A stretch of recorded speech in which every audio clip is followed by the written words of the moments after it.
All right, guys, we are live, and I am going to do a couple of things here real quick. Okay. Otto Porter gets the start. No Gary Payton, no Klay, even though uh, we had a couple videos of Klay in the pregame over there. What you call it? In United Center. Get my water, get my snack. Hopefully my stream starts 4:27 here in the Pacific.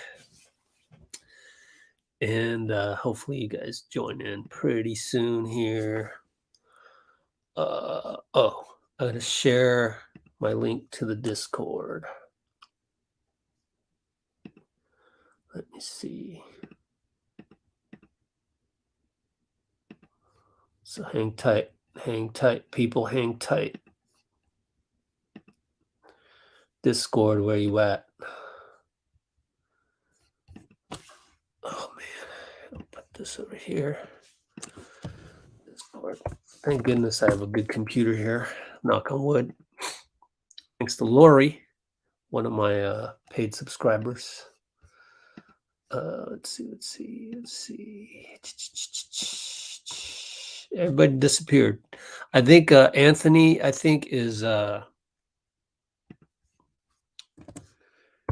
Anthony is working right now. And I also want to promote my latest article. Check this out. I did an article, wrote about Giannis. And Giannis is so good. And when I watched his post game, I was impressed. I was super impressed by the guy because he showed so much passion. This is last night. We got a back-to-back today. He showed so much passion, and it was just awe-inspiring. Put it in our positivity department. Here's my article based on Giannis and others' post-game interviews from Milwaukee. Please leave a like.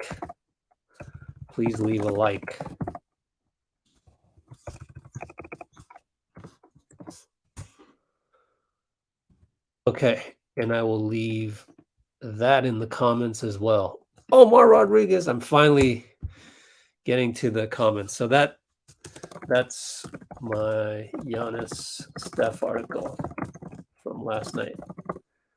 Really today, not last night. Let's see. 4:29. My stream has been stuck on. Live stream will start shortly. So I'm a little worried. So let's see. It's good to see all you guys familiar names. Omar gets the first one because he was first. Where'd he go, Omar? Boom, boom. And then I will shout you guys out, Jabs and Papu Cheese, in a minute as more and more people come on to the stream. And I need to double check and make sure I ain't being left behind. Let me go get my other laptop, which is a pretty cool advantage to have. Old laptop here. Anybody want to guess why I got black and gray or silver on? It's either gray or it's silver. Anybody want to guess? Yo, I'm a little worried about the stream.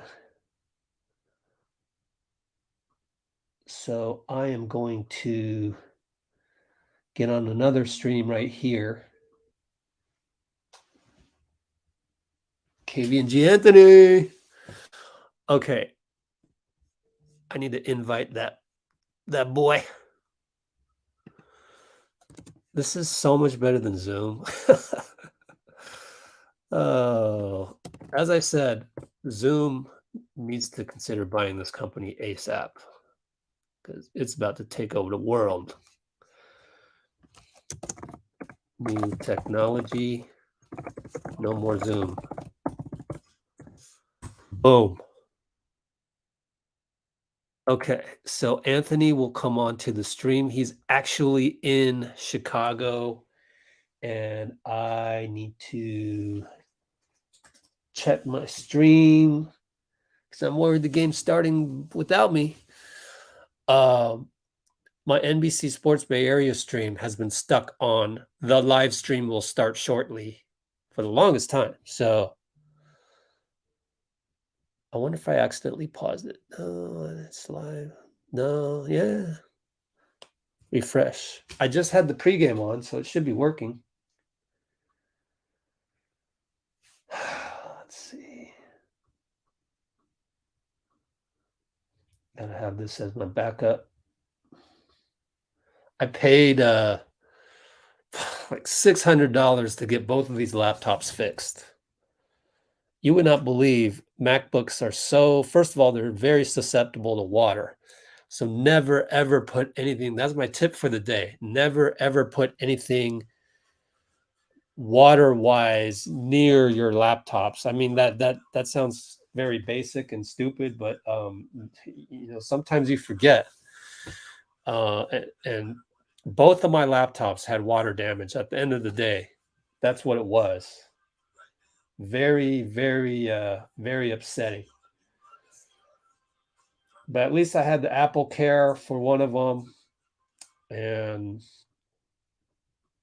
got a discount on the labor. So I got a lot going on here. Turn that off. Turn this off.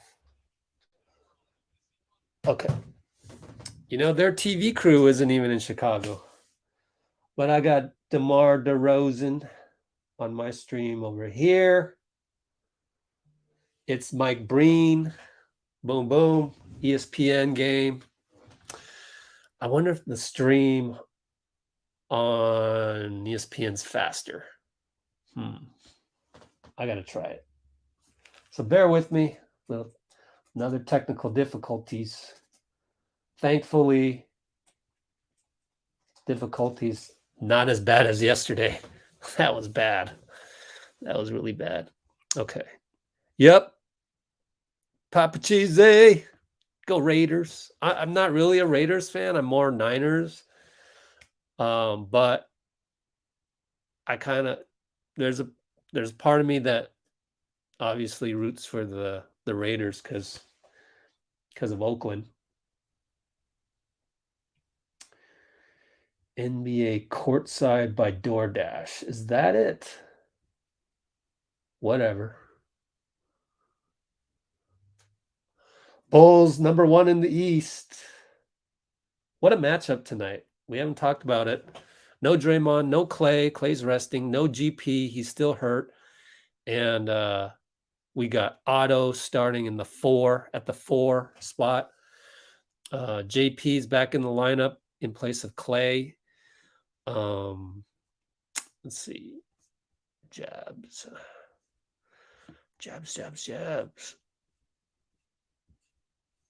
Okay, cool. Yeah. Papu Cheese. You in Oakland right now? That's sick if you're in Oakland right now. I love it. Aside from, maybe 15 other people all around the world. Just waiting here. I got Kalena and Fitz right there. Got my coffee. Yeah, you're right, Omar. Gotta shout out a town right there. I have a town. Excuse me. I have a town. Excuse me. I have a town hat, but I decided to wear vibes because we're still trying to establish good vibes, especially with this quasi losing streak, right? Um, so I'll check my streams. Okay, we're good there. ESPN, we'll see which one's the fastest. So I do have the town, but I decided to go with vibes because went a rough patch, and I had to go super positive on some people, but then yet criticize them a little bit on the YouTube comments because they were like, what were they like? Oh, trade Looney and Belly. I'm like, you gonna let go of the rope right now? Also, if you trade anybody right now while we're having the second best record in the league, I think that would send the wrong message to 435 other NBA players looking for contracts, or 400 of them. I mean, they would still probably want to play for the Warriors, but you also want to know that you got their back. It's just basic basketball. Like, what if you played on your buddy's rec league team, and you guys go 8-1 in the YMCA league, and then right before your 10th game, um, your buddy's it's your buddy's buddy, so you don't really know him, and it's his team, and he says, "Oh, yeah, we're cutting you because we want somebody else." And what would be the first thing that you would say, or that pops in your head? The first thing that pops in your head would be like, "Yo, man, we're 8-1, like, and you gonna trade me right now?" So I just think you got to bring some things back to reality. Wiggs and Zach Levine chatting it up over there. But yeah, Omar is correct. The games on national TV always start a little bit later than you had hoped for. Yeah, Abbas is very right.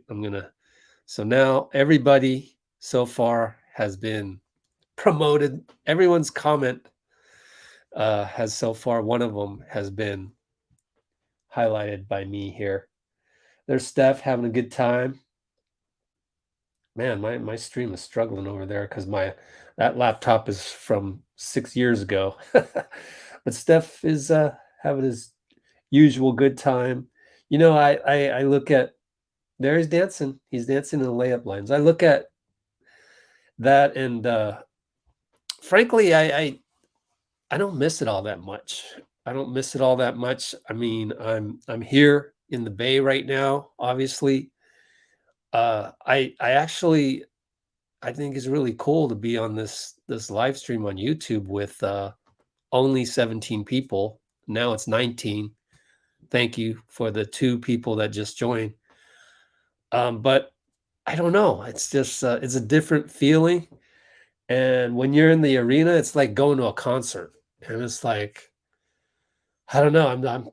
I'm blessed that I have been in arenas like that and feeling the hype and all that, but the travel does wear on you, and also as you get older, the fewer concerts you want to go to anymore, just because it's so much. What do you call it? I don't mean to sound sour grapes, but it's still so much sensory overload that it's just I'd rather just talk. Like, I'd rather have a campfire like this just for today.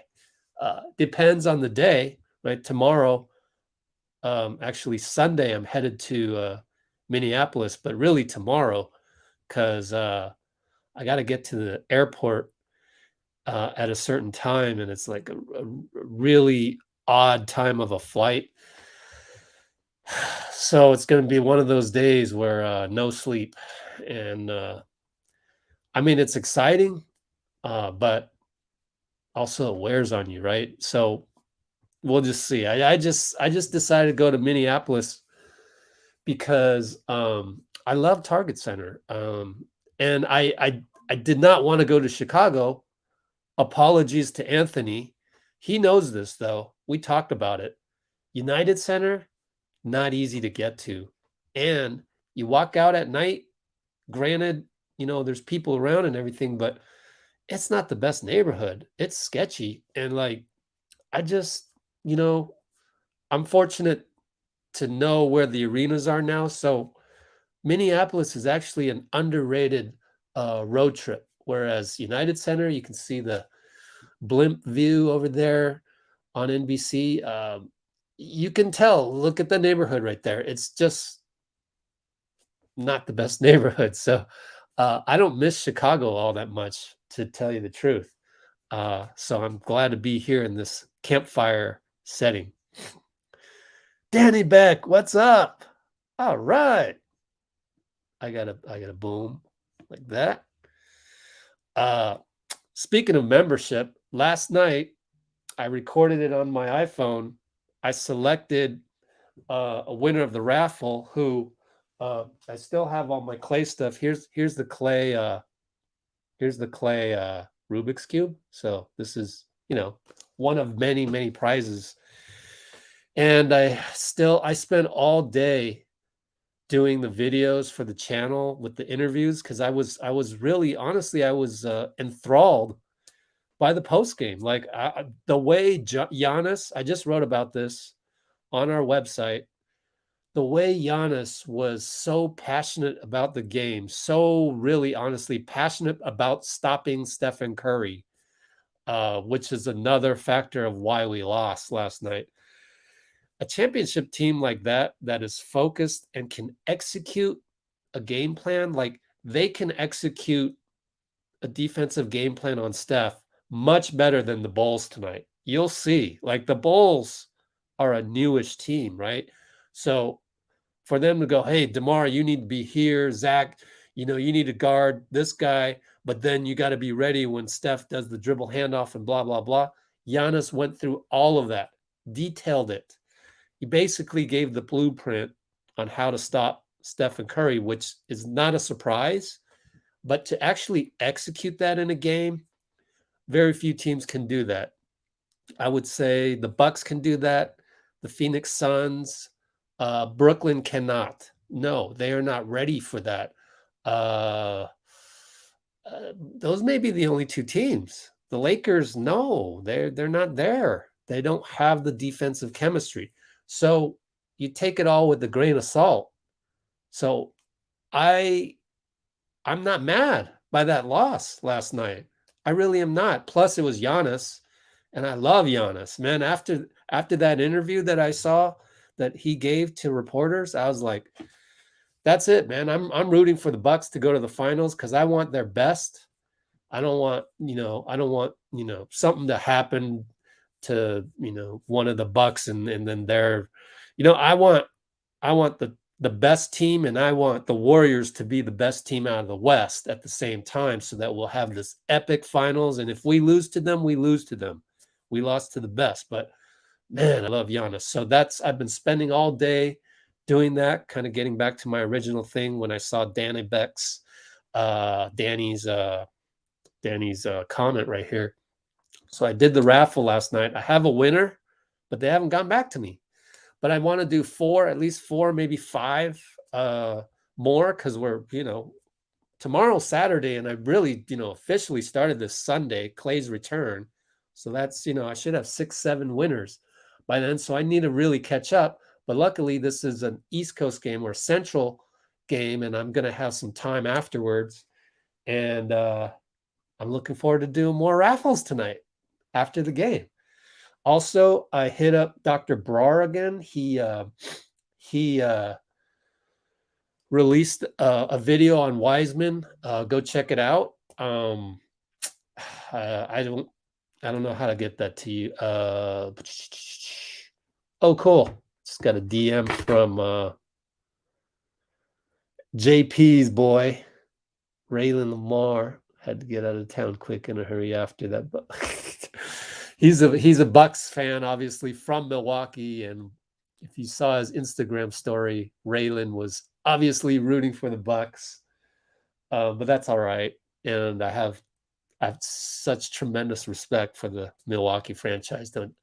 Don't you? I mean, I'm going to tip off here pretty soon. I want to have a backup stream here.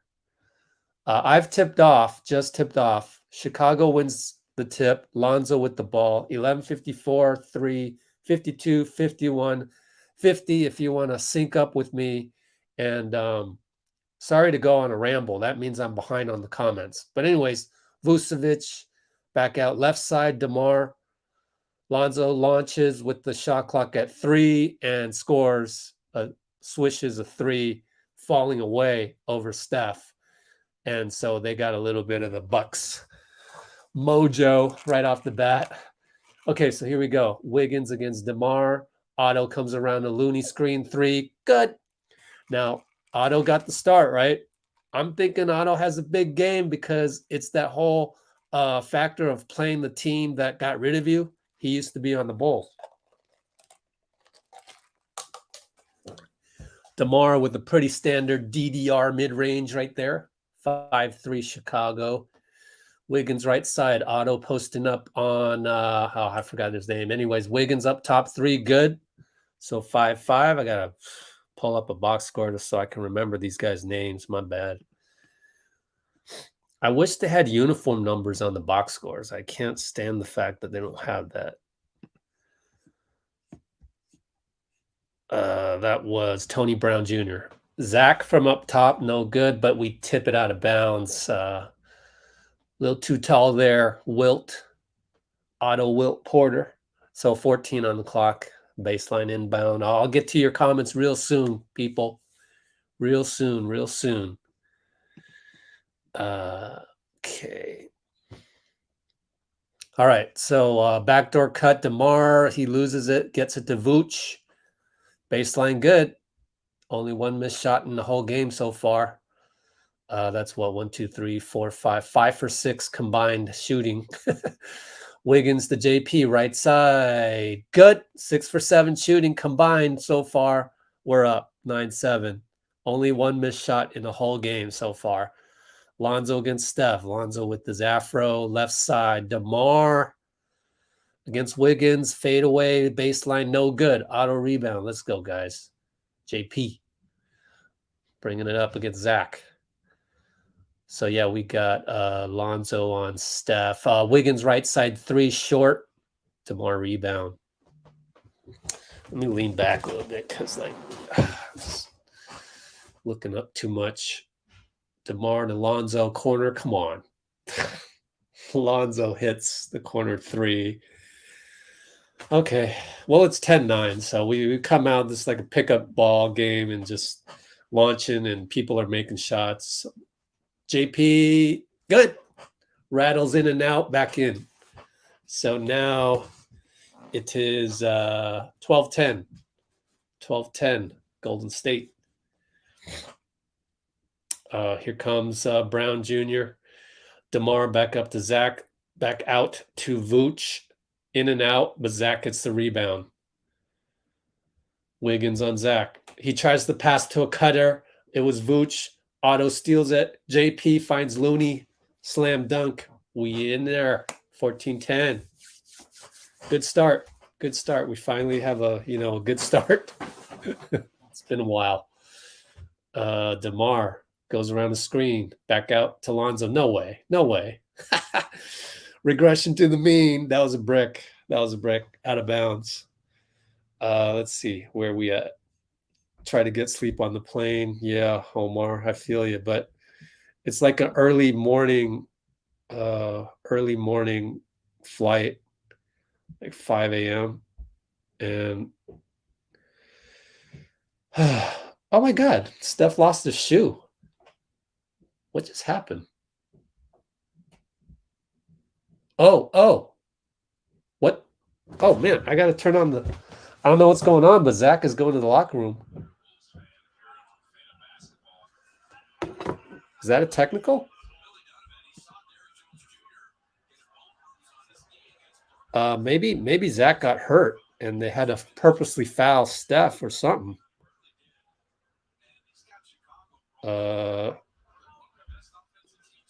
Sub out Levine. Curry bad pass that just happened. I'm looking at the play-by-play.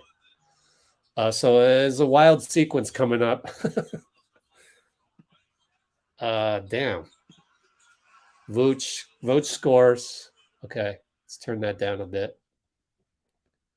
Shouldn't have had it on silent. Steph, three-pointer, no good. Looney gets the rebound. JP, runner, good. Rattles in. It's going to be timeout. Timeout, Billy Donovan. 16-12. Let's catch up on the comments. So, yeah, I'm thinking of going to the airport like pretty late and then just chilling for 4 hours because SFO actually has places you can lie down for a few hours. Anyway, Thompson and Plank today. What does that mean? Okay, Jalen picked the Bulls. I don't want anything, but I'm sure.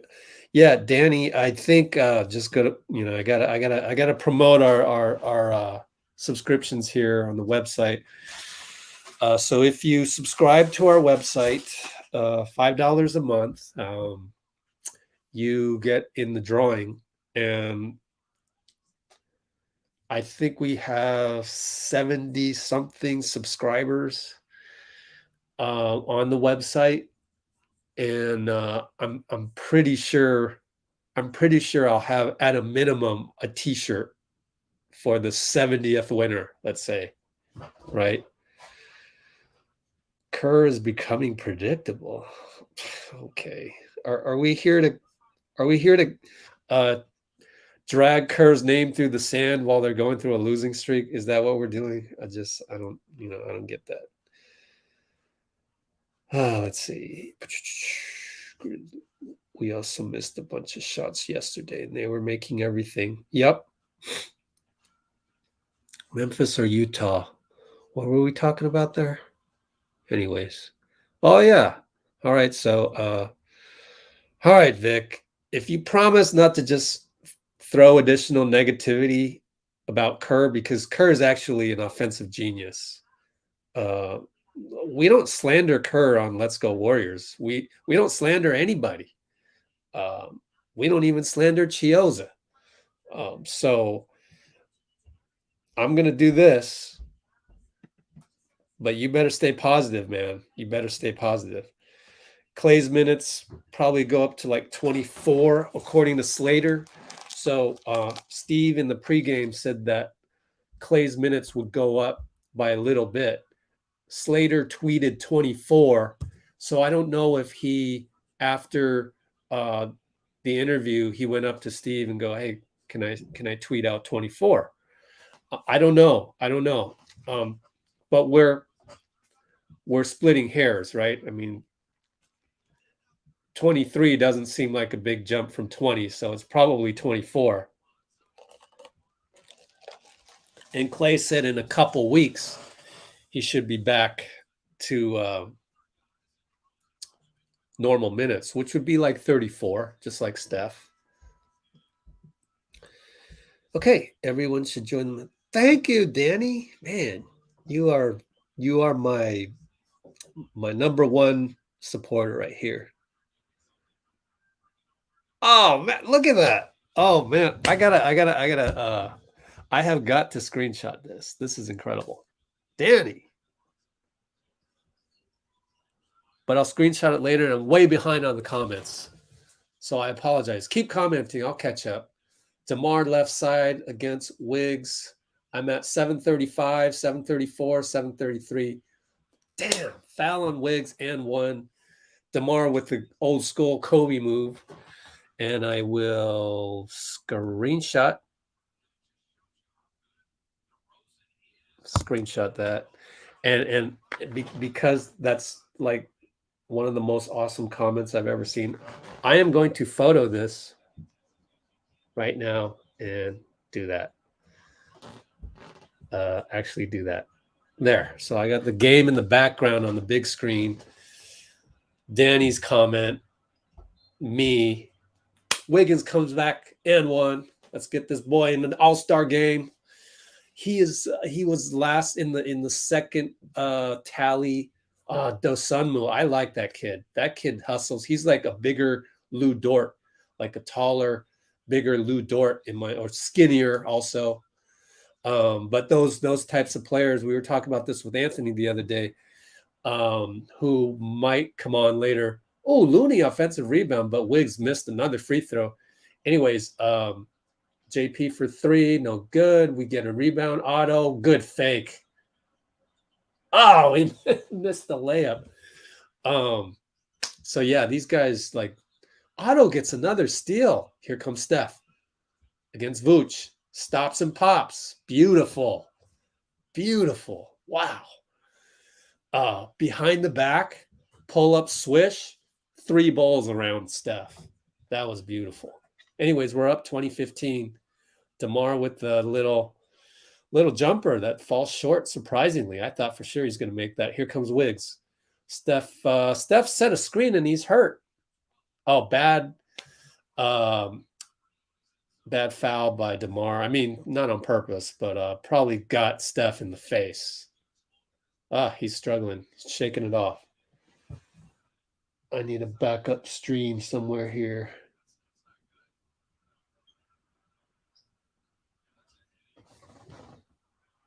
Oh, there it is. Get him a backup stream over there. Oh, I wasn't looking at the replay. Anyway, Steph looks like he's okay. Wiggs right side. Pulls up. Good. We got our own version of DeMar. Way to go, Wiggs. 22-15. I'm at 6-18, 6-17, 6-16, 6-15. We're winning this game for sure. Steph playing some good team defense right there. JP gets called for the foul, but that was like 80% good defense, JP. 80% good defense. Closed out. The guy attacked. Too much contact. Here comes Damian. I wonder if that means... oh, shoot. Mm-hmm. Hold on. I wonder if that means... I wonder if that means JP's has 2 fouls or not. I got to check that out.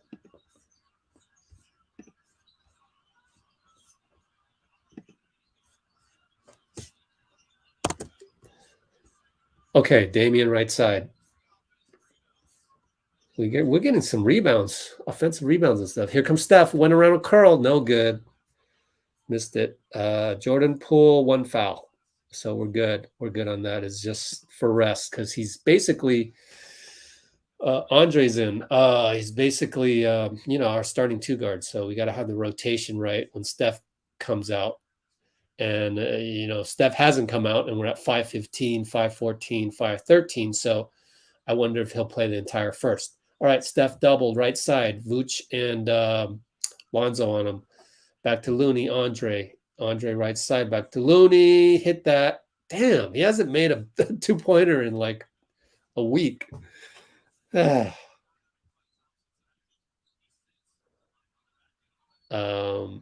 Damian gets called for the hand in the cookie jar.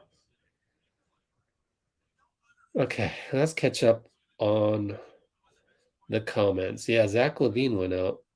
Weird. Yay, Betty. PVO. Yeah, 24 minutes sounds great. How's Steph looking? Looking great. He made a 3, then he just missed that one, and then he made a jumper as well. He looks good. He looks good. Got popped in the head, but has recovered from that. Shook it off. All right, Vooch, left side, mid post, back out to Lonzo. Shoot that, Lonzo. He made it. Golly. I tell you what. Lonzo, that's impressive. That's his 3rd 3, if my memory serves correct. Tip your hat. That's a pro baller. I love how Steve is talking to Andre and Steph, and I think what they're saying is Okay. Okay, we gotta worry about Lonzo's 3 tonight. So, we gotta ditch that strategy. Anyone in the right mind would let Lonzo shoot threes as your main strategy defensively, but he's hitting them. So you have to adjust. I think that's what's going on. Yeah, 3 for 5. Lonzo Ball leads the entire game with 9 points. Let's catch up on the comments. Oh, I have caught up. Cool. So, man, I love this, Danny, man. This is just the nicest comment ever. Like, I literally fell asleep listening. Yeah, because like I was saying, um, sometimes it's like I'm giving a sermon of positivity through the Warriors. Our God is Steph Curry, and amen, hallelujah, and praise the Lord, or praise the goat, praise the goat. But he did say some things last night in the post game. If you will indulge, um, he said that when someone asked him about when it was Monty Poole asked him about how watching Giannis can maybe help the young guys, namely JK. JK had an awesome game. And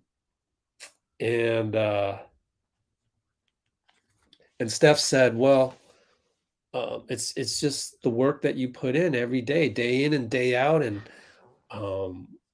you have to fall in love with the process.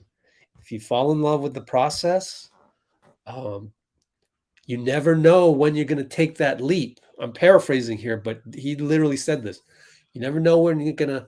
Oh, there's the city of Chicago. I feel like Captain Klay, just random things.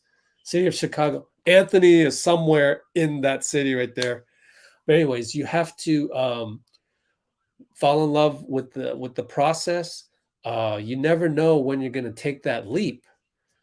So when that happens, you're basically ready for it. And so that was like, I thought that was a life lesson that Steph was teaching us as well, because life's tough, right? I mean, yeah, sure, whatever. Like, let me give you an example. Let me play dating expert right here. So we'll get back to this game in a minute. They're still in the timeout. So like you go on a date, that's like a high. But then it's that long tail, it's that everyday thing that you gotta, you can't be going on dates with the girl every single day, right? So you gotta fall in love with the normal days. So fall in love with the everyday. And if every day you're going to this job that you hate, then you got to work on that job. You got to work on yourself, your skills, and try and find a job that you're happy at, because you got to be there every day. And that's loving the process. So we're back. Damian right side, 3-pointer, no good. Lonzo rebound. So Wiggs is on Lonzo now. Haha. Adjustment right there. That's the adjustment. Vooch back up to Lonzo. Shoots the 3. God, this guy's on fire. If you just got rid of Lonzo's points, we'd be up way more than 22-21. But he has 12 of those 21 points. 4 threes. And a nice screen by Steph to open up Wiggs for the post jump hook good. So don't forget how Andrew got the ball there via the screen set by Steph, which is Kerr system, by the way. That is all Steve Kerr's instruction. All right, they missed a 3. Steph, I gotta look up these bench players for the Chicago. Steph goes up against Tony Brown, I think. Kobe White. So 0 is Kobe White, I think. 12 is Dosunmu.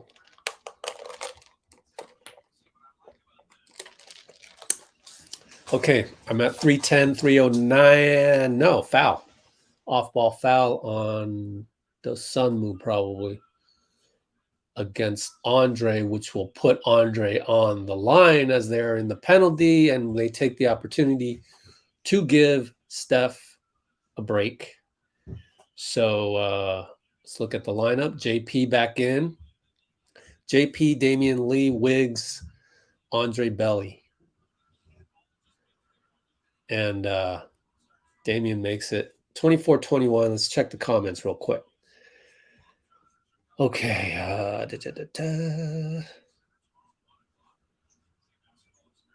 want to see Steph catch fire. Yeah, sure. We all do. We all do. Noemi. What's up, Noemi?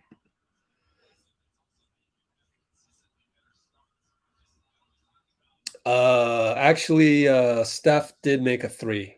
For sure. I remember that one. Wow. Danny. Awesome comments. Awesome. Love it. Here we go.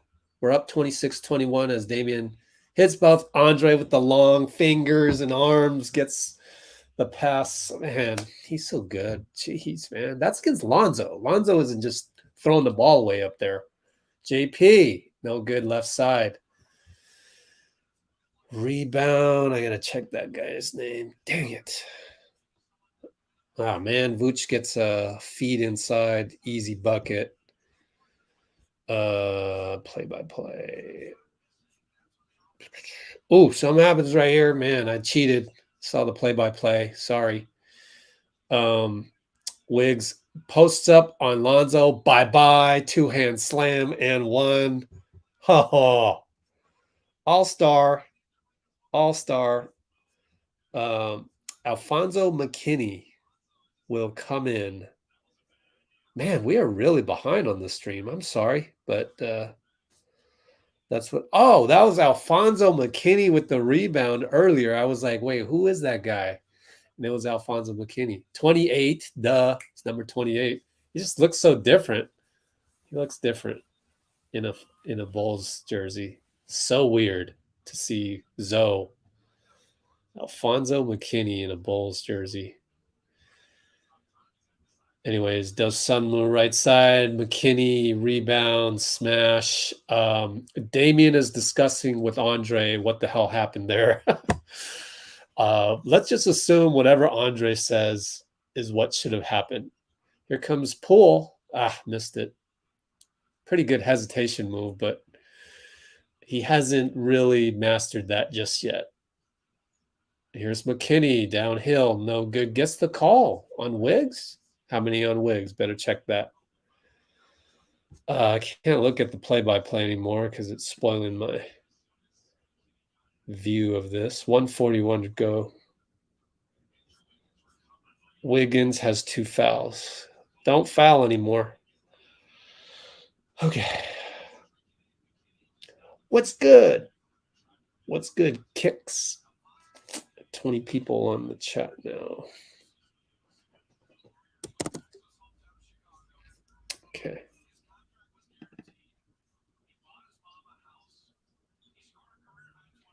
Oh, shoot.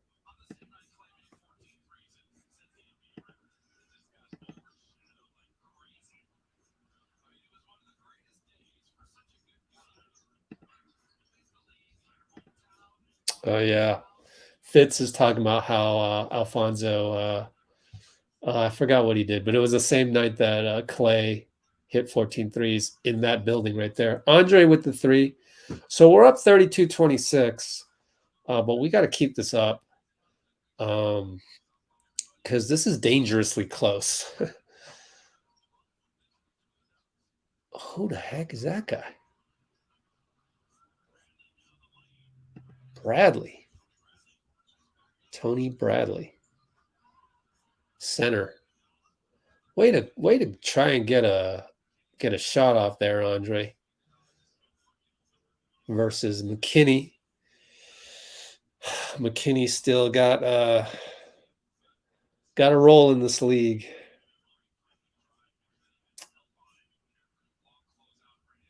What are these? Is that a favorite?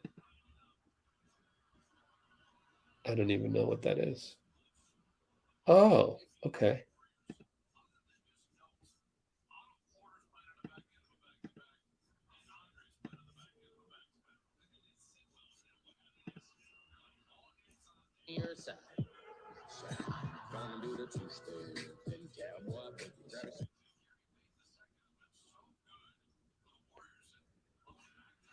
Okay, here we go.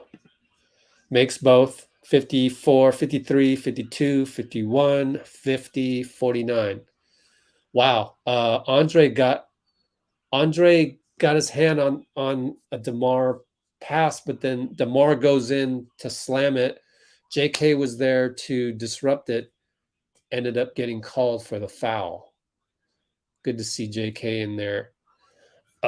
Everybody's like, we need to give JK more minutes. We need to give JK more minutes. I'm just like, it's all good. I mean, he'll, we want him to be ready for the playoffs. There's still time. There's still time. I said this yesterday. In hindsight, because we played, I mean, like if someone would have told Steve that, hey, tomorrow you're going to go down, 38 against the Bucks, then maybe he would go, oh, maybe I should start JK. Like if this were the NBA Finals tomorrow and we had to play the Bucks, I think you'd have to start JK in the absence of Draymond. Damian shoots a brick from the left corner.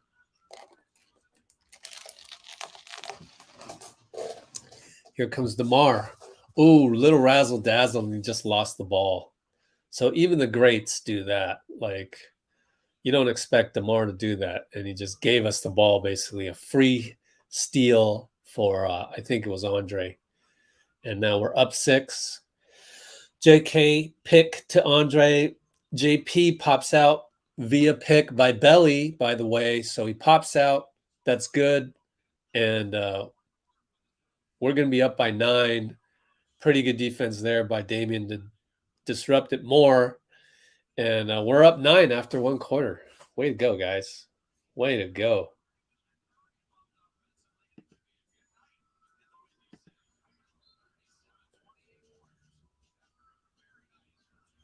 Okay. Cool. Refresh. What's good, people? Okay, let's give some props to all these people. Kicks. Hot start. Yeah, Omar. Let's see. Let's check the stats. 13 for 24. 6 for 14 from 3, which is 43%. They are shooting 10 for 21. So that's pretty good defense. Pretty good defense. I need some more caffeine.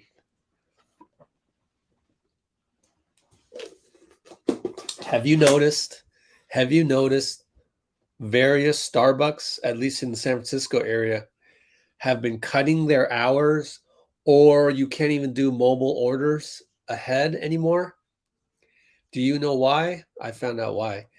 It's because their staff is out with COVID. So Omicron is rampant. And I am worried. I'm worried about going to Minneapolis, but I think, Looney's in a commercial.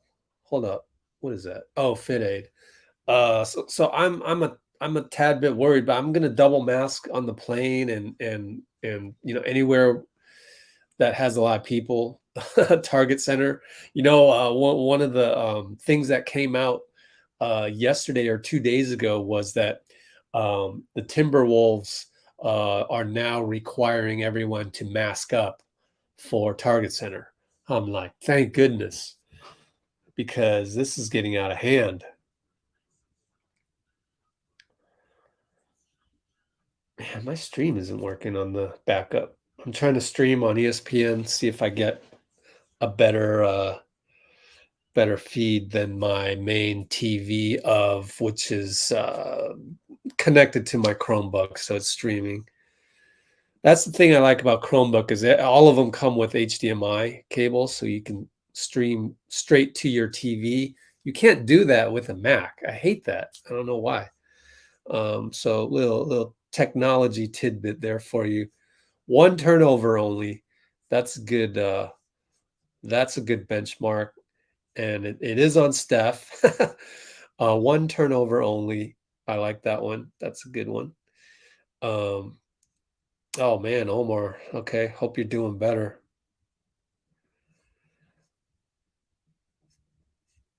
Yeah, that's. I mean, if Steph is having some bumps and bruises that's affecting his play, first of all, he would never admit it. Um, we'll never know. So it could be something. It could be something that bothers you. Uh, one time when I was playing, uh, I tore my tendon on my pinky, uh, and it was my shooting pinky. Actually, it still has extra scar tissue here. Oh, JK, two-handed slam on the ATO.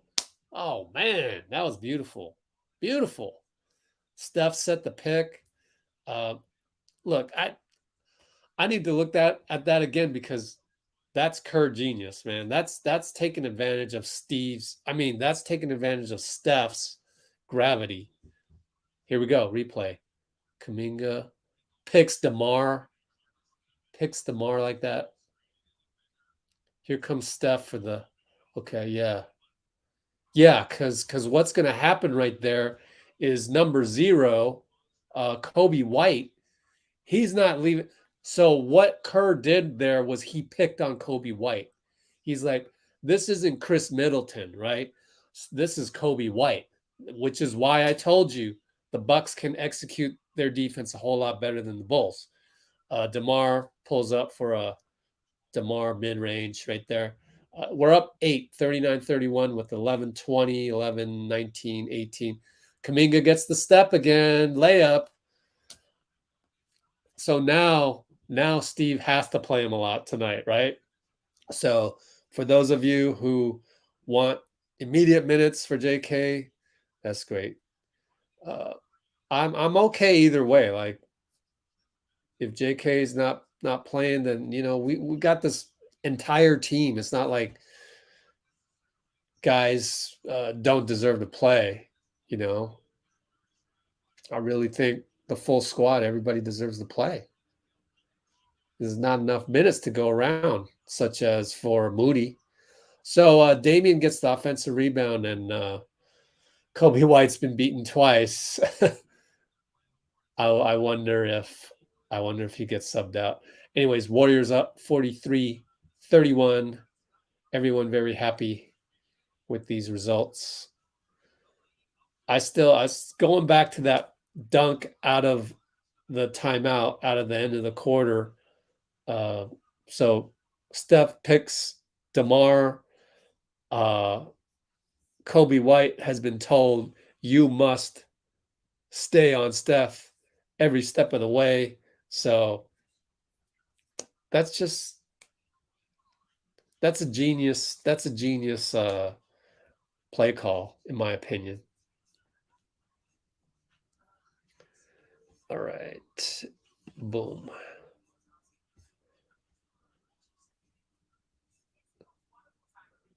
Yeah, well, yeah, I'm with you on that. Yep. It it applies to life situations too, right? Not every day is going to be great. Not every day is going to go well. So you got to maintain positivity throughout it all. Maintain good self-esteem, confidence. So you have to expect that things can go wrong every now and then, whatever it may be. Even something like someone cuts you off on the road when you're just running an errand. Honestly, just let it go. I mean, that stuff happens. You don't want to let that one little thing ruin your whole day, and it cascades and other bad things happen because you got upset about that one thing. So try to let all the negativity just bounce off of you because you're in a positive mindset. And, whether it's achieving your goals or trying to have some fun, uh, taking care of family. There's various things going on in your life. Try and deal with it with as much positivity as you can.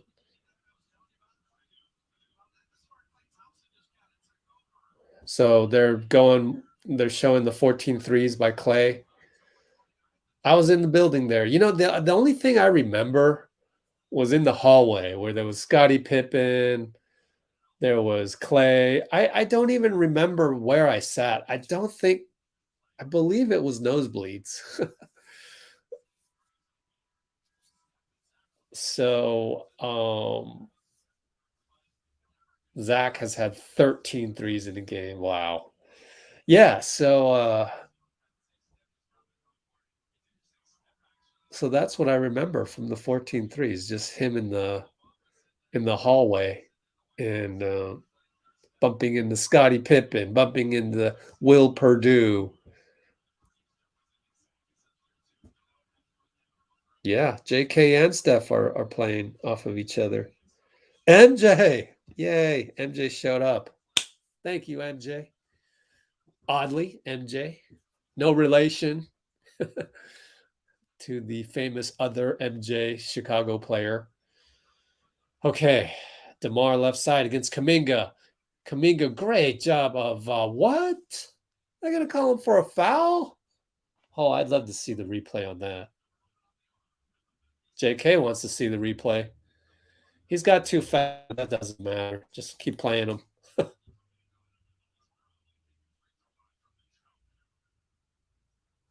Come on, show the replay. Ridiculous. They're not going to show the replay. It's probably a Chicago feed, so they're not going to show that.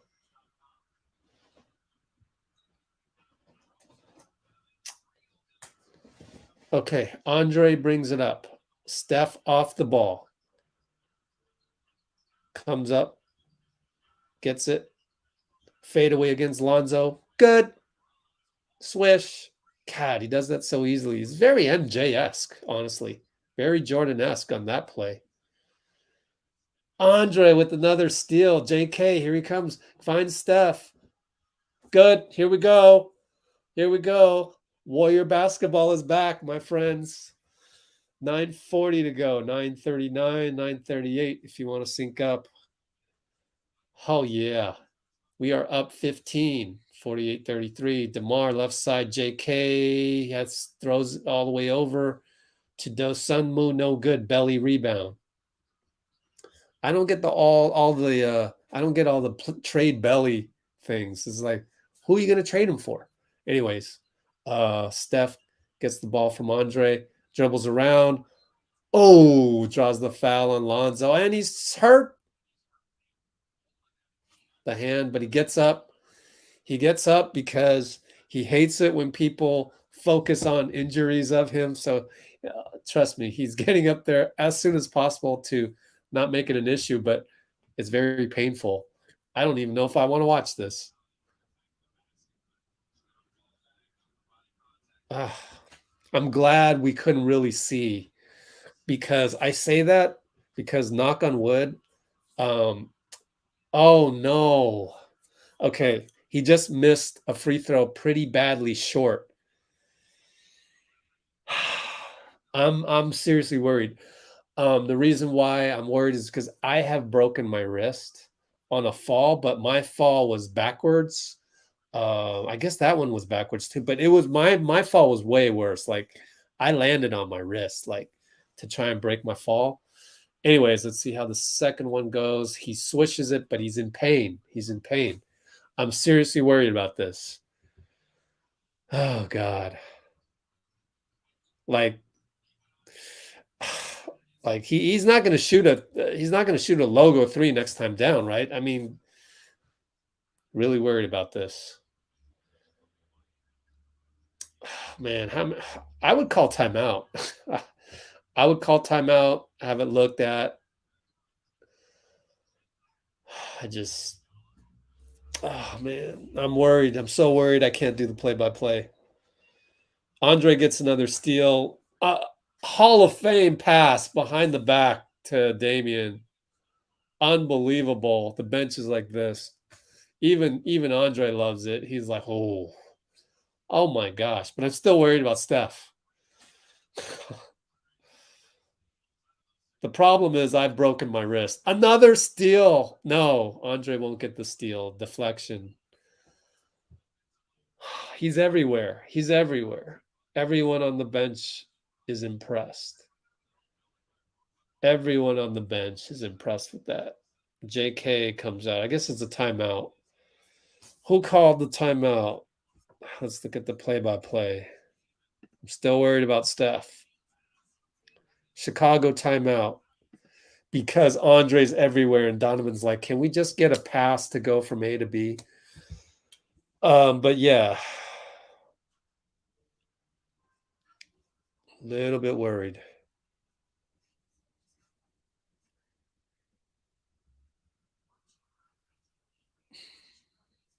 I'm not Forbesy. What did you see on the replay exactly? Because I couldn't see the bottom of it and the wrist. I couldn't see that. By the way, guys, I keep saying this. Like, I understand that Iggy is a fun name and everything, but no one on the Warriors calls him Iggy. No one. Not even the coaches, nobody. It's always Andre. So that's a deep cut for you. If you're deep cut follow the Warriors, you know what I mean? Like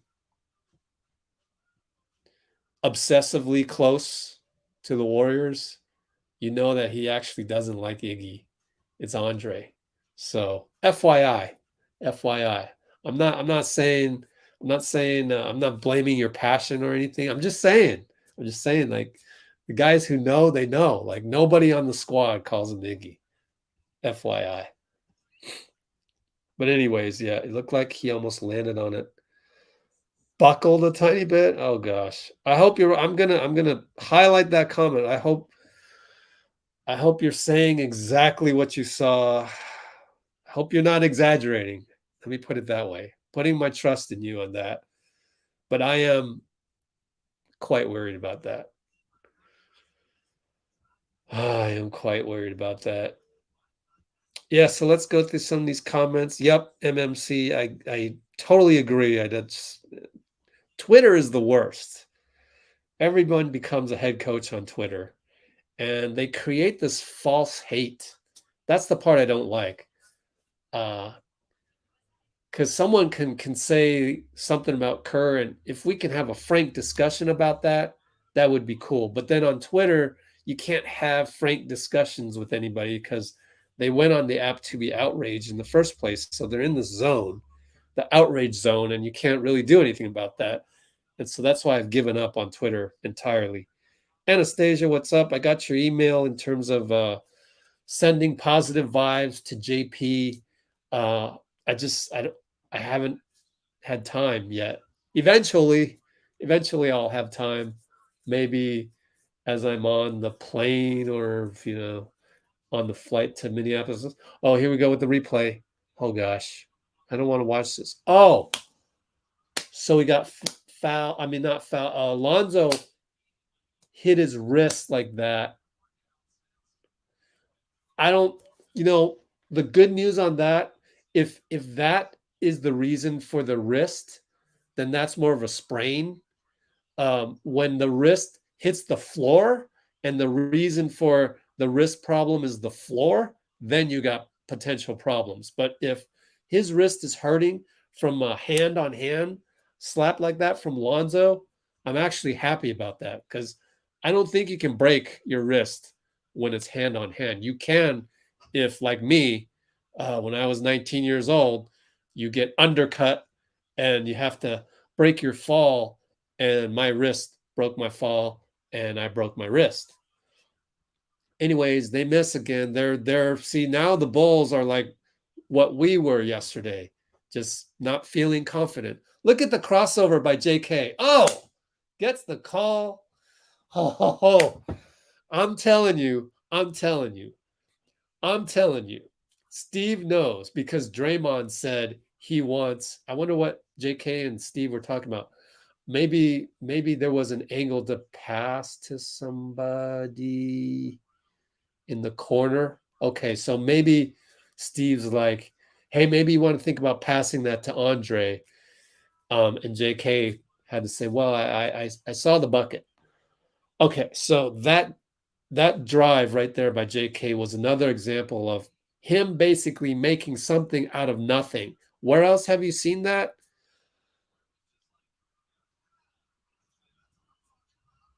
Where have you seen that? The 6'10" version of that, which is Giannis. So we have like a baby Giannis on our hands, and it's going to be important to have him ready for the playoffs, if not, the finals.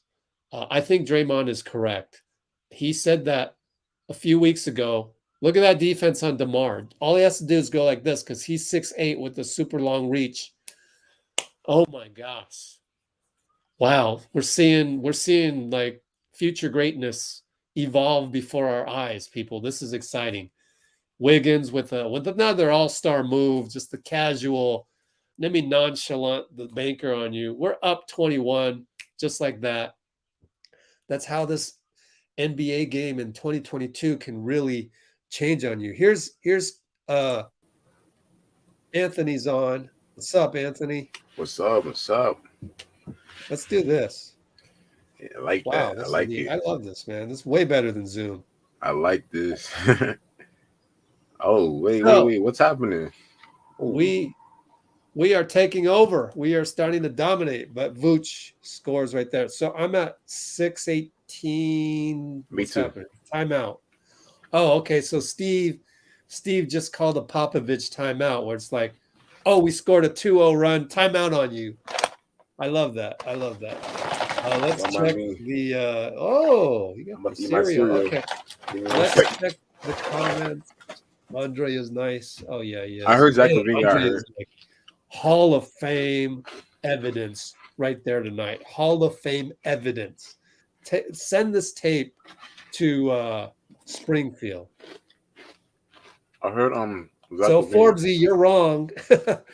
It was the hand on hand with Lonzo. We think. We don't know, right? But you did see Steph land on the floor. So I'm not saying, I'm just kidding, kind of. Okay. I heard Zach Levine got hurt. Yeah. So we haven't seen Zach in a while. So their heart and soul hasn't been there. But that's the NBA. Nobody felt sorry for us when we didn't have Dre. So I mean, it is what it is. Yeah, I'm gonna But feel bad best of though. luck. Um, I hope Zach comes back because we he's don't a love. great We don't player. like to see anybody hurt. Everybody. Exactly. We want everybody to play. I think Andre, um, it's just natural to call him Iggy when it's Iguodala. So I don't think anyone gave him the nickname or anything. It's um, just what happens. Okay, let's keep going. Okay, so who's been our spark factor? Because I see Steph Curry has 8 points. Mateus. Oh man, JK has come in and he's just been explosive. Wiggins Mm. has been steady. But Steph has been really doing it all, setting screens. JK right side three. Oh man, Wait, we are pumping on all cylinders.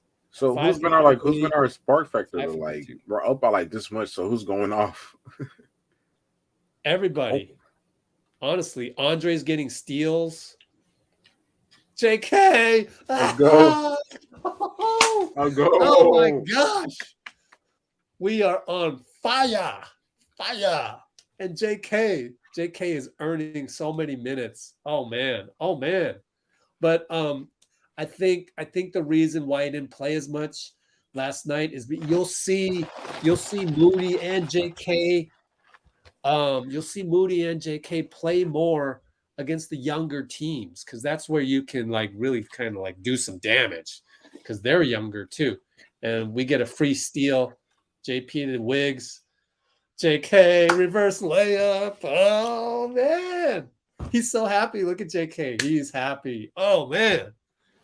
How many points? How many points? Let's check the box score, man.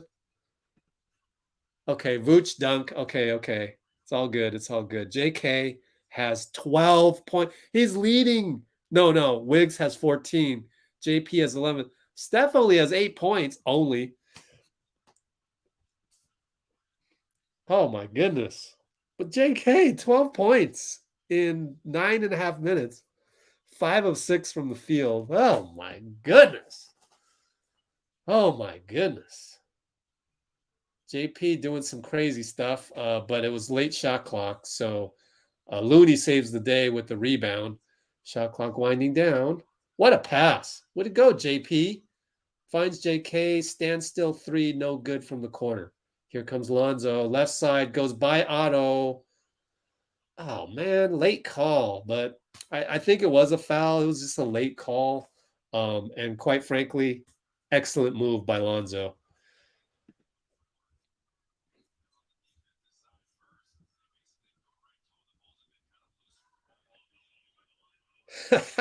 Jabs. Exactly.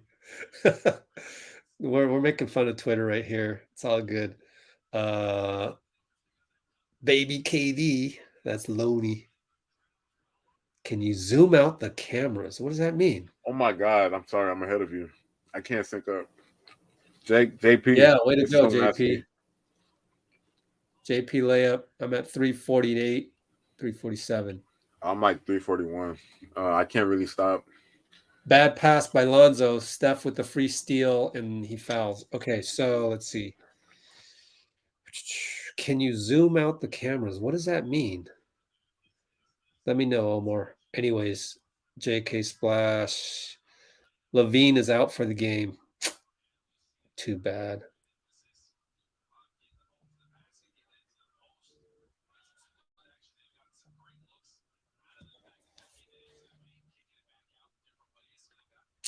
All right, up 23, 341 to go. JP in, turns the corner, gets blocked by Vooch.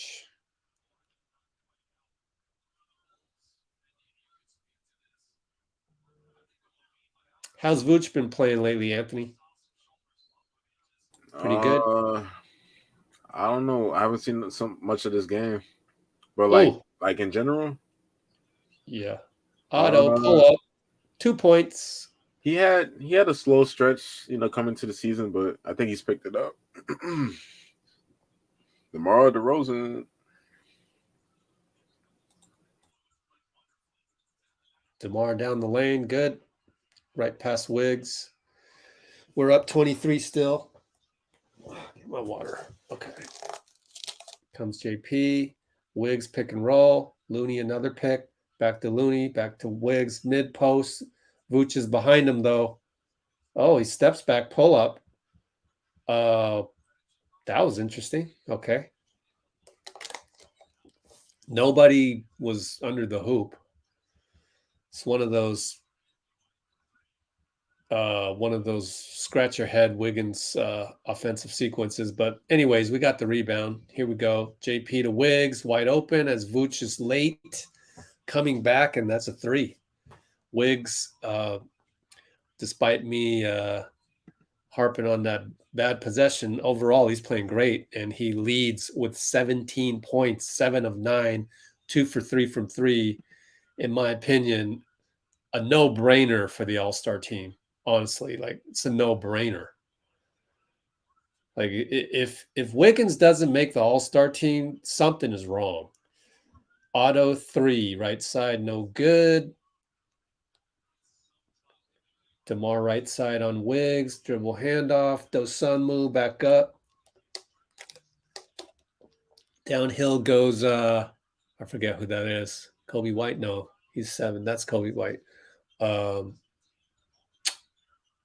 remember his name.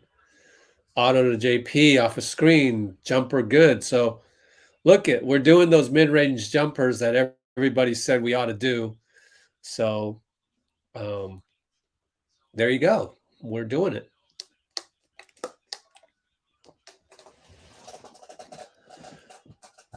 Okay, White left corner 3, Wiggins close out, but he swishes it. Here comes Steph. Otto with the screen. Back to Otto. Back to Wiggs. To JP corner. Nope. Faked it. Back up to Wiggs. Right side. Steph tried to set a screen. Got in the way. Wiggs pulls up. Splash. Man, Wiggs. 20 points. Andre's like this. All right, Wiggs. Man. Zoom out the cam. Isn't it? I mean, look at the YouTube. I mean, I like it this way, though, right, Anthony? I like it this way. Say something. I can't hear you. Are you muted? I'm on the phone. My bad. Oh. Okay. JP layup. He wanted a foul. Oh. Otto got the steal. Steph. Logo. Good. We're up 78-47. What's that? 31 points. And we'll get the 2-for-1. Oh, my goodness. 5-second differential. 4.5 maybe. Here comes Kobe White. DeMar left side. He throws it to Vooch. Vooch left side. And Wiggins' hand gets on it, but no steal because Dosunmu hustled. Credit to Dosunmu. Steph is like, he's thinking he should have got the steal. But now they go to the line because that's 2 in the last 2. All right, Steph. So that should be what, 11 points for Steph? Yep. 4 of 8, 2 for 6.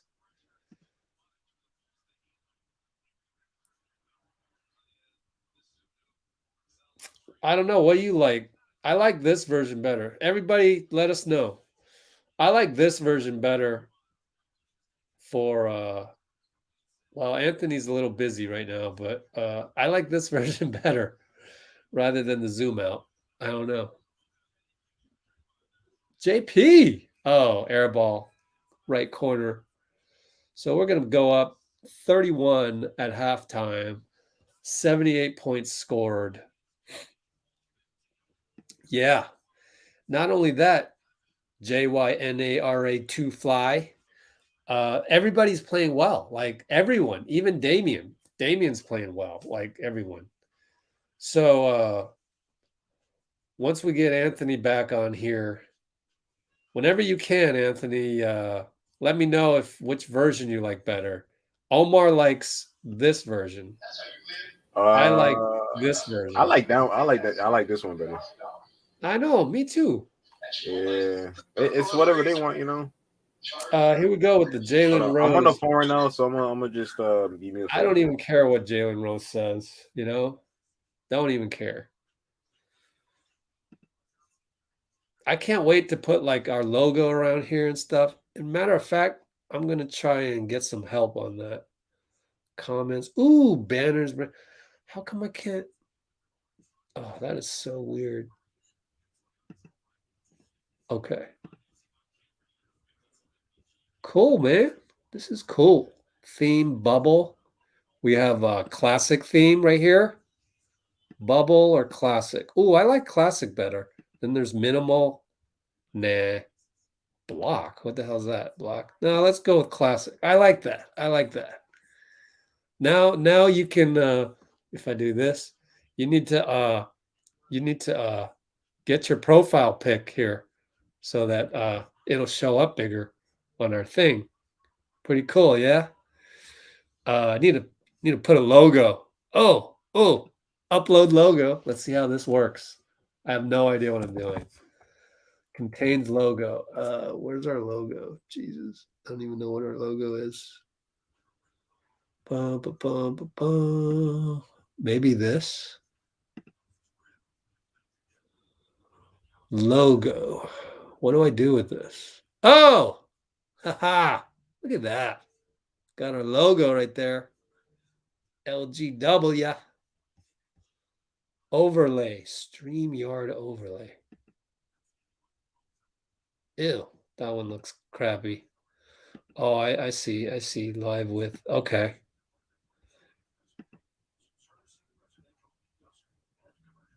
Yeah, I don't like that. Video clips. Countdown. What the hell? No. But I guess we can put something on there if we have to. Background leaves background. What does that mean? Background zone. Okay, I don't know what that means. Let's check my DMs for this guy. Nope, nobody's available tonight other than you, Anthony. Let's see.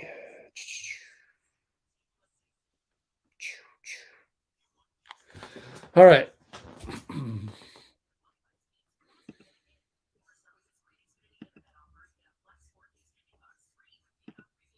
Let's go to the comments. Oh, okay, okay. Okay, look. All right, Oh, I'm cool. back. Here, look at this. Domo says, "This is what I thought I would see last night." The problem with that is that the Bucks are damn good.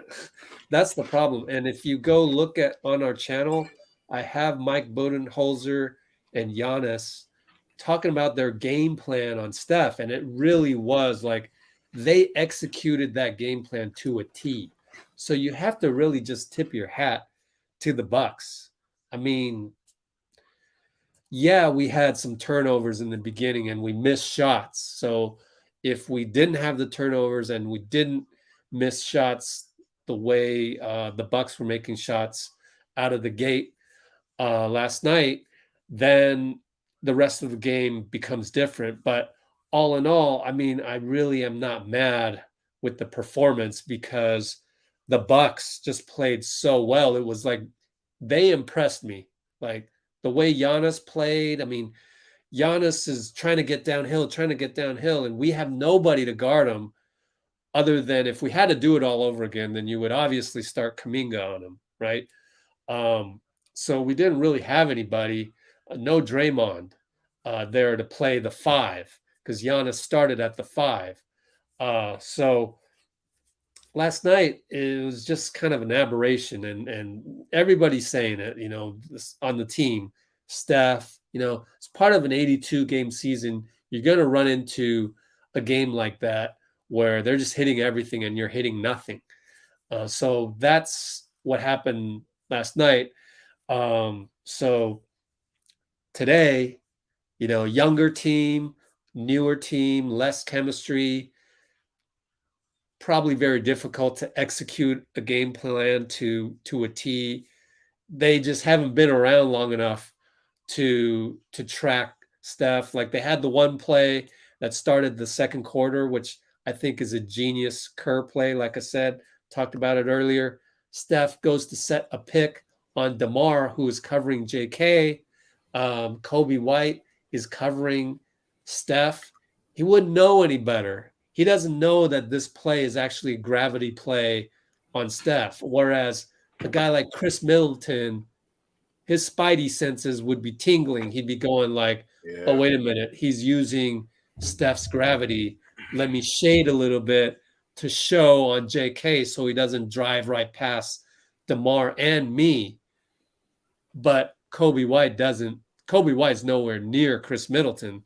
So JK gets past both of them, two-hand slam dunk, hat tip to Steve Kerr for calling that play, right? So totally different opponent.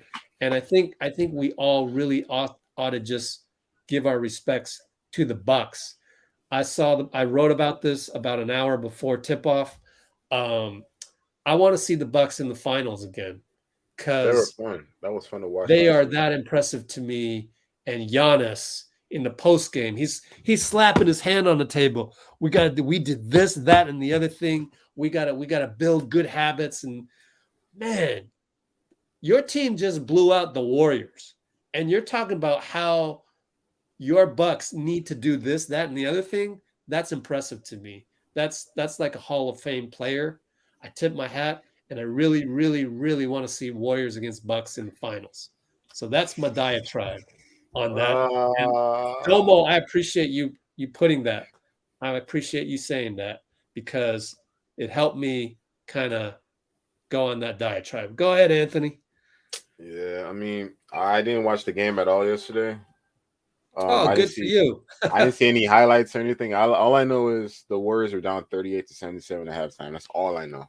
Yeah, yeah. And it's like that the other way around this game, but we're I don't know. I came in almost to the third quarter, so I mean I don't know what's happening right now. I don't know who's been the X factor. I don't know what's happening, but I just know that we're blowing my team out right now. So my home team out.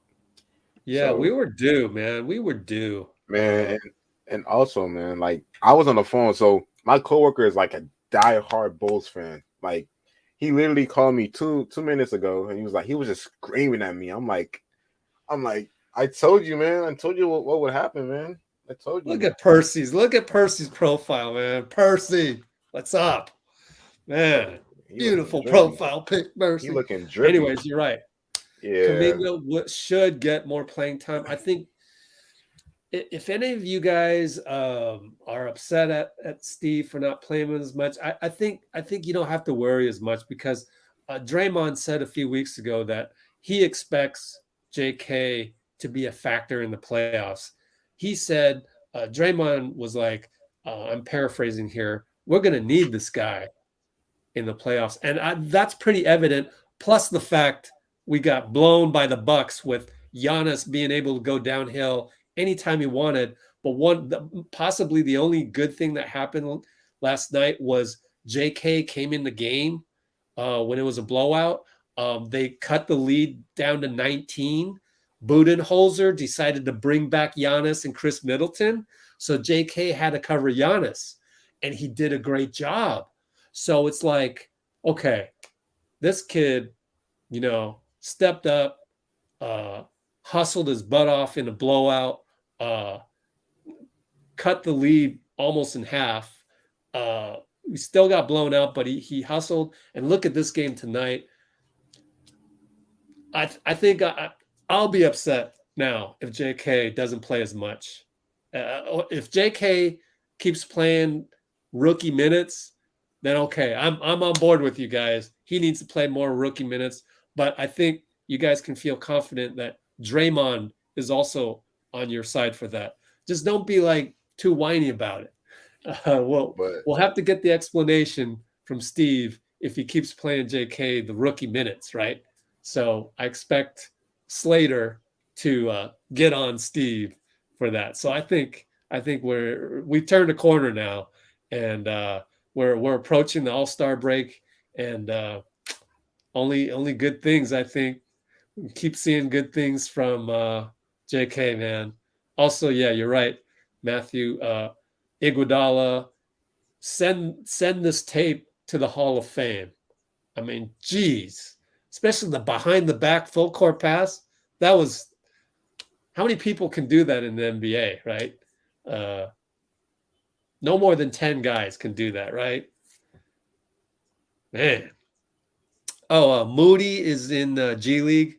I thought it was interesting that they sent him to G League with this back to back, but I think what they did was Mike Brown sat down with Steve Kerr and he goes, "Okay, we you guys don't realize. I mean, don't underestimate how big of a like Mike Brown has the spreadsheet of all the rotations, right? And if you're going to lock in Klay for the first 4.5 minutes, lock in Klay for the last 6 minutes of the first half, and do the same in Q3 and Q4, that kind of messes up the other parts of your spreadsheet. So you got to really do all these weirdo things. And I think the conclusion that they came to after running the simulation, like on their spreadsheet, the conclusion they came to was we're better off sending Moody to G League to play 35 rather than because with Klay locked in here and here and here, uh, I don't see Moody getting a whole lot of minutes against the Bucks because they're, oh, we're going to put him in against Chris Middleton right off the bat. Nah. So he'll probably come off the bench there, which means he'd probably come off the bench, deep off the bench against the Bulls. So I think it's better if we just send Moody to G League. So I want to take you through the reasoning on that. So don't be all mad at Kerr for that, all mad at Mike Brown. There's like reasons for that, and that is what I think is happening. Okay, so they should play Kuminga more minutes than JTA. That you could be right. You could be right. And I think credit to Juan to be able to do that, because Juan is one of those guys you can just drop in and he'll probably have the same performance as if you played him the whole time. He's like, it's a credit to Juan. He's that good that you can just drop him in a game and he performs, right? 9 times out of 10, right? So that being said, knowing that you probably not deteriorate, did I say that right? Knowing that you won't deteriorate Juan's game in the long term, yeah, go ahead and play JK over Juan. You still got to remember to give Juan some minutes here and there, etc. But yeah, I think I probably agree with you. I've seen enough. Like, I saw JK take on Giannis last night and have pretty good results. He's dominating tonight. I've seen enough. So I'm on board with you on that. Believe it or not, I'm finally on board with you. Okay.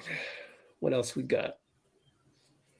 So how's your day going, Anthony? How's Chicago? Is it still like below zero, freezing? It is currently 31 degrees. Let me have my location. Oh, 31. Oh, they're showing the replay of Kuminga's steal and full. It's just he's a gazelle, man. A gazelle out there. Look at that. Full court behind the back by Andre. Oh, Hey, I'm gonna take a restroom break. Oh, 31. Go ahead with whatever. Gotcha. Gotta do that. I'll find the stream here, backup stream, because I'm so far behind. Anyways, I'll be back. All right. How are you guys doing?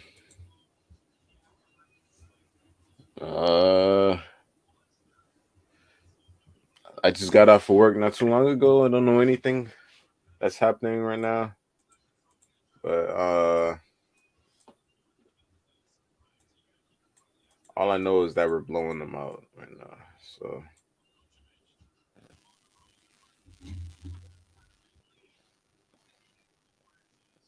we are back. I have nothing to say. This is my home team, Chicago. Don't know what's happening to them, but I'm just I guess I'm happy that we're winning, you know.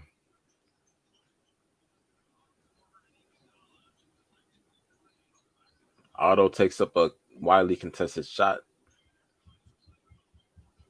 Oh man.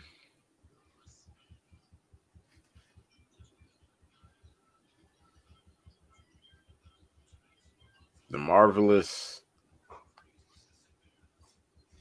Lonzo Ball misses a three-pointer. Gotta order some food. What are you guys talking about right now? Let's see. Just chilling. Oh, we're back. My bad. Ah, crap. Kobe White. Ooh, gets called for the charge. JP got clocked in the mouth. You all right, JP? Dang, man. Oh, he probably got elbow. Broken nose. No, don't tell me it's a broken nose. Hey, if he get a mask, JP. I think he covered his mouth though, so at least that's probably not the nose. Oh yeah. Okay. I mean, it wasn't a malicious play. I mean, that's what you do in the NBA now. You do the Euro like that. So I'm just glad everybody came out of there okay. But yeah, you got to call that when the flying elbow is like that. But man, Steph is just not having a good stretch of games. I mean, let's face it. He dropped down to number 7 for MVP votes. Number 7. He was number 1 for a while, and Giannis is number 1 right now. Who cares about that, man? I don't care about voting. Anyways, you're not spoiling anything, right? I'm at 10:33, 10:32. No, I'm actually behind you, and I can't pause though. Oh, how did you get behind? My stream. Right corner, 3. Wait, how'd you get behind? My stream froze. Let me restart it. Hold on. Oh, sorry, guys. I'm like all up close on you guys. Sorry about that. Okay. DeMar up top. Left side, Kobe White shoots it. No good. Looney rebound. Way to go, Looney. Outlet Steph. Here he comes. Logo. Dribbling. Okay, Looney. Oh, he says, don't hand off to me. Go to Otto Porter right there on DeMar. Hand off to Steph versus DeMar now. Oh, nice little pass to Looney. Back handoff to Otto. No good. But it was just, it's fun watching the Kerr system clockwork right there. It's fun to watch that. As a former coach, I tell you, like, it's a pipe dream for me if my guys were to ever execute like that. It's not easy to do that stuff. Look at Andrew. Andrew Wiggins just manufactures whistles left and right. I love that.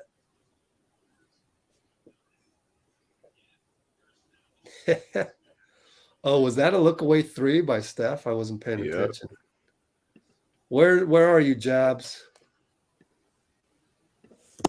I just wish I could do ats here. Where are you at?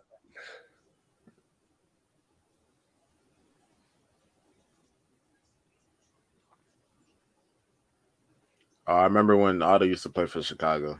Yay. Look at this. We're doing this new way of streaming and like people are getting their profile pics on just for this. That's beautiful awesome. people. I love it. I love beautiful people. Yeah. Okay. Oh, I want Looney to shoot that 3. 9-13. Say what? I wanted Looney to shoot a 3. I'm at 8:45, 44. Oh, you got ahead of me. How did that happen? I just refreshed my page. Can you pause? Can I pause? Yes, I can. I'm at 8:56, 55, 54. Oh, 8:50. All right, I'm going to pause for a while. 8:50, 8:49. Otto, jumper, good. Oh, man, everyone's playing well. This is beautiful. I left off at 35. Let me know.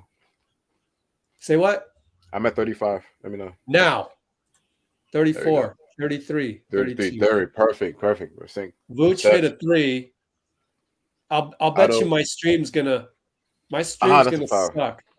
Every time NBC goes to NBC Sports Bay Area goes to a commercial, it screws it up. So sync every single commercial. I was just making a thought just now. Like, everyone's having a good game. If you think about how the Kerr offense works, can you have a guy that has a bad game?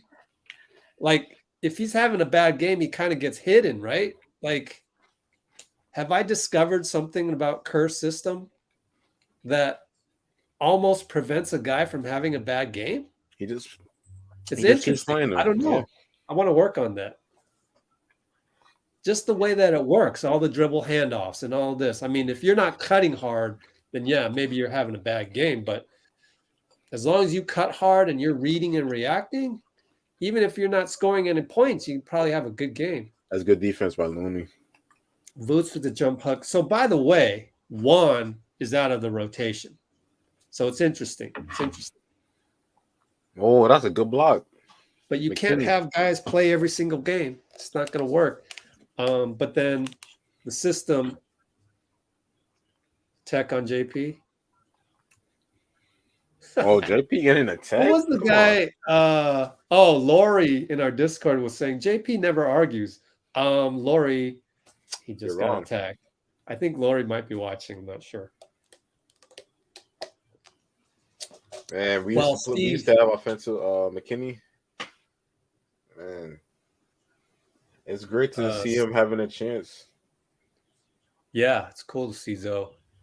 Steve can't believe JP got called for tech either. It definitely wasn't like demonstrative. Maybe he just called him an expletive. Oh, okay. Step up against Vooch.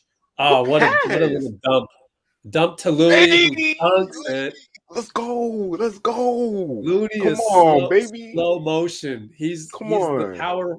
He's the big version of Slow-Mo Anderson. Slow-Mo Looney. Kyle Anderson. but it paid dividends because like he lulled Vooch to sleep. Anyways, Vooch's mid-range game is so deadly. I love it. yeah, we're still up 33 though. Otto gets Oh, doubled, Looney leads to a again. dunk. Looney, Kerr system is killing the Bulls, killing them. 35. We are killing them. I love it.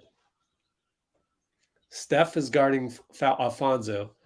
Kobe That's White, good. good take. Good take, Kobe. Oh man, beautiful, He's hustling. beautiful. I love Kobe. Oh, Caruso's injured. I forgot to tell you guys. Yeah, he had Inj- COVID too. Steph. COVID. Ah, Steph short, but it's out on what? It's out on that's our Alfonso, but no. That's they our call it ball. out on JP, and JP Look at the face. his expressions like Home Alone. Oh my goodness. Wait a minute. Is Steph in a shooting slump? I Yep. mean, 5 for 11? I mean, that's some high standards right there because 5 for 11 for most people is pretty good.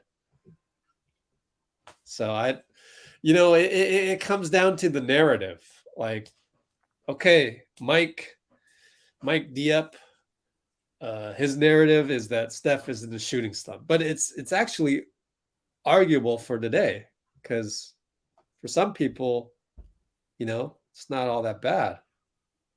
And he was making some. He made the one logo shot, but whatever. It's like, okay. I mean, if you told that to Steph, he'd be like, okay, that's your narrative. I'm just kind of, you know, telling you how they would respond to that. Because that's kind of how I like to run the channel is you try and be a teammate more than a fanatical. So try and be more of a teammate. Like you're Gary Payton on the bench. What would you say to Steph if he were 5 for 11, 3 for 8? You wouldn't say anything, first of all, because we're talking about the GOAT right there. He'll figure it out. But if you were to say something, it would be something of encouragement.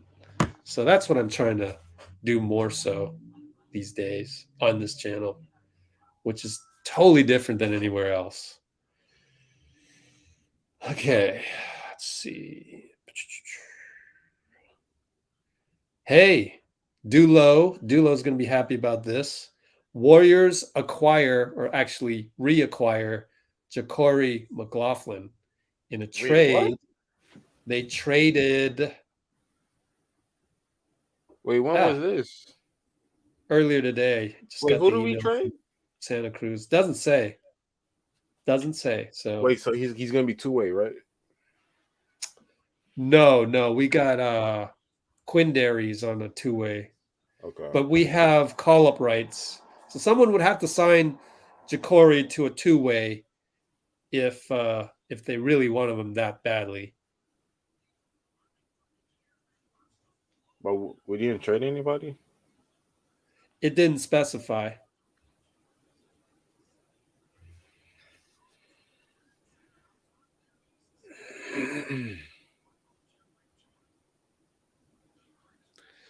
Michael Jeffrey Jordan.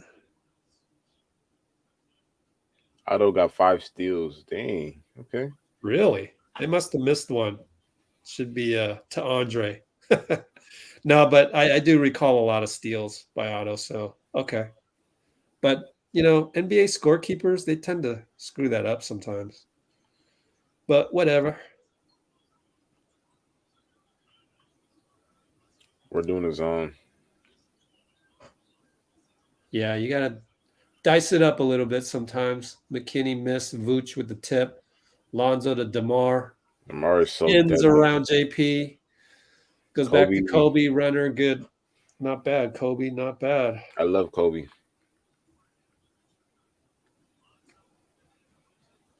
Come on, Steph. We need Steph. We need Steph. Steph way up top against Zoe. to Looney left side, post up way far from the hoop. That's a Wiggins, he's on baby Kobe. taking Wiggs. That's Vooch a is baby. showing, and he draws a post up foul on Kobe. Man, Wiggs has a way of getting these calls. It's amazing. I love it. Like Steph would never get it. I don't know about that call. That's a bad call in my opinion, but I'm not complaining. Steph. Oh, nice dish by Otto, but Steph misses. Otto misses the putback. Looney just cleaned that glass. Looney, another rebound, another find. How many assists for Looney? I bet you has assists. I told you, 4 assists. 10, 12, and 4. I told you. 29 assists on 37 makes. We're almost at that 30 assist mark. Lonzo finally misses. He's been unbelievable today. Steph. Let's go, Steph. With the righty. Oh man, he saw Lonzo coming, so he didn't go lefty. That's so smart to do that. Fillet. He did the jelly. That's genius. Good stuff, Vooch. Let's go. Yeah. Vooch is playing well. How many points is that for Vooch? Man, he's racking it up. 19 points, 13 rebounds. Let's go. Yeah, Steph. Splash. Let's go, all baby. Right, that's what we love. Mic'd up. I need you to comment. Mike. all good. I'm kidding. Man, that shot was beautiful. Here comes JK. Cool. I didn't even notice that. Oh yeah. That shot was beautiful. Yeah. I know that fans heard that. Swish. Otto got 5 steals. All right, let's put tuxedo on there. Abbas. Wait, that's not a tuxedo. My bad. Let's see.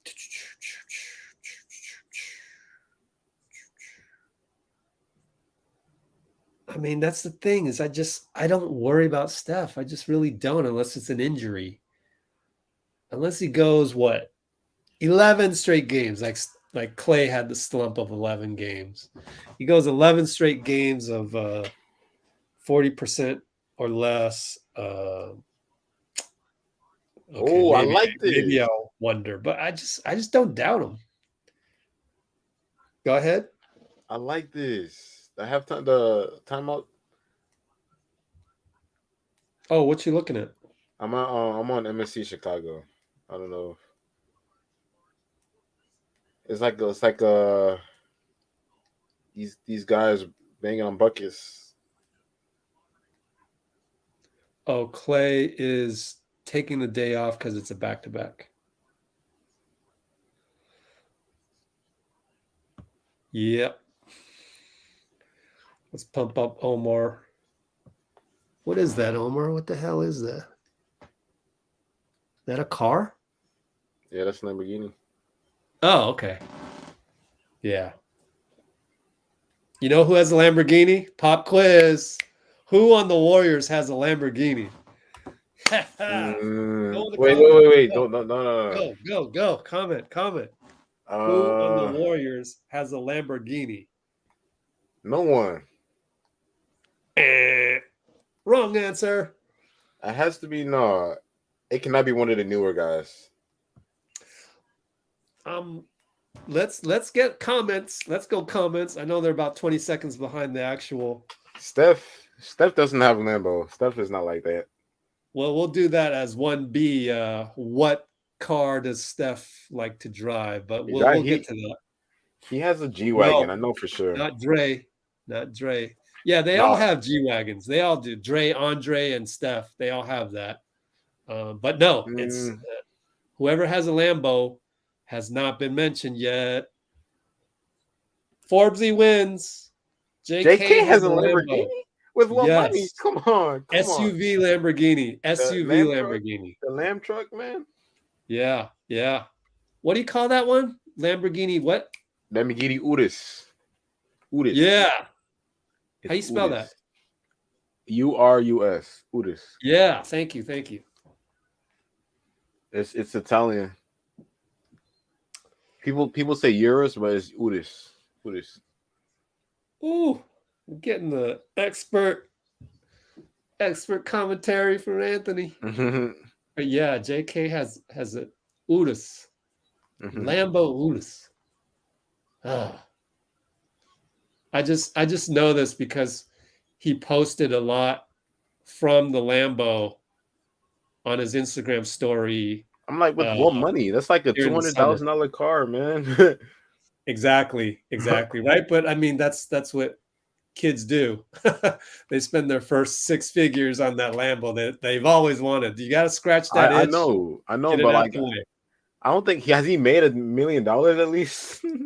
Right. I mean, there's probably been duffel bags in the past. I mean, come on, that's just how it is, right? I know, but like AAU. the There's first thing been I duffel do, bags. is buy my mom a house. I'm not buying myself a car, man. Come on. Exactly. But I mean, maybe he did that. Because sorry for not commentating. We're still up 33, but maybe he has it on lease, which is what, whatever, 10,000 a month. Steph! Oh, missed it. What? Okay. Somebody fouled Looney. Oh Oops. yeah, Gordon Ramsay's at this game too, I think. What's that? Gordon Ramsay. Oh. He's in Chicago right now. He was on the Bulls, the Chicago Bulls' Instagram. Oh, nice. All right, here's JK with the full court one-on-one versus DeMar. Gets switched on to Vooch. Vooch tries to post him, gets the post. I love this matchup. I love it. Okay, passes out to Ramsey, to Sunmu, to Good Zoe. defense. Yeah, JK blocked Zoe. Woo-hoo. Oh, I love watching JK, man. That's Wiggins. Oh, missed it. Dalsumo is a great rookie. Good pass. He has a great what? He's a great player. He's a great rookie. Yeah. Remember we talked about that? Like Yeah. those guys in the league, that's like Terrence Mann, like Lou Dort. Yeah. Dalsumo's like one of those guys, I love like I him. really like his hustle and just in the right place at the right time. He's a Chicago native too, man. He played it for Illinois, I mean, and he's playing for man. That's a dream, man. Come on, that's like a video game, 2K type of stuff, man. Oh, what is? You play for your home college and you play for your home team. Oh, That's a yeah. dream. Oh, that's cool. And he's from Speaking of Chicago. colleges and stuff, there's a lot of ties to. I was watching some of the Instagram stories of Juan and Jordan Poole, his buddies, Looney, and they had dozens of people from their neighborhood at the Milwaukee game yesterday. And yeah, the Warriors got blown out, but there's still smiles and just with family, and they probably wish they played better. But even Juan, because he went to Marquette and has a lot of very close supporters nearby in Milwaukee. I thought that was really cool to know that our team right now, with those three guys, we have a lot of strong connections over there in Milwaukee. And I didn't even know that JP and Looney were really tight like that. I mean, obviously they're both from the same city, but to understand that it is really a small city and towns and stuff, that they talk every day to each other because of that. That was cool to find out. Speaking of which, JP misses. Good hustle by JK again. He caused that offensive rebound. That team offensive rebound is because of JK. Oh man, it's exciting to watch. Man, we get to watch a team that's almost winning 3 out of every 4, and we get to watch a number 7 pick develop like this. Man, we should be grateful. Oh, one-on-one versus Oh Vooch. man, Oh, JK, you're so good. You're he's so good, playing and you're confident. 19. That's a 19-year-old kid who just took a veteran. He just took a veteran. Oh my goodness. This zone is 16.7 for 8. crazy. This Oh, zone is crazy. I love it. Oh, I like that one, Jabs. Let's pump up Forbesy. Let's pump up Jabs. Hold on. So, Forbesy, you have really good comments, but you and Jabs have got to get a good profile pic. Encouragement right here. You got to get this right here. Right there. Oh, we got I don't one want in. to just look at a purple J, Jay. DeMar, no good. Juan is in. JP. Let's look at DeMar's numbers. Not too good, I don't think. Not too bad, actually. 5 for 10, 7 of 7 line. Belly air balls. Yeah. Oh, I guess mic'd up is a little. Don't spoil it too much, mic'd up. So let's go here. Looney's only 25. Yep.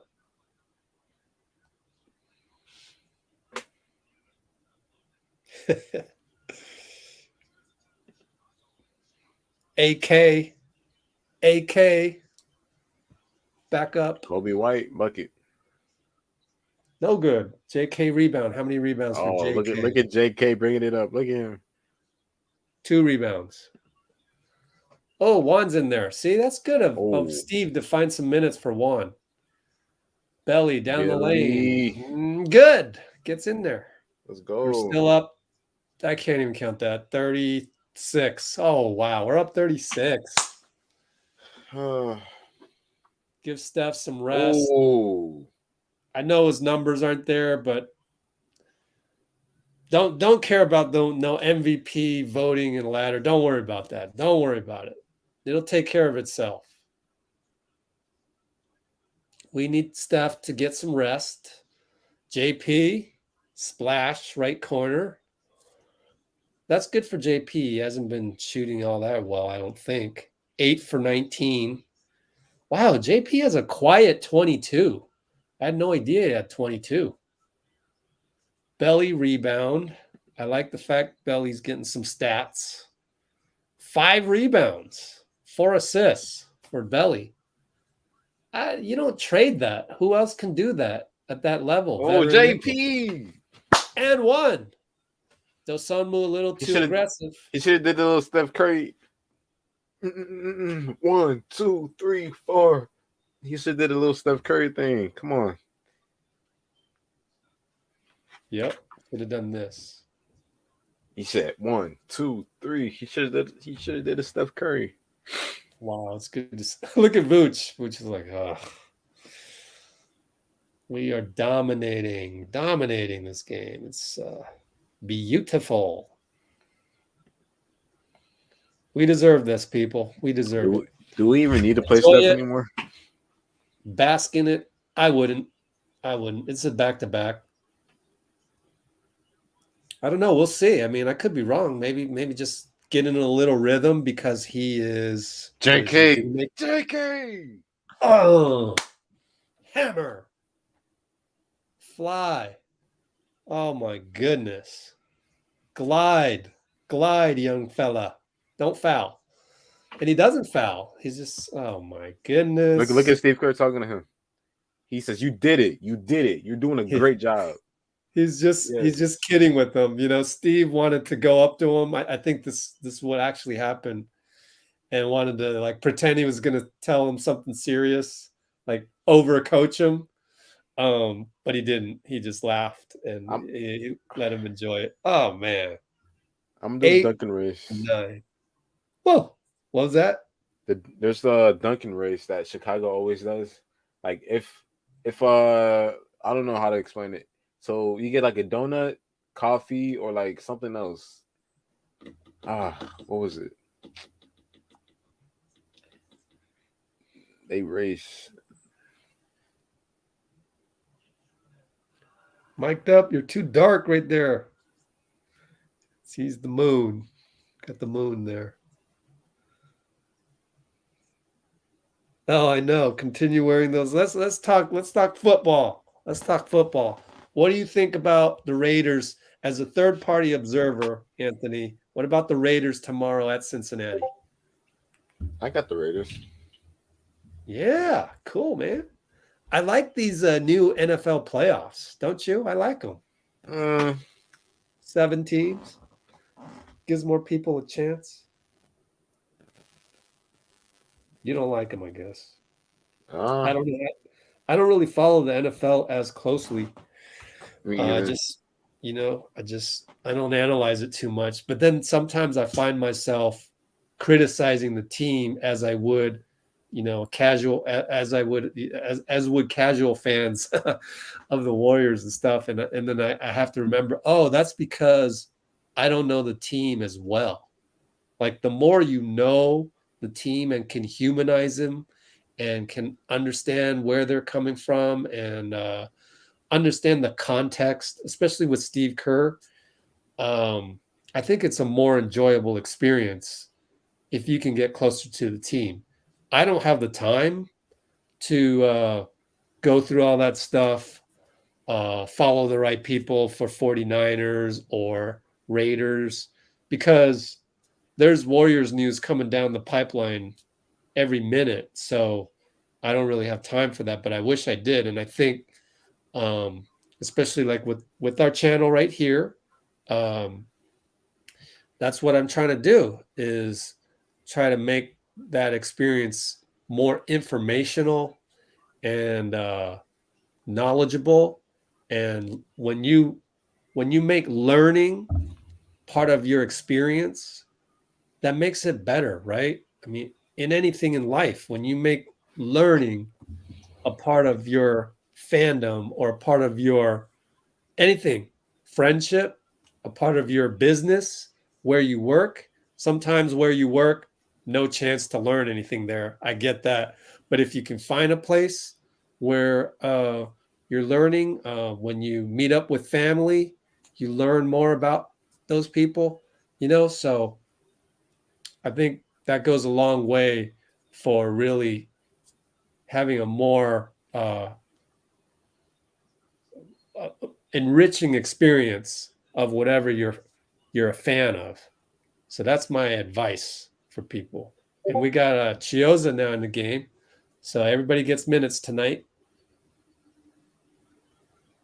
Goaltending, yeah, goaltending on JK got a little too high there. I actually asked JK, and this is on our channel. If you look in the JK playlist, he said that he doesn't think he jumps that high. I was shocked. I was sitting there going, "What? Can you say that again?" And he just said, "I don't think I'm that good of a dunker." Kobe. Yeah. So yeah, I have that. Maybe I need to bust that out, bust that video out, give it some shine tonight. JK. Oh man, because yeah, JK. We don't really know. We just have to see in behind closed doors. Does he have special dunks? I don't think he does, but they're helping him. Juan is a good guy that always helps JK come up with a creative dunk. But it just didn't seem like JK felt he was worthy of the dunk contest. But I think all of us would disagree with that.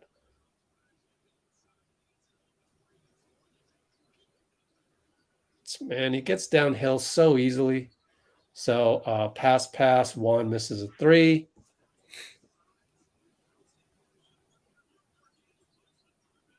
Ooh.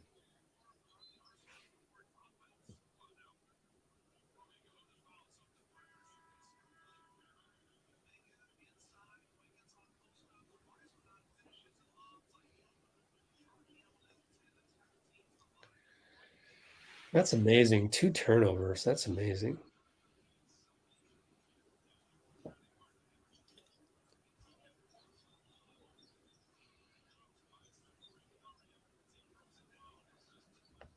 Okay, let's go back to the game real quick. 10-18, 10-17, 10-16.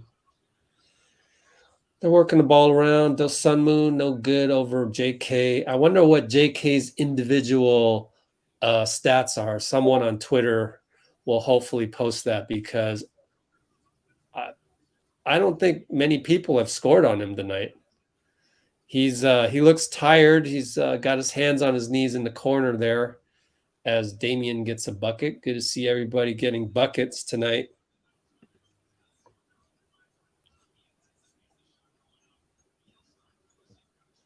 Everybody's got buckets. Juan hasn't scored and Chioza hasn't scored.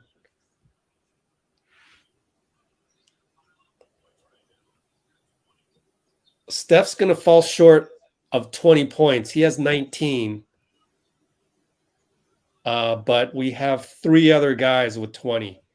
JK, Wiggs, and JP. Here comes Damian. We're going downhill. Too bad. Want to see some fireworks. JK wasn't there, though.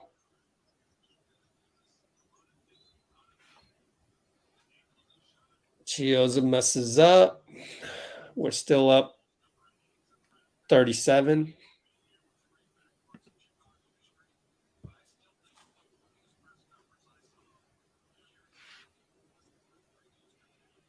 I'm gonna be on the phone for the next 10 minutes. Hold on. All right. All right. I'll do some play-by-play. There's Ramsey left side. Damian almost steals it again. Broken play, no good on the layup. Belly gets the rebound. Here comes Chioza. JK, Chioza, JK fakes the three. Look at those. Look at those moves. Oh my God. Oh my God. JK with the dime to Belly at the bucket. I mean, 2 assists, 20 points. He's a little low on the rebounds and assists, but he's still making an impact. It's just like, wow. They hit a three. Damian off a curl. Juan up top. Okay, Belly has the height advantage. Finds JK right corner. Ah, swish. Belly finds him. That's his 5th assist. JK is now 9 for 10 from the field. Oh my goodness, beautiful. Just what a game. What a game. Oh, I guess hey, you gotta stop spoiling it, Mike. Stop spoiling it. Even the box score isn't 9. Maybe you got it wrong because the box score says 9 for 10. Let me refresh. Jeffrey, are you coming on the live, Jeffrey? JK sits down. I'm pretty sure I sent you the link, Jeffrey.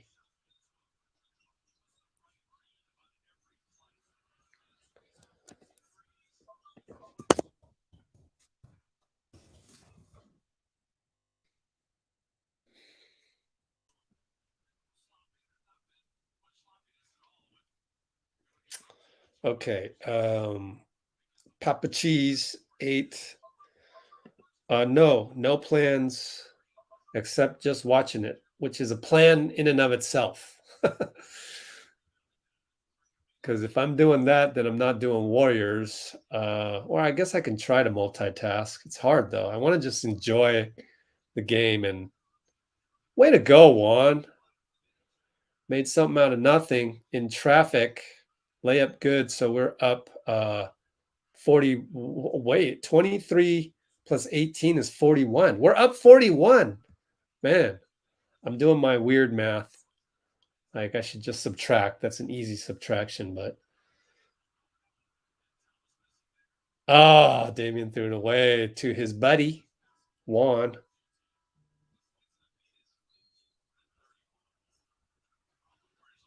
Oh, Mike Breen is correct. I guess I didn't refresh it. 10 for 11. I don't know. I thought this was like a live box score, like it automatically updates. So whatever. JK 23 points, 10 of 11, 2 of 3 from 3. Let's see. I want to see if Jeffrey's coming on board. You have the link, Jeffrey, if you want to join us. Let's see. More box score. So Steph finishes with 19.7 for 15, 4 for 10. I don't think we can call that a slump anymore, but you can call it whatever you want. Put any label you want on it, but I don't. It's definitely not a bad game. Maybe subpar, but the fact that Steph has gotten himself to a point where 19 points on 7 for 15, 4 for 10 threes is subpar. That's only like goats do that. Only goats do that.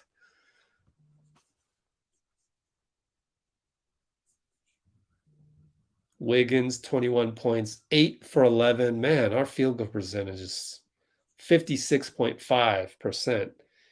We're 44.4, 444 on threes. We have 36 assists.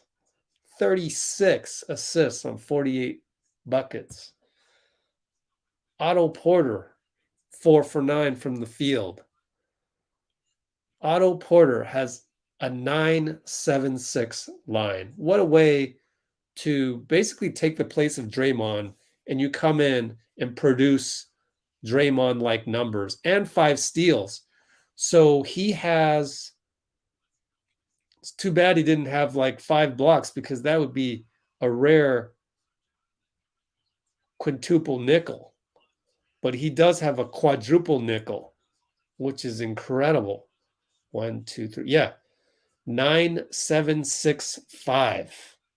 Wow. Otto. Looney. 10, 12, and 4. 12 rebounds, 4 assists. Wow. Jordan Poole has 5 assists, 22 and 5. JK is back in the game, people. Moody's sitting there watching this game going, damn, I want some minutes. But he'll get a lot of minutes tomorrow and the next day with Santa Cruz. Either tonight and the next day. I think he's playing right now, actually. Damian Lee, 8 points, 5 rebounds. This whole box score is incredible. Andre, 5 points, 3 assists, 4 steals. Belly, 6 assists, 7 rebounds. Oh, this is fantastic. Fantastic numbers all around, other than Juan and Chioza, who just got in, so can't blame them.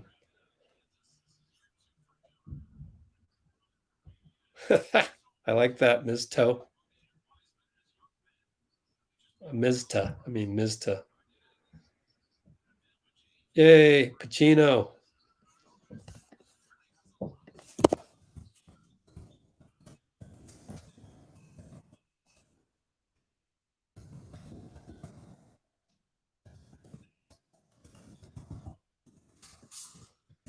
All right. Posing a question right there to Pacino. Oh, JK. Wow, JK. Rises. Looks like he's going to do a layup. Dishes to Juan. I mean, this is a kid that's 19 years old doing all this stuff. What a game. What a game. We're going to get podium JK tonight. And I love his accent. It's just really fun. Like, he calls dunks dinks. I love that one. I love that little part of his accent. I love that. He calls his dunks a dink. And they might as well be dinks for him. Oh, here we go. Oh, we missed it. JK left corner 3. But yeah, for him, dunks are dinks. Oh, JK! Was that a block? I couldn't tell from my TV angle. That was a block, right? Oh my goodness. He just man, I'm at a loss of words. JK. Block, 2 blocks. Oh my God. Wow. Wow. Wow. Let me give Omar some shine because it's been a while since I shined Omar there. Cool. We got somebody new in the chat right there. Love Zezzy. Woohoo! Oh man, Ben, really, like, we are up by 30, no, 40, and you want to complain about Chiozza? Come on, can we give it a break? Just give it a break. One game. Give Cheese a break. Please. Oh my God. Come on, Ben. Enjoy, man. Stay positive. See, JP just did a silly turnover. Am I mad at JP? I'm not mad. It's not a good turnover. It's not a good and one foul on Belly. But let's keep the perspective. We're 39, 38 points up. We're good. Like, I keep saying, Chiozza is a two-way player. He's supposed to make mistakes like this. He's supposed to not have confidence. He's supposed to X, Y, and Z. Don't worry about it. He's better than Tony Douglas. And back in the day, we had to burn a 15-man roster spot to sign Tony Douglas, not to throw Tony Douglas under the bus. I don't like to do that, but I'm just defending Chiozza.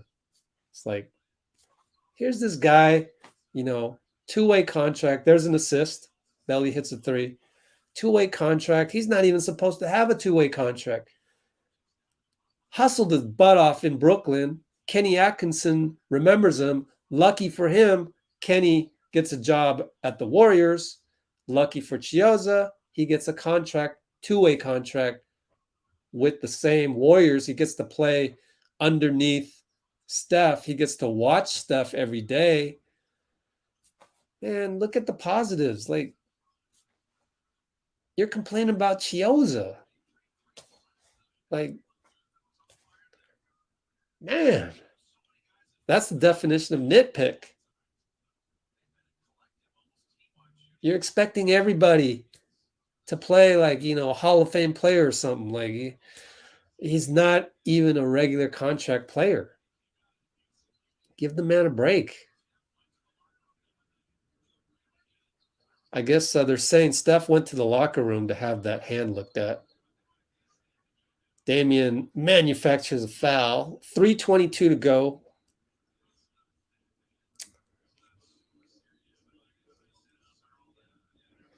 Oh my God. I don't get how you want to see like literally everything positive, because I do.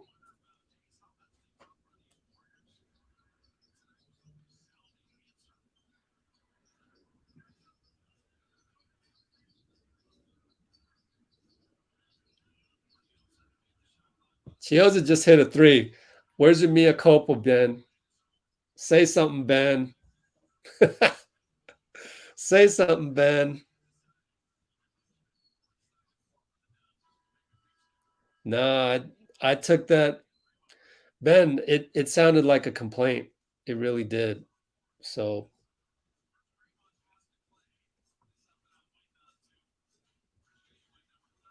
I'm trying to do something different. You got Twitter, you got Instagram comments, you got Reddit, you got Facebook. All of those 4 places are negative places. Instagram's not sometimes because it's a lot of pictures and I use it a lot to communicate with people. But if you go into the comments on Instagram, it's definitely like negative. So that's the state that we're in.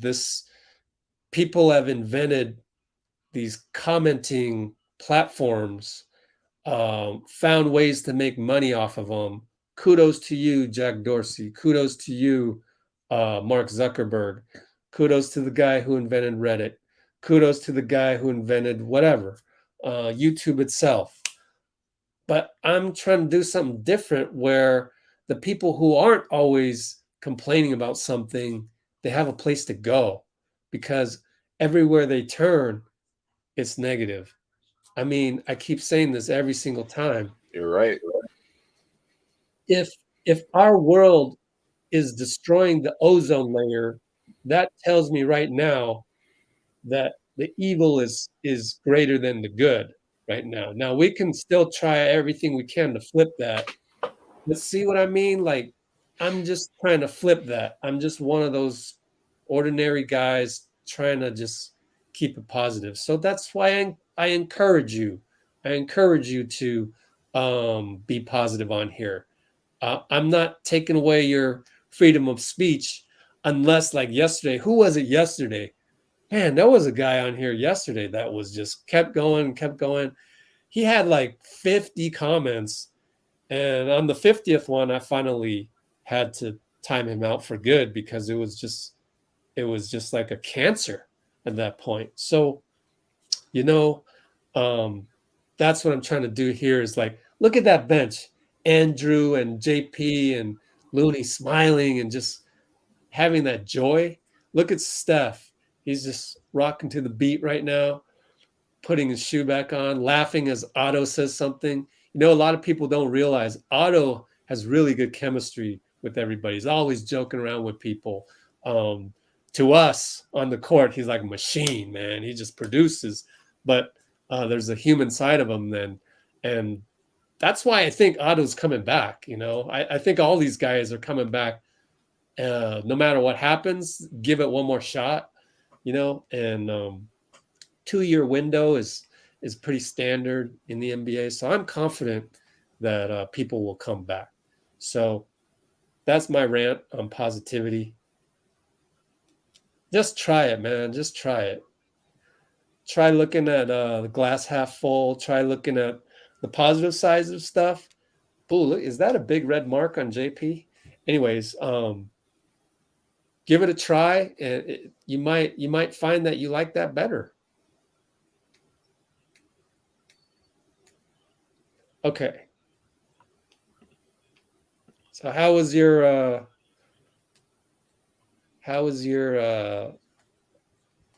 phone call? Man, my coworker, man, he's going crazy over the Bulls right now. He's pissed. He's pissed. Like he just he says that he doesn't even want Alonzo Ball on the team anymore.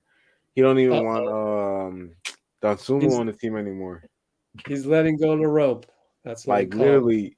He's like the past couple games, Ball has been doing some dumb stuff, and like it's like he's fed up with it. So he wants Lonzo gone. Well, he got off to a good start. Yeah, tonight. He had like 4 threes. I saw it on Twitter. Yeah, but he's mad. Man, people really think Vucevic is gonna make the All-Star team. Oh, look at Gordon Ramsay. Look at that. Oh.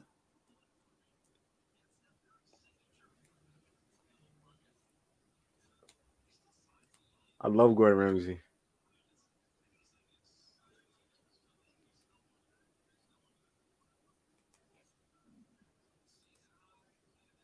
Okay. Anyways, good to have Jeffrey in the chat. Thank you, Jeffrey. Jeffrey. Adding your wisdom. Good to have you on, too. I know it's really late for you now. It's 8:50 p.m. over there. Ooh, Yes, Damian sir. Free. No good. We got 2:20 to go. We are up. What's my math? 39. I literally just got off of work and got straight on the stream. Oh, thanks, man. I appreciate it. No problem. I might really go to do. sleep. Don't you love this new format? Look at that. I love it's gonna it. get better. It's gonna get better. I'm just learning the features of this thing. Juan, no good. Nice try though. If he made that one, he would Air have had ball. 2 amazing layups. Block. No good. Block. Belly gets a block. Or Kuminga. Oh, they're gonna call Kuminga. That's all good. Let's see who got the block. Both of them did. Officially, it will be Kuminga with his 3rd block. Oh yeah, you're right. Both of them. Belly got a block. Kuminga with his 3rd block. See, look at Billy Donovan. Is he worried though? See, I mean, that's like, if you're a Chicago fan, you got to stay even keeled. Don't let go of that rope. No, this is just one loss. I mean, they're still number 1 in the East. They're going through what we went through last night. It happens. It goes around in the NBA. It's good competition. When your best player is out. JK. Let's go, JK. Post up the mouse in the house. Mouse in the house. Oh, we got swatted, but he draws another foul. How does he do that? He draws a foul every single time. He's so fun to watch. I mean, like, if I was a young basketball player right now, I would look at that tape. I would be like, how did he draw that foul? I want to draw a foul too on that one. Is this a season high or a career high? Yeah, career high. And Jordan Poole's on the floor basically talking about that.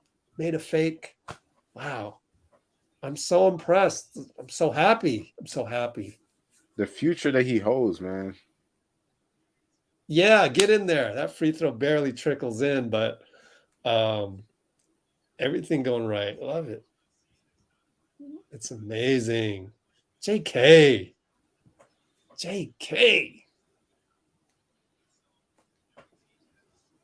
Man, who's number 19?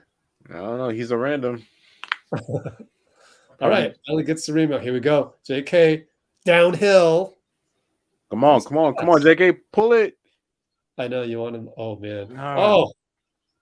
Oh yeah, that's D Lee. Fuck it. Ugh. Yes, I'm a little behind you. I guess we have 135 points. And we're keeping the Bulls below 100. Oh, everything. It's just clicking.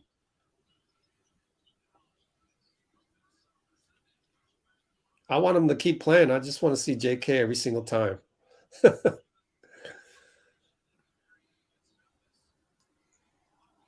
All right, 26 seconds. Juan just makes a 3. Oh my gosh. Yeah, Juan. Everybody start feeling it. Feel it.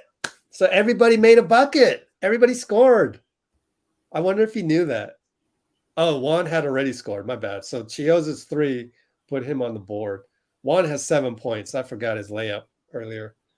But yeah, at least he made his first 3 right there. 1 for 3. Just fantastic. This loss does nothing to the Bulls, by the way. Yeah, they're good. Hopefully that injury to Zach LaVine is not nothing serious. Yeah, Zach got hurt. Did they update anything on that? Jeffrey with the spoilers. Just kidding. Doesn't matter. Did they update anything for Zach on Twitter? I didn't check. I got so engrossed in this game. I like that actually. If there's something going on where it takes me away from Twitter, I'm happy. Other than that, I have to stay on Twitter in terms of like keeping track of NBA news and stuff. But I'm happy when something draws me away from Twitter. I'm happy because every single tweet is going to have some outrageous reply underneath. Okay, so Adrian is saying that he's going to get an MRI tomorrow, but there is initial confidence that he hasn't suffered anything serious. It's just like a tweak. Oh, a tweak of what? I don't know. It says described as discomfort.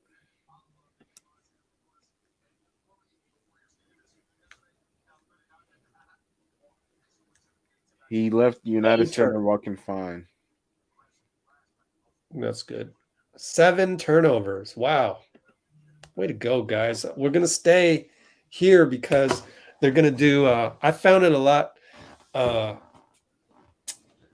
more pleasant for me to uh, just wait for the interviews to come up. When I mean, I've been busting my butt to chase this and that, chase this and that. So, to answer someone's question earlier in the comments, I'm exhausted from chasing the content and that. So I'm just rethinking things and resetting myself a little bit so I don't get overworked. They're gonna have wigs on now, so let's listen to that. It's wigs with NBC Sports Bay Area.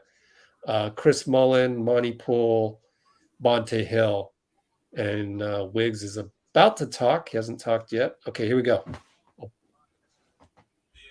important. We could have shooting worse than we did yesterday. We had to redeem ourselves. Yesterday was a bad loss. So we had to come in aggressive, and we needed this win. It was important. Andrew, what was it like on the bus ride from Milwaukee to Chicago last night? What do you guys talk about? What are the things bus that ride? Get you guys ready for this game and this performance? They took a bus. We just know how good of a team we are. We can't let stuff like that happen. And when it does, when faced with adversity, we just gotta, be strong and show them what we're about. And congratulations on a great game. You and Jordan pulled up to an incredible start to set the tone and great efficiency throughout the night. Is it just a matter of time before we see this type of performance with Klay Thompson as he works his way back and ramps his minutes up? Yeah, we're going to figure it out. And when we do, it's going to be scary. We have a lot of guys that can contribute to winning, a lot of guys that can dominate. So when we figure it out, it's going to be scary. You guys got JK off the bench tonight, and he gave you 25. What do you think about just what his development and what he showed you guys tonight? Man, he's an athlete. He's about the gym. He's fast. He's strong as shit. He got it all. Today he showed up. He was aggressive to the rim, hitting his shots. Played amazing defense. The sky's the limit for him. Really, it's a witness going back to Minnesota on Sunday. This is going back to Minnesota. Thinking about that game. Remember that game at Chase Center a couple months ago? That was kind of your coming out party for the season when you posterize your teammate Karl Anthony Towns not once but twice. Have you been looking forward to going back to Minnesota in front of all those fans? For sure. It's all love. I had great times over there, and it's always fun going back there, competing. So I look forward to it. And then you put up big numbers your entire career, but this year, career numbers in efficiency from the field and from the three-point line. With the All-Star game coming, I want permission from you from now until that happens to call you All-Star wigs instead of two-way wigs. Is that okay? Do what you gotta do. I appreciate the love. Hey, you know what you had to do. You're gonna be in Cleveland as an All-Star, man. Yes, sir. I agree. All right, so get some rest, man. We'll see you I agree. All right, thank you. Congratulations on this round. I agree with that. Wiggs, man, it's good to see Wiggs smile like that. I know you guys can't see that. This is the NBC Sports Bay Area. Jeffrey! A smiling Wiggs is a good Wiggs. Why you come so late, my guy? Come on. I just got home. I just got back to the hotel. I was out for dinner. It's so cold in Boston. It's like 14 degrees. Now you know what I'm feeling, and that's a normal day for me. Boston? Wow. I'm in Boston right. I'm catching the Celtics Bulls game tomorrow. That's why I'm hoping that Levine's nice. Fine. Good for you, man. Yeah. D, we got a new thing here, so you must get a better profile pic. Okay? Yeah. Everybody get a better profile pic because we're gonna put you on here. All right. Yeah. So what's your whole schedule like, Jeffrey? Well, I'm in Boston till the 18th, which then I'm flying out to SF in the morning so I can catch hopefully I can get checked in and then I can go to the game that same night. Cool. I'm watching the game on the 18th, the 20th, and the 21st. Yeah. And I'm not sure when I'm leaving SF, so if I leave later, I might also catch the Jazz on the 23rd. We'll see. Must be nice, huh? Look at you. Yeah. That's great. Yeah. Cool. Well, yeah, right. we're gonna link up eventually Yep. and Must be nice, huh? do a little, Man. do some kind of thing. I don't know. We'll figure it out.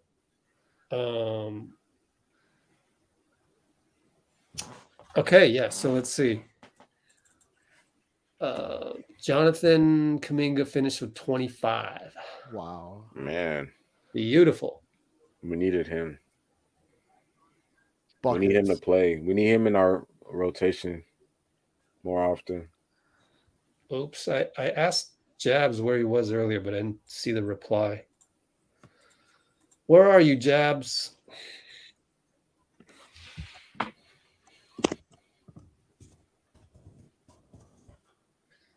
Only problem with StreamYard here is I'm unable to at anybody.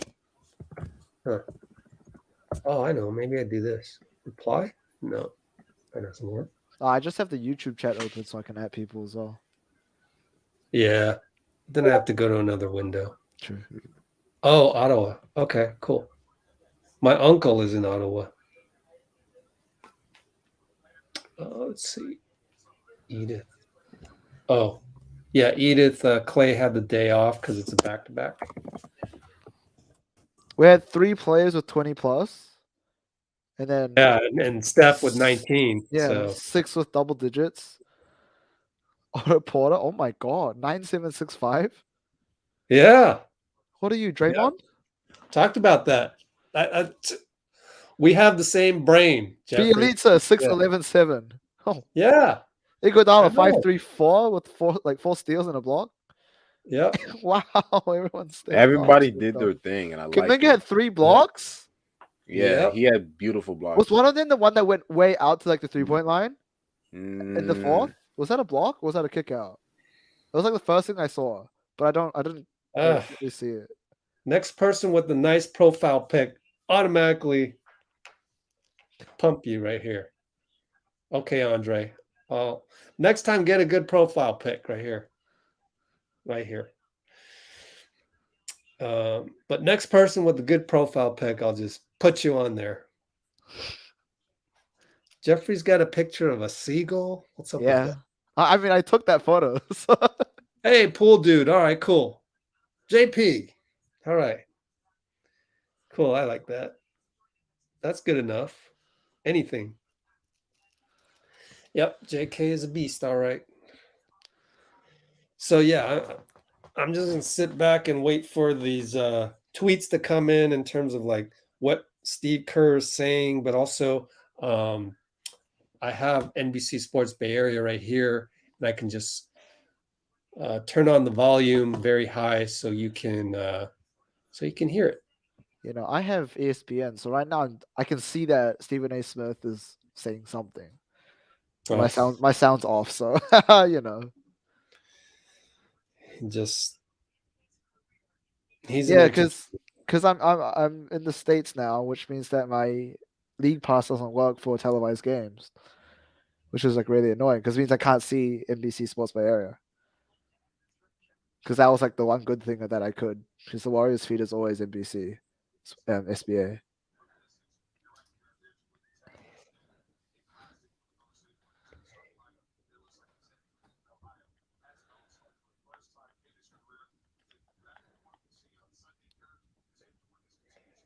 So someone in our Discord, and man, Leonad, are you out there? Like, you better be on this live stream. You should say something on this live stream before you go. You know, I gave you free access to this Discord, and you just post stuff that's just.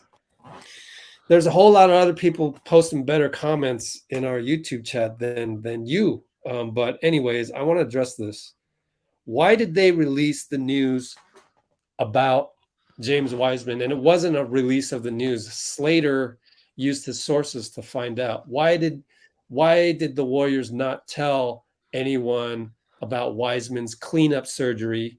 And he should be all right. And Russell Westbrook went through a similar procedure and all that. I'll tell you why. It's because of the outraged people out there that would have once again gone to your most familiar apps, to say, oh, Wiseman's a bust, Wiseman sucks, this, that, and the other thing. The Warriors knew that. So why would they tell you? So you can only look in the mirror.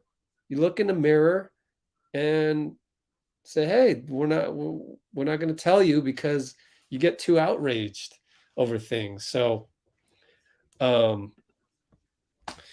it's just a shame. Whenever you want to come back, Anthony, let me know. We'll see you there. It's just better to see somebody rather than nothing. So it's just the irony of that is like the outraged people are outraged that the Warriors didn't tell them back in December when Wiseman had the surgery. But the reason why they didn't tell you is Was because the outrage? oh, so stupid. Like they I don't even, feel no. I feel it's like everyone wants to know everything. they don't And deserve to.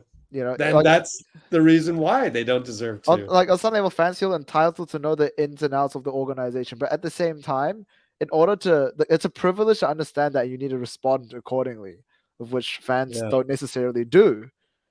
You're So not entitled to be outraged over everything. you're not That's the entitled to be thing. outraged. Exactly. So organization disclosing information to fans is And that isn't that the problem of 2022 social media? It gives people the sense that they're entitled to be outraged.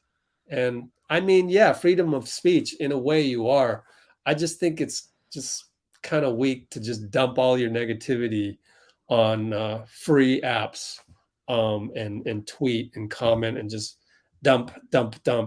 I prefer. I see more strength when you go onto social media to say something positive about something. I think that's courage actually in this day and age. So that's what I'm going to go with. That's my reminder to you. So doorbell rang. My Uber Eats is here. I'm going to go get that. You guys enjoy Jeffrey for a few moments.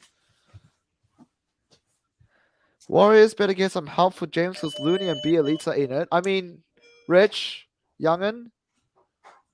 First of all, if Rich was here, he'd be going at you right now.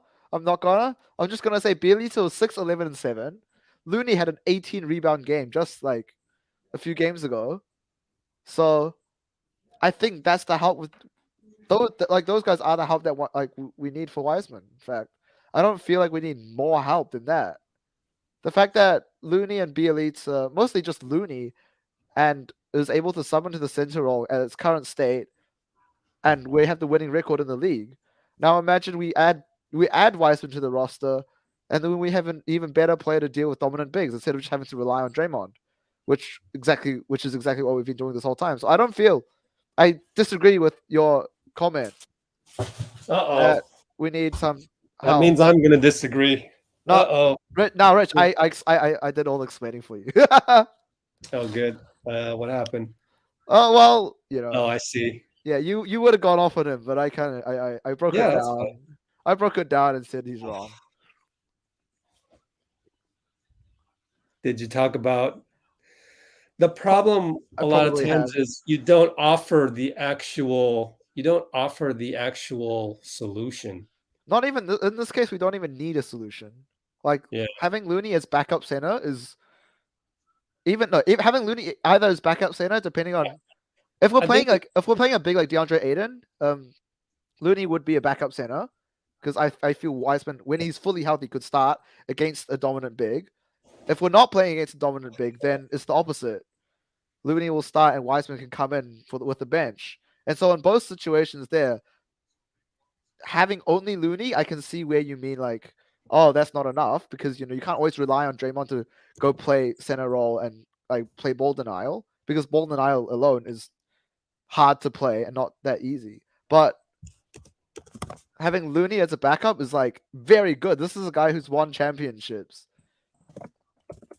And I think you're discrediting I think Rich Rich Youngin in chat. You're heavily disregarding how good Looney is.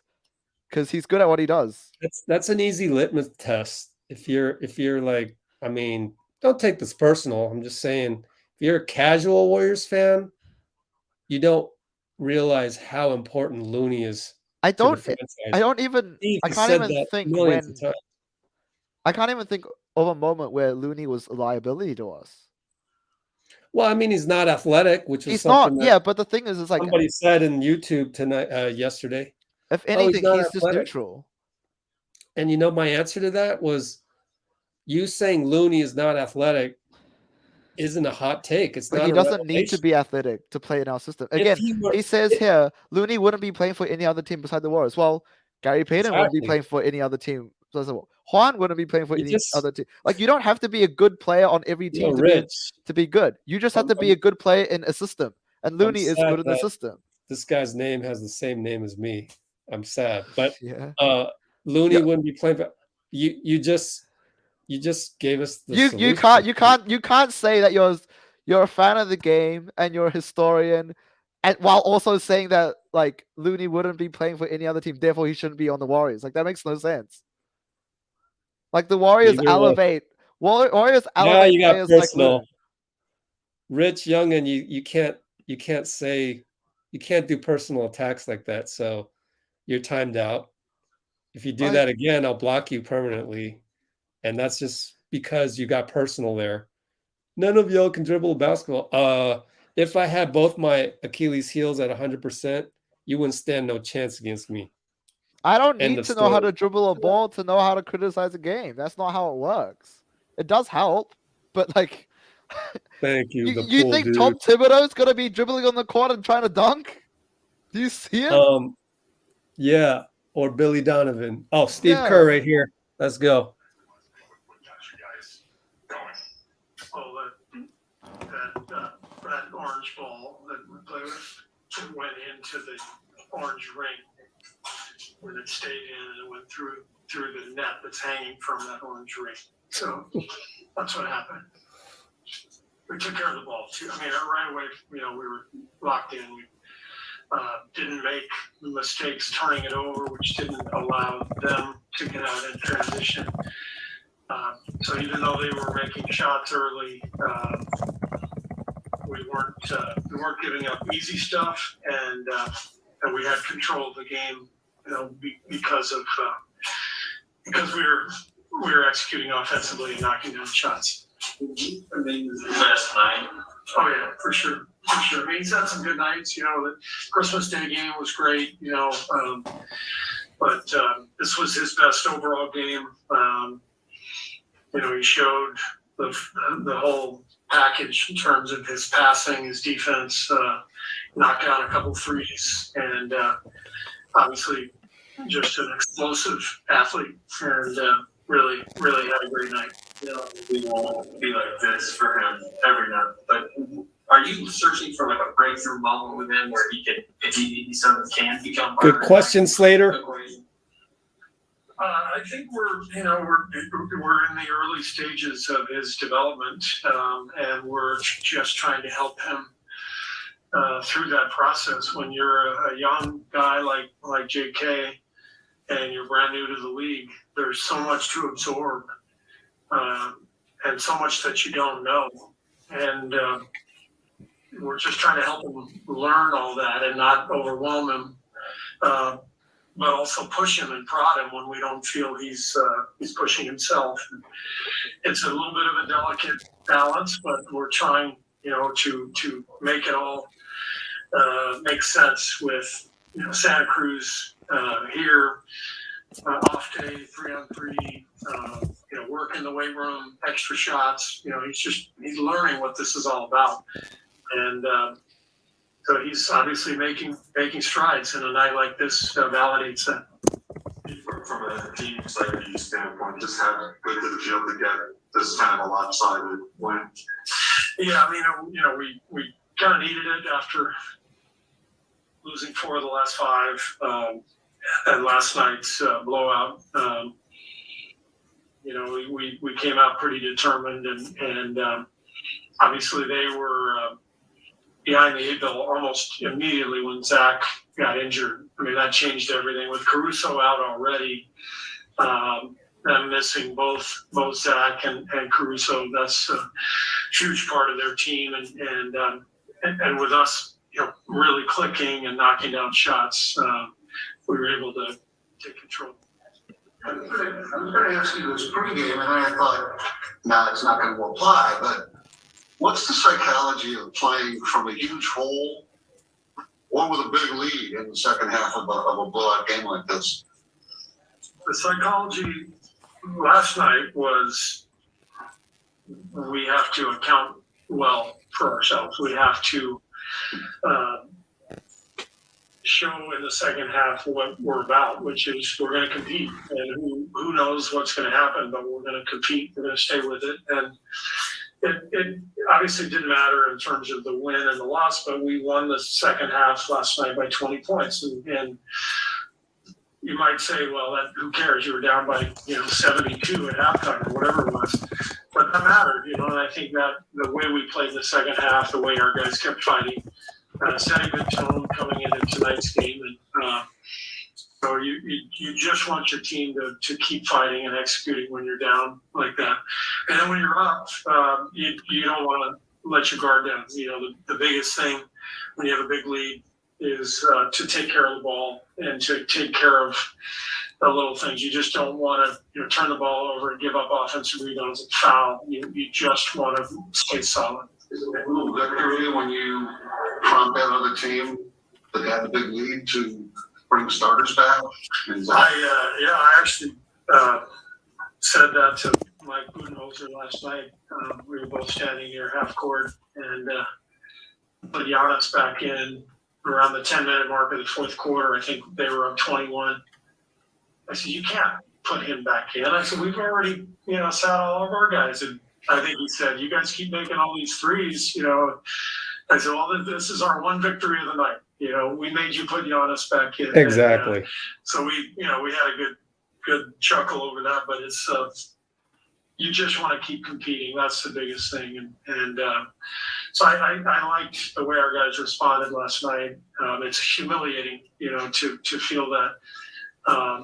And they responded well. And, tonight, Billy probably had to give the same speech I gave last night. It's, 24-hour difference. And who the hell knows why this stuff happens. It makes no sense. But you try to control what you can control. Maybe this is a different way of asking him than he asked, but when you talk about Kuminga, it's so easy to talk about his future, right? He's 18, so explosive, as you say. But how much does a night like tonight show that he can be a factor in the present, the rest of this season, and help you guys win? Yeah, I don't think there's any doubt that he can help us win. But we also know that progress isn't linear as a young player. There's going to be a lot of ups and downs, and so the main thing you're trying to get across is it's the process. Steph said something last night that I thought was so important. He was asked about his shooting struggles. He says, I don't focus on results. I focus on the process. And it's the same for a team.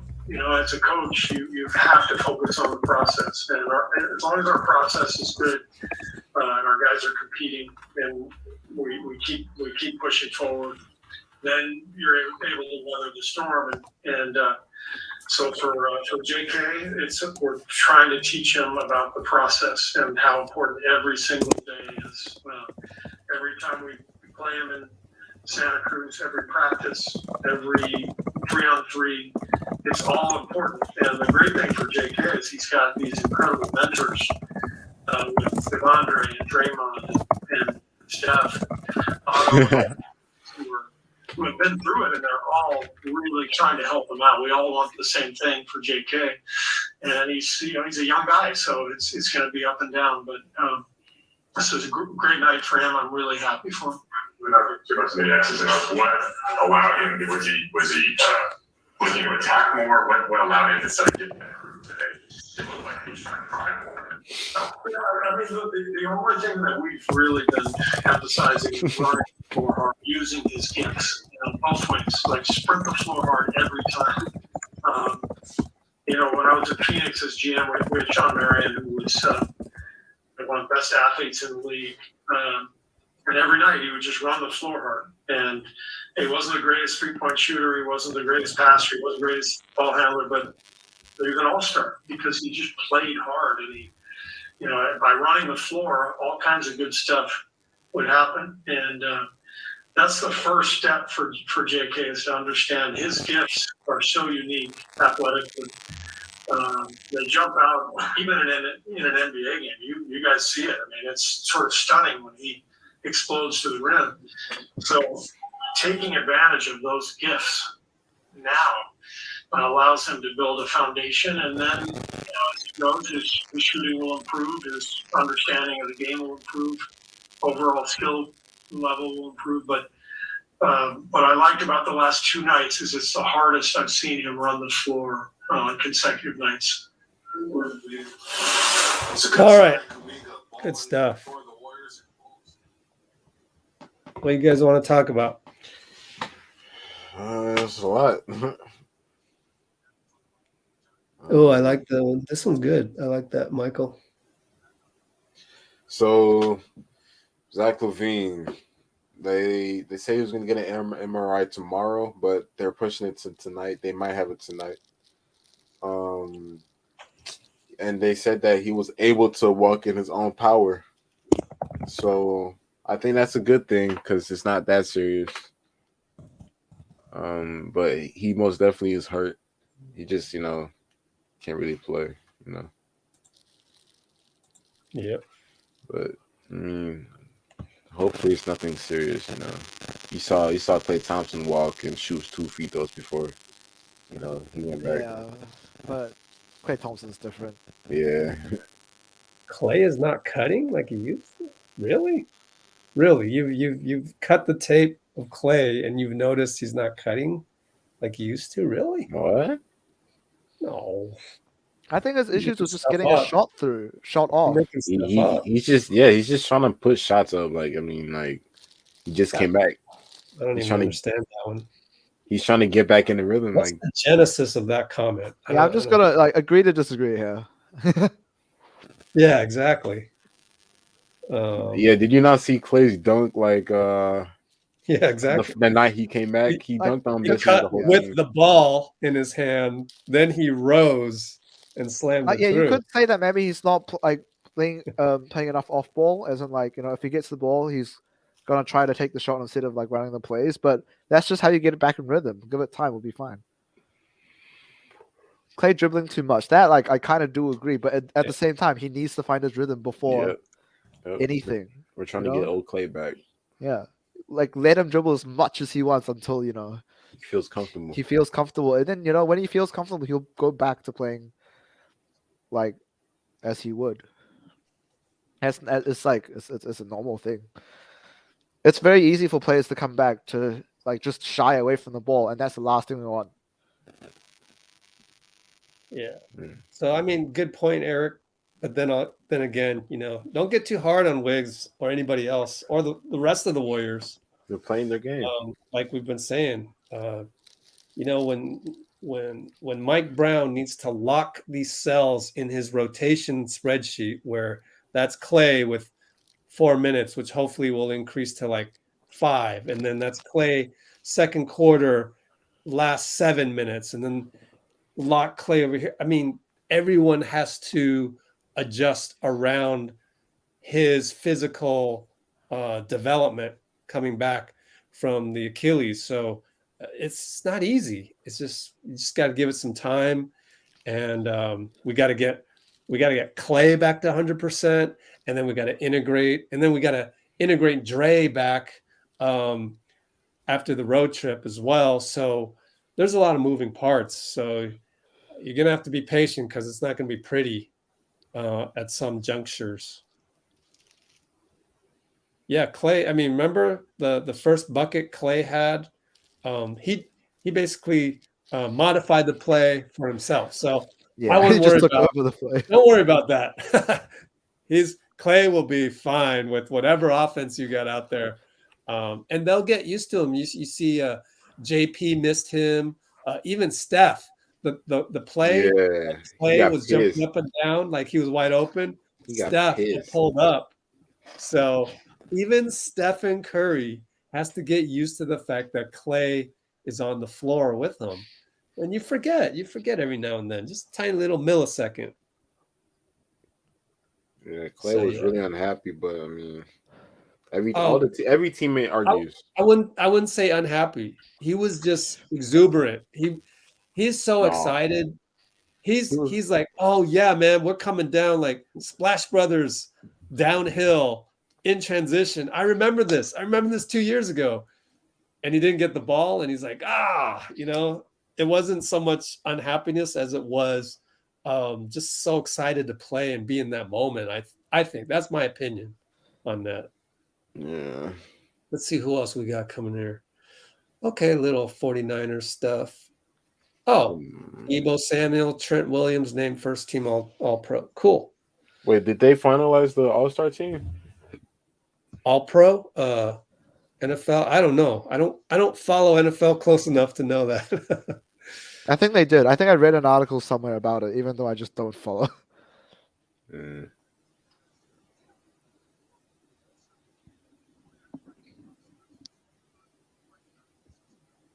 Okay.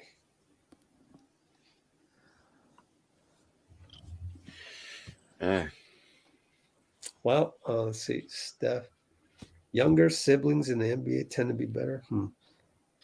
Yeah, I saw a video about it, and someone did an analytical deep dive, and it's like most of them do, Really? except for a certain brother pair that we know. I don't like the whole generalization thing of things. No, no, but I think like they did the deep dive, and it was actually because most of the time the older brother learns a lot of basketball lessons that they do, or the family learns a lot of basketball lessons that they do change their approach when the younger sibling plays. But in this case, Steph's just different. Yeah, I think it happens more when like both the children are like going for professional basketball, but like the parents aren't in the sport. Whereas with like the Curry brothers, in that case, they were fully immersed together from a young age. Oh, So it's not like there was JK. further information to be transferred. I would say just being alert on defense, playing as hard as I can. I think that was the biggest thing. You was just in there mentioning how that's kind of the number one thing they're telling you is just run the floor. I guess how much in your career have you had to tell yourself to just kind of sprint the floor as much as possible? I would say it's my first time in my career to really like think about Good how much question. I gotta run for me to get easy play. And I spoke to the coach. We sit down, watch our films, and I think running gonna help me just get the easy play. You want to run? Did you see areas where you didn't run, where if you did, you would have got something? Yeah, I got a couple areas where I didn't really run, and I think I can do better than that. And I'm still learning and just trying to correct every mistake I leave on the floor. What's this year been like for you to be up here and to spend some time in Santa Cruz? I mean, it's easy to focus on the future, right, at your age, but I mean, how much restless are you to contribute now the way you did tonight? I'll say it's a lot. But it's a lot of learning this lesson. I feel like I'm getting better. It's a good thing that I'm going back out there, getting more comfortable coming out here, get the compliment that I get, and help the team win. Passing tonight late, I think you have maybe 3 assists. How much are you, I guess, midway through your rookie year, are you seeing the floor? Are you seeing stuff? What was there? I think that's been my biggest thing. I always try to be the all-around player. Always trying to involve everybody in the game because you're never going to play by yourself. You got 4 other people on the floor that's playing with you that help you do other things. So I think that's been something that I had since a minute ago. I'm just trying to show what I got. And I'm not going to show all of it because I'm still a rookie. I'm still learning. But by the time, it's going to come. That's on a sort of fundamental level. How much fun was tonight to play that much and to play that well? Because you haven't had many games where you played that often. It felt good, especially coming off a loss last night to a win today. That felt a lot of good. it's a good thing. Everybody's happy. We just got locked in and go finish the job and go back home. All right. Yeah, JK has a heavy accent. I did not know that. Yeah, he answered them perfectly as well. Like, yeah. I didn't know that. He has a And really, he says, you know what the accent is on dunk? It's dink. Dink. I got the dink. I love that. I got the dink. So someone in the, I just gotta address this. Andre, welcome to the Let's Go Warriors channel. I know you got Steve Kerr 2.0 from Twitter. I know you did, but that is bullshit. That's bullshit. I'm just saying that right now. Steve Kerr has always been Steve Kerr. You can record this, send it out to Twitter. It's the same Steve. I've watched nearly every interview with Steve since day one. It's the same Steve. In fact, he's always come up with Steph gravity stuff. Possibly more. The only thing you can say on that is possibly more so after Steph did the crazy shot where Steve was like, no, okay. Then Steve realized that he's just got to actually let Steph do whatever he wants. And then you retool, and KD comes, and then you got to retool based on KD. And then, so it's always been a read and react system. It's always been that way. And if you guess, it's easy to just like machine gun fire all the adjustments that he could make. And then, you hit the bullseye that you're right, then you'll just say, oh, he listened to us. He's a different, like, it's 2.0. When the reality is part of coaching is making changes and making adaptations, but you do have to wait. There's only one reason that Steve Kerr 2.0 quotes exists. It's to cover somebody's ass from last year when they said bad things about Steve. So now they got to cover that up. Oh, this is Steve 2.0. If you think about it, that's the motivation for that. We could see Twitter. Yeah, we could see something on the game and instantly be like, oh yeah, that's not working. Let's make adjustments. But coaching isn't making adjustments day to day. Coaching is observing over multiple games, over 10 games or so, trying to figure out different plays, different rotations, and then making the adjustment afterwards. So everything Steve Kerr would do, even if we were clairvoyant and knew exactly what he's thinking in advance, he would do it late. Or quote unquote, he would be changing after we propose those suggestions. That's just how coaching works. Coaching isn't see today, do tomorrow thing. That's just not how it works. And if they did do it like that, you just wouldn't have a system. Everything would be knee-jerk reactions, and it would just because 0.0 because he just wouldn't be a good coach. Yeah, and also the structure that's underneath Steve. I talked about this yesterday. The coaches that he's hired, learning that he needed to hire certain coaches, delegating to those people. So now there's this like organization that he's created, this infrastructure that he has, and it's really really impressive. It's like it's a system, it's a structure that you go into so that guys like Kuminga can come in and develop at the right pace. It's different, and we're lucky to have Steph and Klay and Draymond to allow that, because in Charlotte they just showed LaMelo doing the circus assist.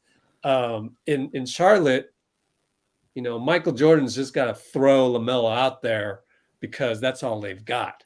They don't have a whole lot of structure or the existing pieces. They don't have a Steph Curry. They don't have a Draymond or a Klay. So we're fortunate that we have that. And so is Steve, but Steve isn't just going to sit by and let it, organically develop. He's going to actually put some structure behind it. And so the franchise that you're looking at, GSW as well as Santa Cruz, that's pretty special. Like, this doesn't happen every day, and it's built for the long term. So you're building this foundation. So that's been Steve throughout. Once he got here, it's the evolution of him as well. And then you could go, oh, well, then that's 2.0. But no, I mean, that's disrespectful to everything that he's done before now. And it's still a read and react system. He still came to Golden State, noticed that the Mark Jackson pick and roll with Steph wasn't really working and was wearing him down. And also, Steph's only 6'3". I mean, I guess you could probably get away with that with LeBron because he's a beast. But with Steph and Klay being more finesse players, Steve knew that the end game had to be more of a ball movement offense. And I'm sure if you go ask Coach Nick to show you his summer league, remember Steve coached summer league that first summer here, that system, that modified triangle, the split cuts and things like that. I mean, we may have added more dribble handoffs later, especially with the evolution of Draymond. But as far as the core principles, it's been the same Steve since the beginning. And I'll bet you if you got Coach Nick of B-Ball Breakdown to come here, I'll invite him. Come here, talk about Steve. He could probably show you his analysis, X's and O's of that summer league team would be probably very similar to what we're seeing now. So that's my little rant on the narratives that get created on social media platforms. Kerr's coaching system has always been like there's a foundation to it that's very clear, and that he adds onto it based on what he discovers in his players. But like you said, you go back, look at the fundamentals. It's like how Pop always goes fundamentals. But with Steve Kerr, its fundamentals are within the system of movement. And you could go back and you see the exact same thing. That's why it's easy for me watching all these games to pick up a lot of the ins and outs of how the offense works because it's very consistent night in, night out. Any other team, I have to go to Coach Nick with his breakdown analysis and all of that stuff, and I'll pick up stuff that I didn't see. But with the Warriors, because it's so consistent, because the players are all like rooted in movement and Steph's gravity, it's very easy to pick out what's different, what's wrong, and what's good, what's working, that type of stuff. Yeah. Yes, sir. What happened to my stream? I hope it's still alive. Because it'd be nice to hear Steph or something. So I got to refresh that. Darn it, that sucks. Refresh. Okay, yeah, remember? Yeah, Steph was so skinny back then. Yeah, it's amazing the dedication Steph has put into the game. Won 2 MVPs. Still not enough. Keep going. Keep adjusting. Keep trying to be great. And one of those requirements, got to get stronger for this NBA. And wow, very impressive. Oh, remember Draymond said about a month ago, maybe 3 weeks ago, he's like, he was just talking about, I think he was talking about Steph, and he goes, sometimes Steph comes in, workout extra, a little too obsessively. So that was funny. I wish I had more time back then, which is kind of, I'm thinking of new things. Like I'm not on a Zoom call right now. I'm here with you guys, and I'm waiting for the TV to just bring up the next guy.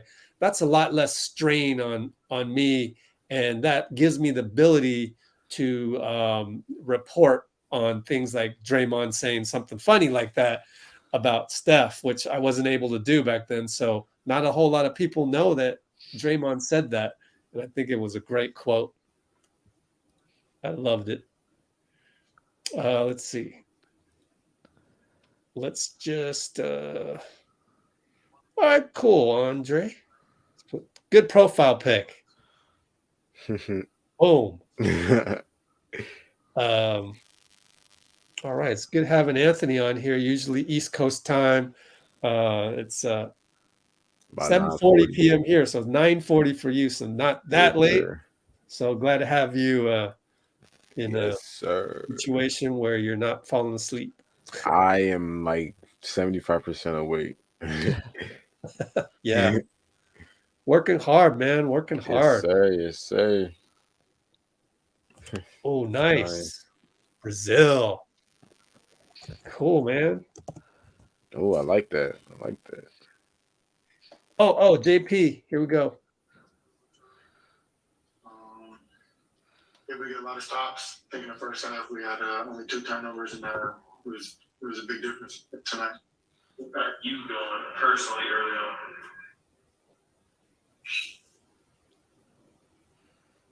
I don't know, just play my game, I guess. What has been, it's not like you haven't come off the bench and started before, but what, as you guys are rearranging everything to play back, what has been the difference for you in the games played as opposed to tonight, where it's the more familiar role on this team? I don't really know what you're looking for. Just what is, like, you're right off the bat, you scored it. You've been kind of quiet the last few games, but right back. How do you kind of, use that mindset you got tonight to win players play games? I think we're still trying to figure it out. Is it difficult? It's different. I wouldn't say it's difficult, but it's a change, and I think we all were expecting it. We got to figure it out. We're a really good team. We know that. Klay's a really, really good player, so just acclimating him back into the way we played. He's been out for 2 years. A little bit of a different team than he had when he left, so just trying to put all the pieces together. How bad of a team need this, just given the run that you guys have been in for the last couple of days? It was a big win. Really good team, obviously. We were just able to come out and execute early, and any win on the road is a big win and a huge win. And we were able to get it done against a really, really good team in the East. So, credit to our guys, credit to the coaching staff. We were able to pull out a good win and bounce back wins that. Who you guys impresses you the most? Today he was patient. He was patient today. He took his time. He took the shots that he normally takes, and he was dominant. 25 points, I think, in 25 minutes. I'm proud of him. Make sure that he continues to keep going like this. Continue to keep going in the right trajectory, and we're gonna lead him in the right way. What's your reaction when you see those dunks?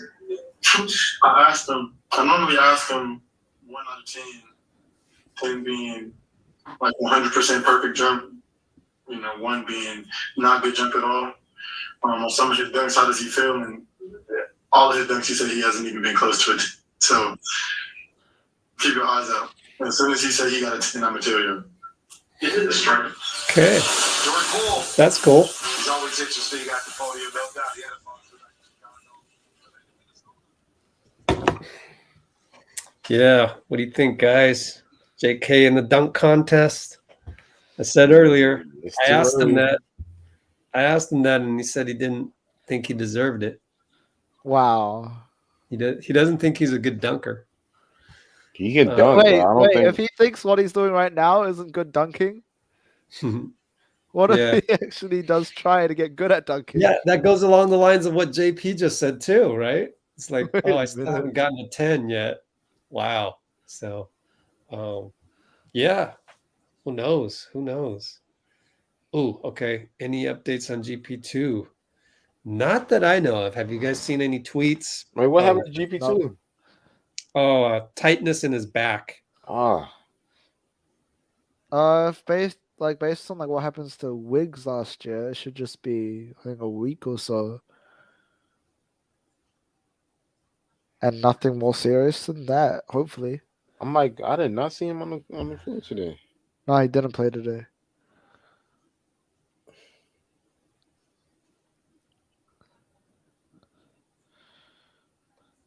All right.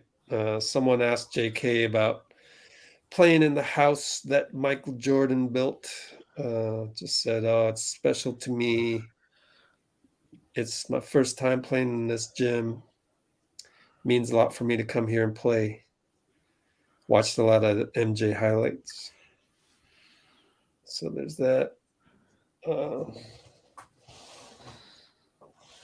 So I don't know that there are any updates on GP, unfortunately. Well, if anything, it would be like later tonight or tomorrow instead of like post game here because, I mean, it's not very important in the span of like this game. We'll see on the injury report. Yep. Oh, I lost all my tweets there. 7 turnovers entire game. Yeah. Yeah. Okay, let's see. Let's see if I can find anything. Oh, the Santa Cruz Warriors acquired Ja'Cory McLaughlin again. Yeah. Yep. I put that in the Discord. You didn't see it? No, I just got back and then. Oh, okay. Yeah. Yeah. Our guy our guy Dulo loves Ja'Cory. Yeah, I remember him talking about McLaughlin, saying that like, Yeah. I mean, like he was his pick for the okay. two-way.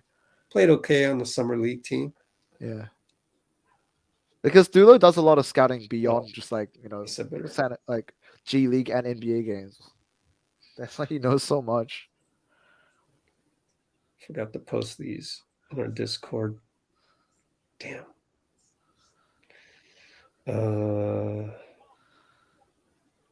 Jordan Poole. Oh my gosh. I'm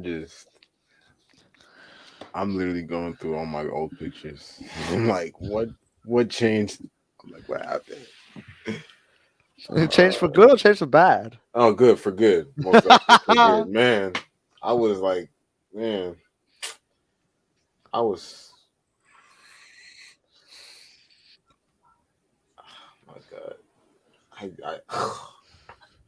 It's so cringy. Oh my God.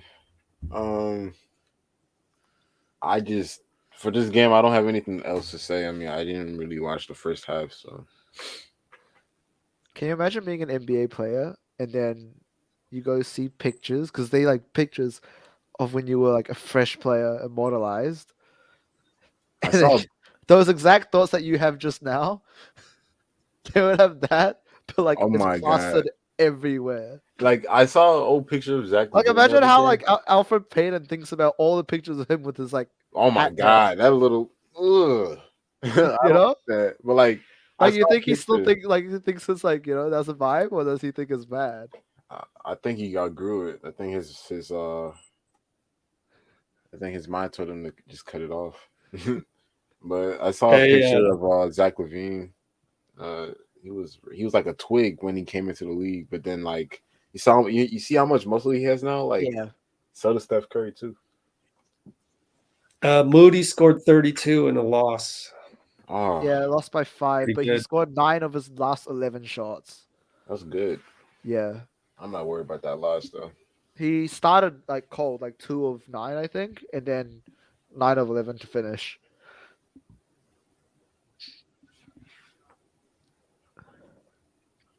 Witherspoon was 17, 4 rebounds and 7 assists.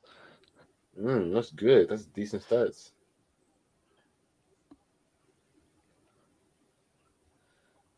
Yeah, so Santa Cruz goes to 3-1. I'm not mad. First loss. I mean, season just started, so. Next game is tomorrow at Texas. Oh, so it's back to back against the same team. I think that's how we were when we started the season. We lost like 1 or something at like 8 games. I honestly think we could see Moody just staying in the G League like for quite a stint, like Jordan Poole did. In fact, like I don't see why they wouldn't just copy the Jordan Poole development playbook. There, just keep him in the G League. He could go for the G League MVP if he really wanted to. And then like maybe next year he comes in as like, backup point guard or like just backup shooting guard. No, it'd be like a backup shooting guard. Like he'd be a second backup at best. Steph's gonna come up soon. We'll see. Yeah, I'm seeing quotes already on Twitter from them.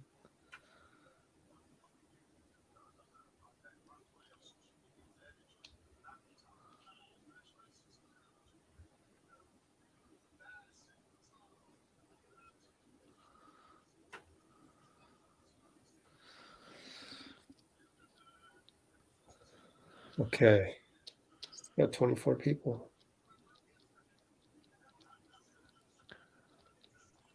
Yeah, I thought Wiggs did a small little expletive on TV. He did.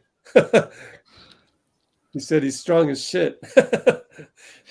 Right on live TV. Who? Hilarious. Wiggins. Oh my gosh, Wiggins is like Yeah. that. Come on, he's quiet. He just let it slip. He's quiet. Nah, he don't. Man, Wiggins Yeah, is there's quiet. video of it. No, we heard it. We heard it, and Yeah. I was like, "Wait, did I he was- just say I- that?" yeah. And then I was like, "Nah, he didn't say that." But then Don't they turns get out he did. fined? No, don't they get fined for cursing on live TV? I don't think so. No. I think it's only if you're saying bad things about the NBA on live TV, and you're not just going over the top with swears. It just like came out by accident. Yeah, I'm sure they like. I mean, if you keep doing it every single interview, maybe just like stop it. But like Kuminga's just that good. He brings out all the emotions in you.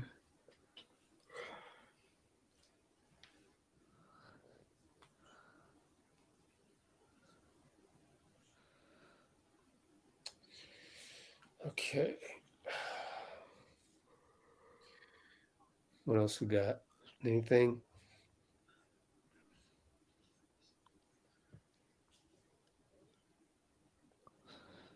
Ryan Taylor, 5 for 7 on threes. For Santa Cruz. Interesting. Yeah, I'm seeing Steph. Steph is now on the Zoom call, but it's not on my stream yet. So we just gotta wait for the commercial to end. And I don't know if I agree with this, but we got on Twitter talking about how to get JK in the rotation some more, such as being the small ball backup for Looney. I think we're jumping the gun a little bit because Draymond isn't back yet. So Yep. I'd like to see, full squad, Draymond and Klay. I think this report. I do, yeah, but I do see jumping the gun. long term that could be like the position he fills. But that's long term. Again, like we said, like coaching isn't just game after game decisions. I'm sure Co will be like, okay, this is where we want. This is like how we want Kuminga to develop into and where we want to play him in the future. And games like this will push that forwards. So that's good.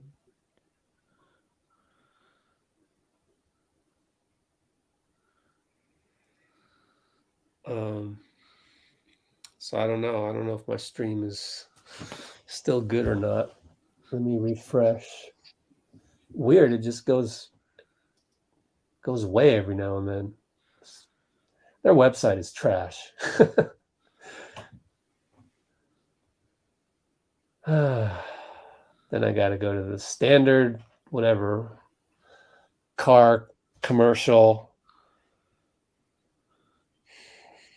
Always plays. It's annoying. Trying to scroll through this timeline.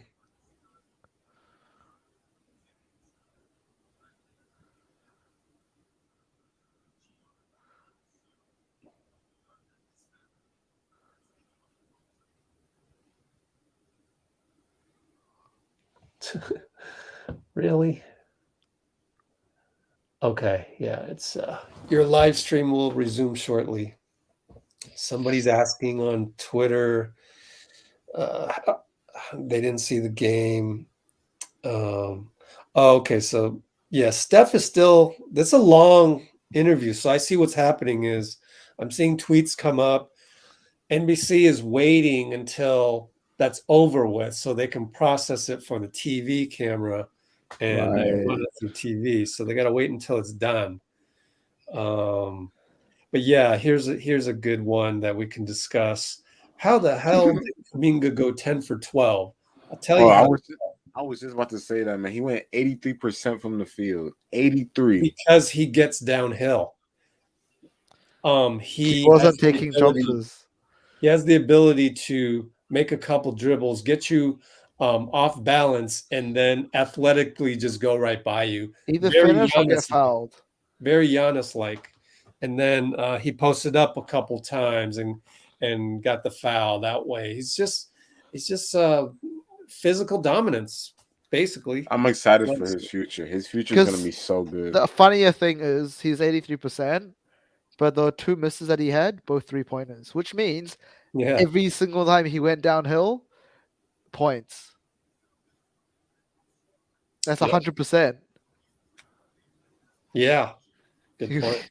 They couldn't stop him. And actually, no, that also does highlight some criticism I've seen of the Bulls, which they don't have a strong defensive center or a strong defense to fill the center role. You know, we don't necessarily have a strong defensive center, but we have Draymond in that sense. Yeah, but Looney can only do so much against like a Giannis rolling at him. You know what I mean? For sure. He was doing his own against like Looney holds his own, but it's not the same as having like a Gobert just blocking the lane. Mm. So yeah, I think that also does highlight a certain issue with the Bulls, because I've seen criticism of the Bulls saying that like, you know, they won't. This the team's good and they'll be able to beat most of the league, but when it tries to go playoffs and go deep, they're like missing an it factor, which I guess this game kind of does highlight, but also it just means that it's very early it's very early. We're only halfway through the season as well. Did they say something about it? No. Oh, I was about to say. I'm like, oh my gosh. Oh, I want to see him. Yeah, the thing is it being more on the defensive end. Offensively, I think they're great, even though their shot didn't fall today. Also, Caruso didn't play today as well. Caruso hasn't played in a while, has he? He had COVID and I think he was injured or something like that. Yeah. But yeah, he's only played 26 games this season, so he's been missing a lot of games. And beginning of the season, he was a very big part of it, which alleviates the stress from the guards, so they can focus more on the paint. I'm looking at this post. It has nothing to do with the Warriors, but they said the Lakers finally won the championship when Elgin Baylor retired and team quit smoking cigarettes. What? Man, yeah, that's funny. Different era. Very different era. I'm like, what? Like they allowed you to smoke cigarettes and play basketball? Come on. Well, back then, some people thought it was healthy. What? Yeah. There's no way. It's like how people used to do cocaine because they thought it was good for you. For fun? Come on. Steph says that his hand hurts, but I'll be all right. So no, he's not gonna be all right. Nope. I don't believe it. Is it the same hand he broke? Yeah, he said he had some PTSD from what happened last 2 years ago.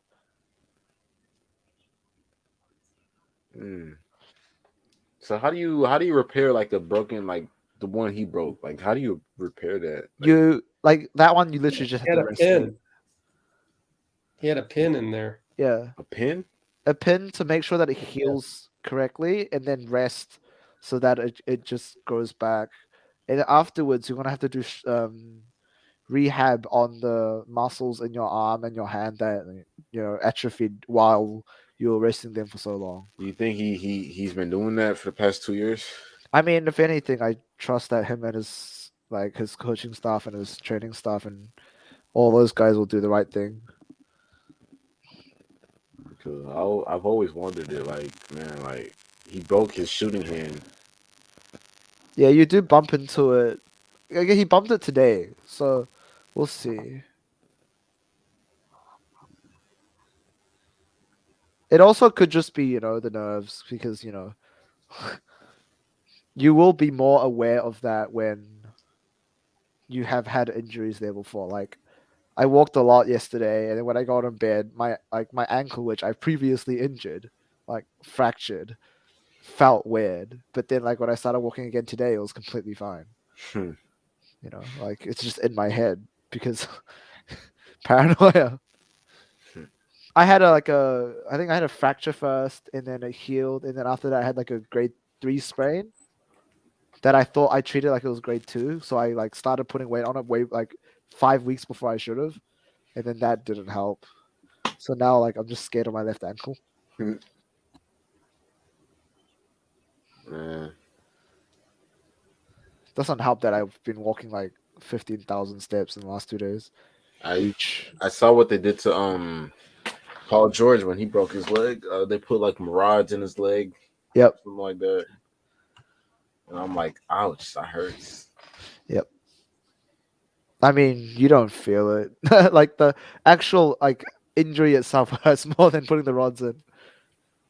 Like metal rods, man. The funny thing is they're there forever. So that's pretty cool. Ouch. Wow.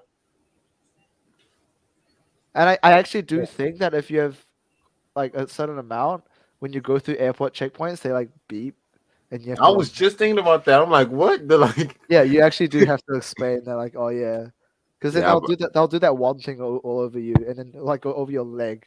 yeah, I have a And metal it's just rod like in my beep. leg. Yep. I thought they just like just I don't know how to explain it to your bone. Anyways,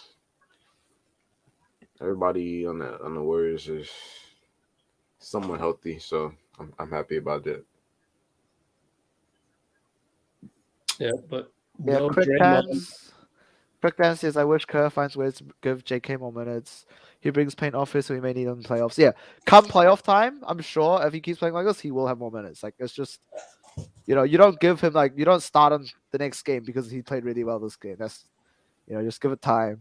Yeah, he's still really young. Yeah, just give it time. Give him time to develop. Give the coaching staff time to figure out a rotation, lineups, that type of stuff. Because it's more than just play him more, because you can't just replace like Juan's minutes with JK because they don't play the same role. So it's like very, very, very complicated.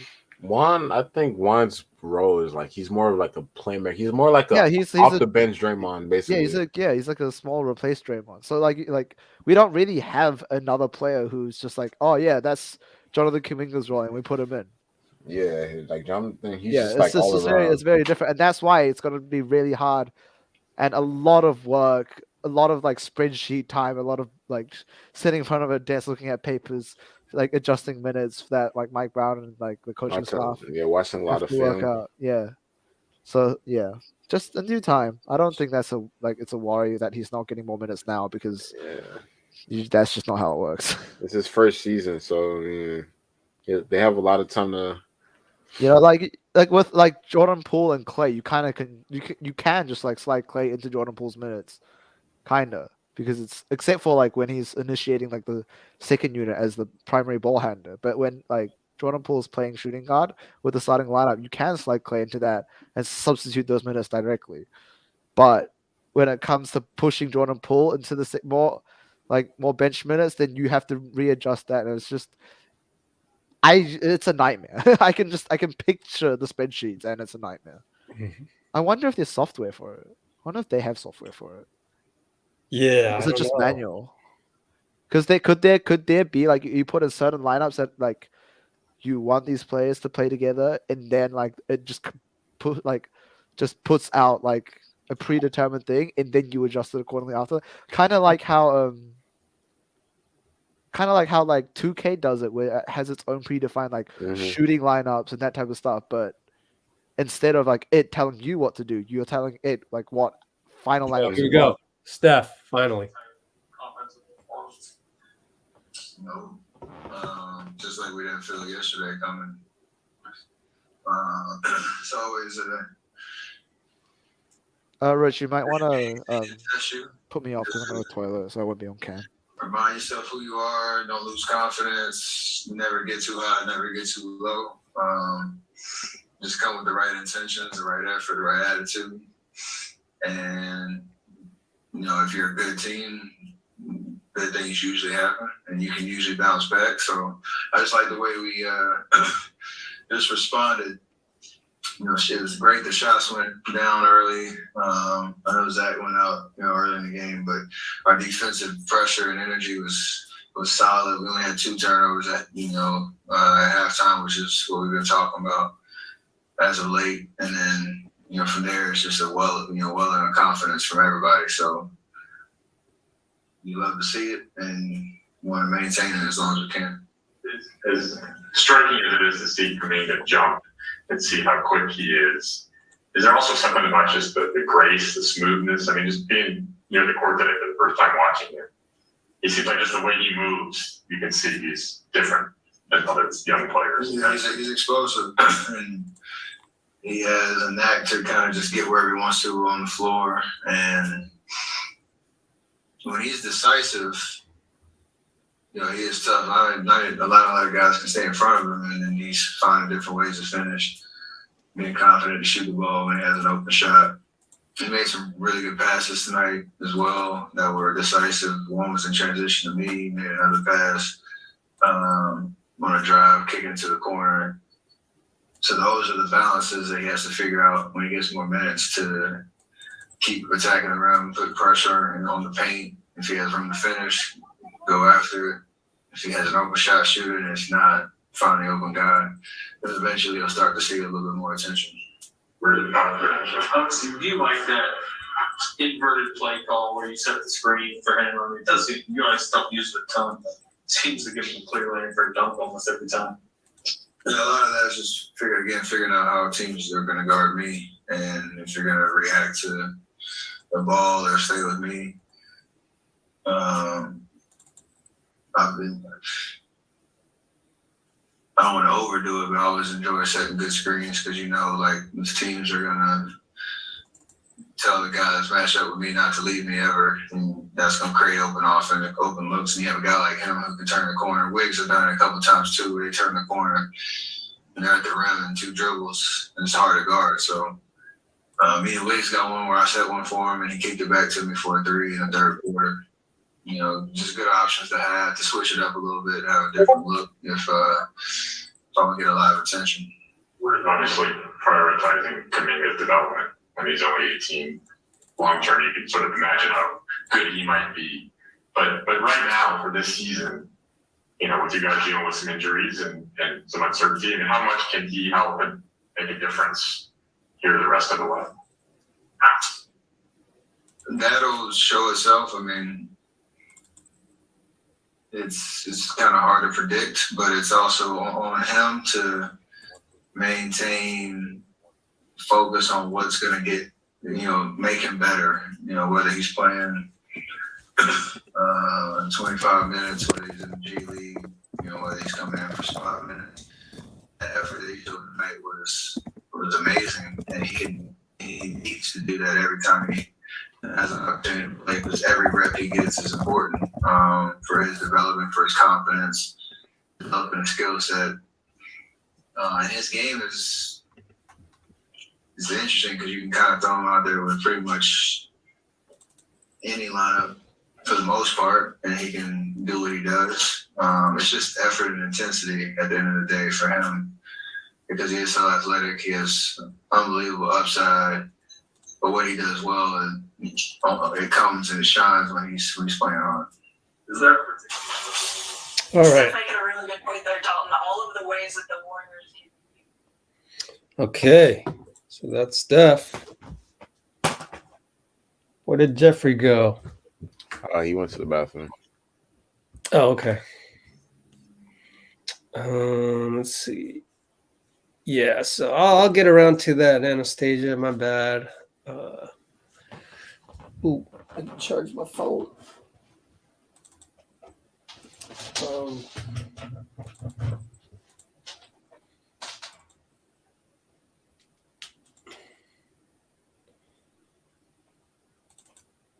Okay.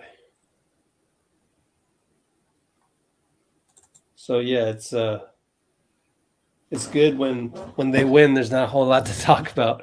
But hey, let's see. Kuminga comparisons with Zion. I'm just not into the comparison thing. And that one's kind of a stretch. So I don't know. I don't have anything for you. It's been so long since Zion played, and I feel bad for him. I So haven't seen him in a minute. get better soon, Zion. Man, that sucks. Oh, Jeffrey's back. Sorry, Jeff. No, I just got There he back. is. All Oh, anything else? 19 people on the. Okay, I figure I would just do another raffle thing. Did one yesterday, and now I can remove that person's name from the list. I still haven't heard back from them, so that sucks. Let's see. Okay, I gotta copy that. But if there's anything you guys want to talk about, feel free to go ahead and chime in. I'm going to rename that sheet number 2 there. Go here, delete the winner from the remainder. We have like 73. Ooh, magic number. 73 people to choose from. And I'm going to run the randomizer here. Should the Warriors have drafted Corey Kispert? I mean, why are we doing this? Michael, why are we doing this? Time will tell. I don't know why we're doing this. Like that's also like a comparison thing. I don't know. I get it. Like there's nothing else to talk about, so let's talk about fun stuff. And it's just.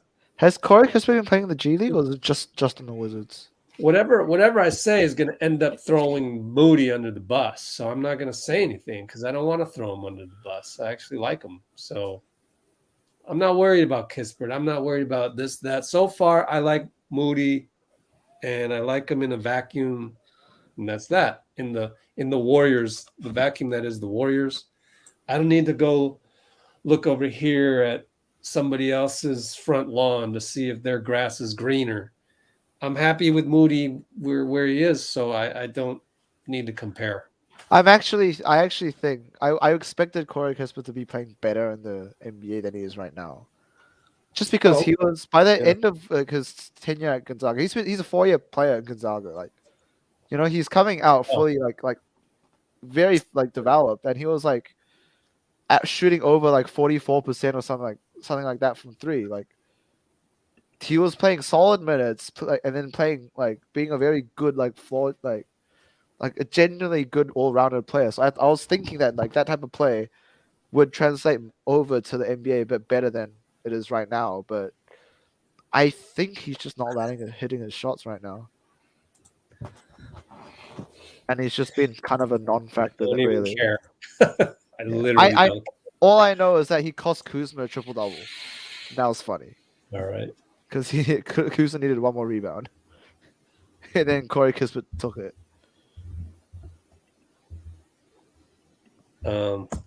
17 minutes, 6 points on like 42% from field, 30 from 3. It's just like not very efficient. But again, I'm not going to criticize a guy I don't even watch. So it's not like doing it.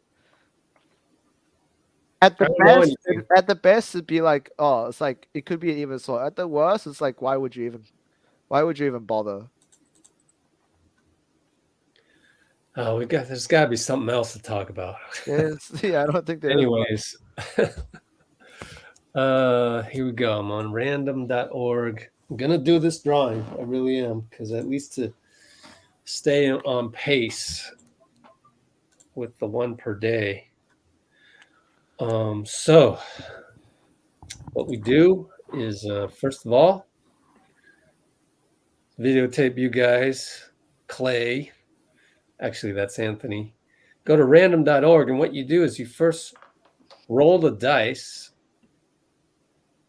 And I came up with a 2 and a 1. So I rolled the dice to come up with a 3. And what you do is you enter your list of emails on random.org list randomizer, and then you randomize the number of times that you just rolled. So I'm going to randomize it 3 times. Whoever ends up at the top wins this round. And this round is the second pick of all of the things that I have right here. Once again, one of my favorite ones right here, Klay Thompson 10-year anniversary book. But let's go. Let's do this. Randomize 1. Boom. Do it again. I'm not even going to look at who got that one. Go again. And 1 last time, because it's only, I rolled a 3. Winner is Saberdin. I'm not going to say what the email is, but the name is Saberdin. So let me search. You know, my Substack, though, it doesn't give me the first name. So I don't know. I don't know who that is. Let's see if I can find them.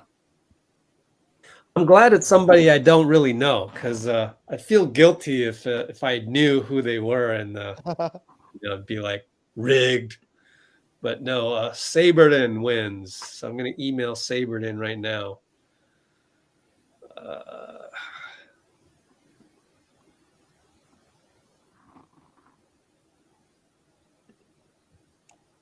All right. Let's see what happens. We got a question from Nick on how to join the Discord. Oh, cool. Well, hold on.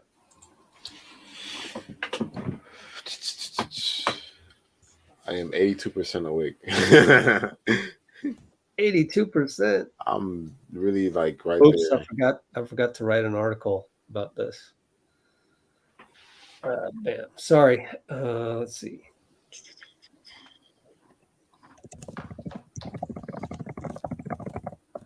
Writing the article. Plan to tomorrow. Did you get my last email? These are winners, and we have, including the 2 of you, we have 22 people on the live right now going, I wish that was me that I won. And I gotta keep it real with them.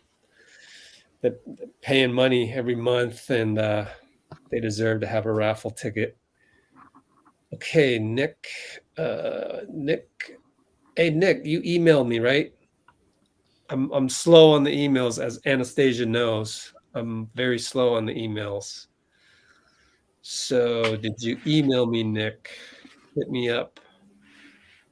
I'll type that in.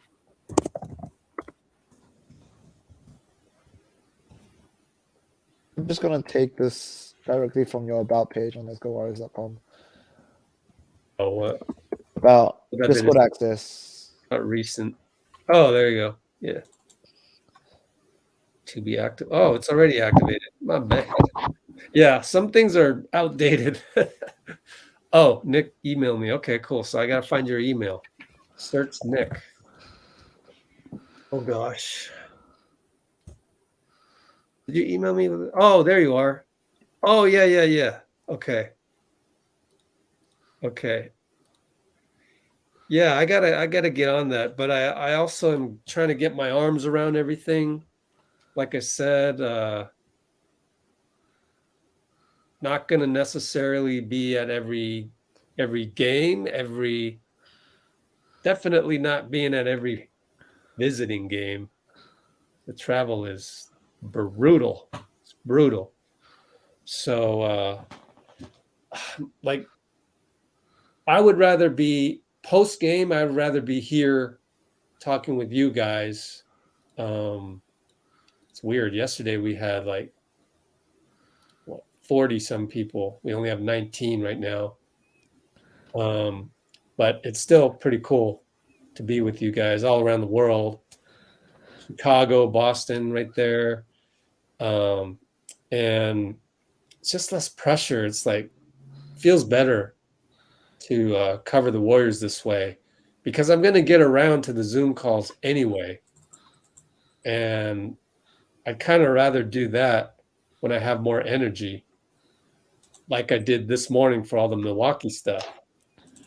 And I was really like, I got in a good groove because like Giannis went to the podium and said some really good things. And so I'm looking forward to that. I'm looking forward to whenever I get some rest after this, listening to Billy Donovan, see what he had to say. I love it when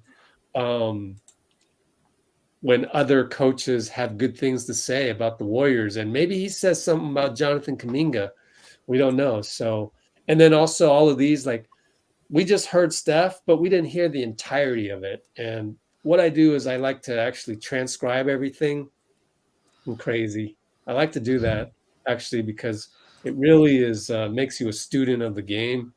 And then it also helps me edit all the videos to resort them by topic and provide you a 3 or 4 minute video on YouTube that's pretty much focused on the title that I give each of those videos. So I prefer to kind of do that, but to do that, I need the energy, and that helps me get through if I don't need to travel as much. that actually helps. It helps you guys too. But every now and then I'll go. Like I'll go to Minneapolis. That's the plan. Unless I suddenly change my mind, which would be crazy because then I'd have to cancel the flights. But see, the problem is I got to fly back through Vegas, and I got like many hours in between. It sucks. So just to save on some money, I'm flying back from Minneapolis to oh gosh, I think it's even worse. I think Minneapolis to Phoenix to LA to Vegas. This sucks. It sucks. And I think it's hilarious that it's cheaper sometimes to fly like multiple stops. I'm gonna be so tired. So yeah, welcome to Bahamas. I forgot. Yeah, Anastasia's in the Bahamas. That's awesome. Yeah, you know, Chris nice. DeMarco is Chris DeMarco still the national team coach? Because I know him personally, and he's just a great guy. Like he's very Andrew Wiggins like. He doesn't really he has a very introverted personality. It's kind of interesting. It's very interesting. Yeah. And I hope the Bahamas does well at the next Olympic qualifiers or whatever. So I got to get back to Nick. I got to get back to Anastasia. But Nick was asking about helping out with the video. So give me some time on that. Give me some time because it's going to I got to figure it out. It's like I'm still figuring things out right now. Okay, any news on the Wiggins shoe deal? Yeah. Wait a minute. Okay. I remember him like taping his shoes or something. Let's look up Getty Images. We may never find out. Let's look at Wiggins, search on Wiggins, because sometimes they take pictures of their shoes and we can find out the latest and greatest. Yeah, last time he was taping his shoes up and he was wearing some Kobe's. Still taped? I don't know, man. I don't know. And they have this pregame picture of him with Zach, which is cool. Oh, he's wearing the peak. He's wearing the peak attitudes. Yeah. It's not taped out. It's not a Kobe taped out. Yay. Way to go, Wiggs. Way to go. I wonder if someone can look up on Getty Images when Wiggs started wearing the peak. Or I can ask my boy in China right here. These guys in China, they know everything about every shoe. Why? Because the factories are all in China, so they're the first ones to find out about, what they're manufacturing. So let me look it up. They're $200. Oh wow. Hey, I finally noticed Wiggs is wearing I Peak. found one for 160. Oh man. The Peak Okay. Team Attitude 2 signature shoes. Do you know when he first started wearing them again? Okay, cool. Yay! I can do a little report on that. I can't remember if I reported that a long time ago. Maybe I got to search on the Oh website. man. Hey Rich, look what I'm about to send you. Great question there. Look at your Instagram DMs, Rich and Jeffrey. My Instagram? Okay. Yes, sir. And Jeffrey. This is really crazy. He made this dunk too. And his new I think this is like one of What? his Yeah. What the F? Yo. Hold on. When did he post this? This is 2016. It's 720. man. Yo, What dunk the contest. Oh my That's god. insane. That's insane. I'm That's sure. like- I'm sure people know about that. I'm sure people know about that dunk already, and we're like just finding that out. But how did you find that, Anthony? No, I was just like searching up his shoe deal and I just saw it. That is an insane dunk. A double. That's 720. Yeah, that has to be 720. That's like That's insane. How do you even like do 5 that? times. I can't do that. I can't do that with no hoop and no ball. I can't even do it. This guy is crazy. I can't even do a 720 just without anything. What This the guy heck? is crazy. This is Alright, just so when's he doing it in the insane. game? Yeah, if he pulls that out in a game, I'm just Oh gonna my run. I'm gonna run goodness. through my neighborhood like Mind-boggling screaming. to look at that. Man. I wish I Anthony, could. you should post that in the Discord and ask if anybody's ever seen that before. No, wait. I don't. Can I share my screen on here? I want to show the chat. I'll Yeah, copy the yeah. link and send it and post it in YouTube chat. Let me know. I'm gonna share my screen. Hold on. This is crazy. I'll put it in the comments. All right, Link it. I can't share my screen. Oh, there you go. Jeffrey did it already. Cool. Okay. I'm That's fast, man. insane. How do you? Yeah, can I share my screen and show real quick? Yeah, why not? Gotcha. All right. It's not copyright or anything. I mean, it's Andrew Wiggins. He posted it. Gotcha. Let me know if you guys can see my screen.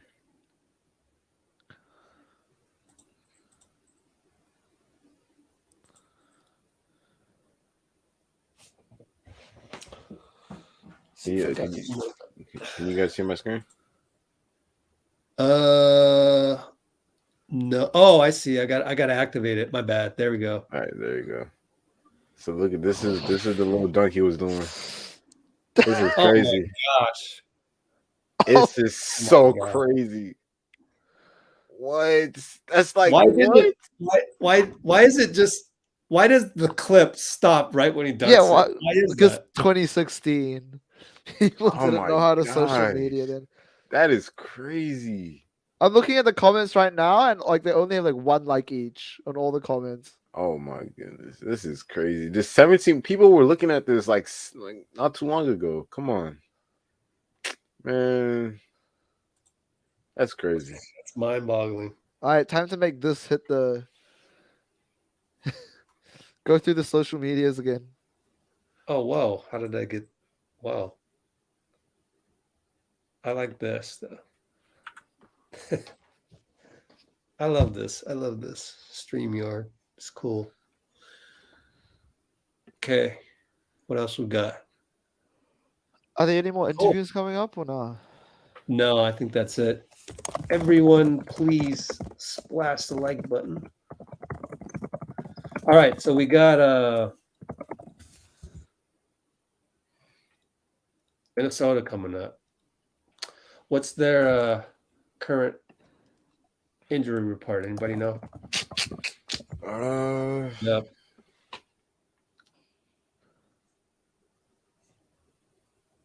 Man, this injury report's such a small font.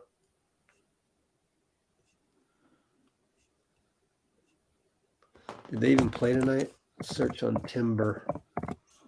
Nope. Yesterday. Lost to the Grizzlies. What's the box score? I got everybody. Edwards, Cat, and Russell 30, 25, and 29. Okay. No one, so you no got one your else, big three. That's good. no one else in double digits. I got Klay, Steph, both scoring 20 plus. Yeah, Andrew Wiggins is going to do his same exact thing. He'll score 18 like, points. yeah, probably 18, 20. Draymond's not coming back, right? On the game? Nope. Oh. He will not play. Okay. Let's Kuminga, see. 18 points. Kuminga, I got him like 16. I'm thinking another good Kuminga game. This time matched up against like with the second unit. Looney, Just- I got him scoring at least like 12 points, about 13, 14 rebounds. Jeez, okay. I have high hopes for him, man. He's really good. Who is the backup center on the Timberwolves? It's that Nazi dude, Najee. Nas Reed? Nas Reed, yeah. Oh yeah, it's not bad. Yeah, he's really good.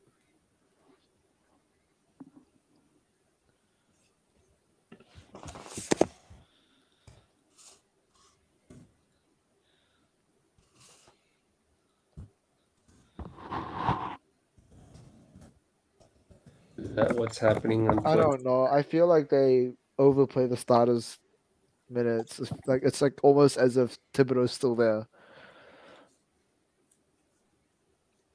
Like you can't have That's right, Patrick Beverly. you can't have those three players playing like 40 minutes every game. If I look at the plus minus, maybe. Let's see. Wreck on neck.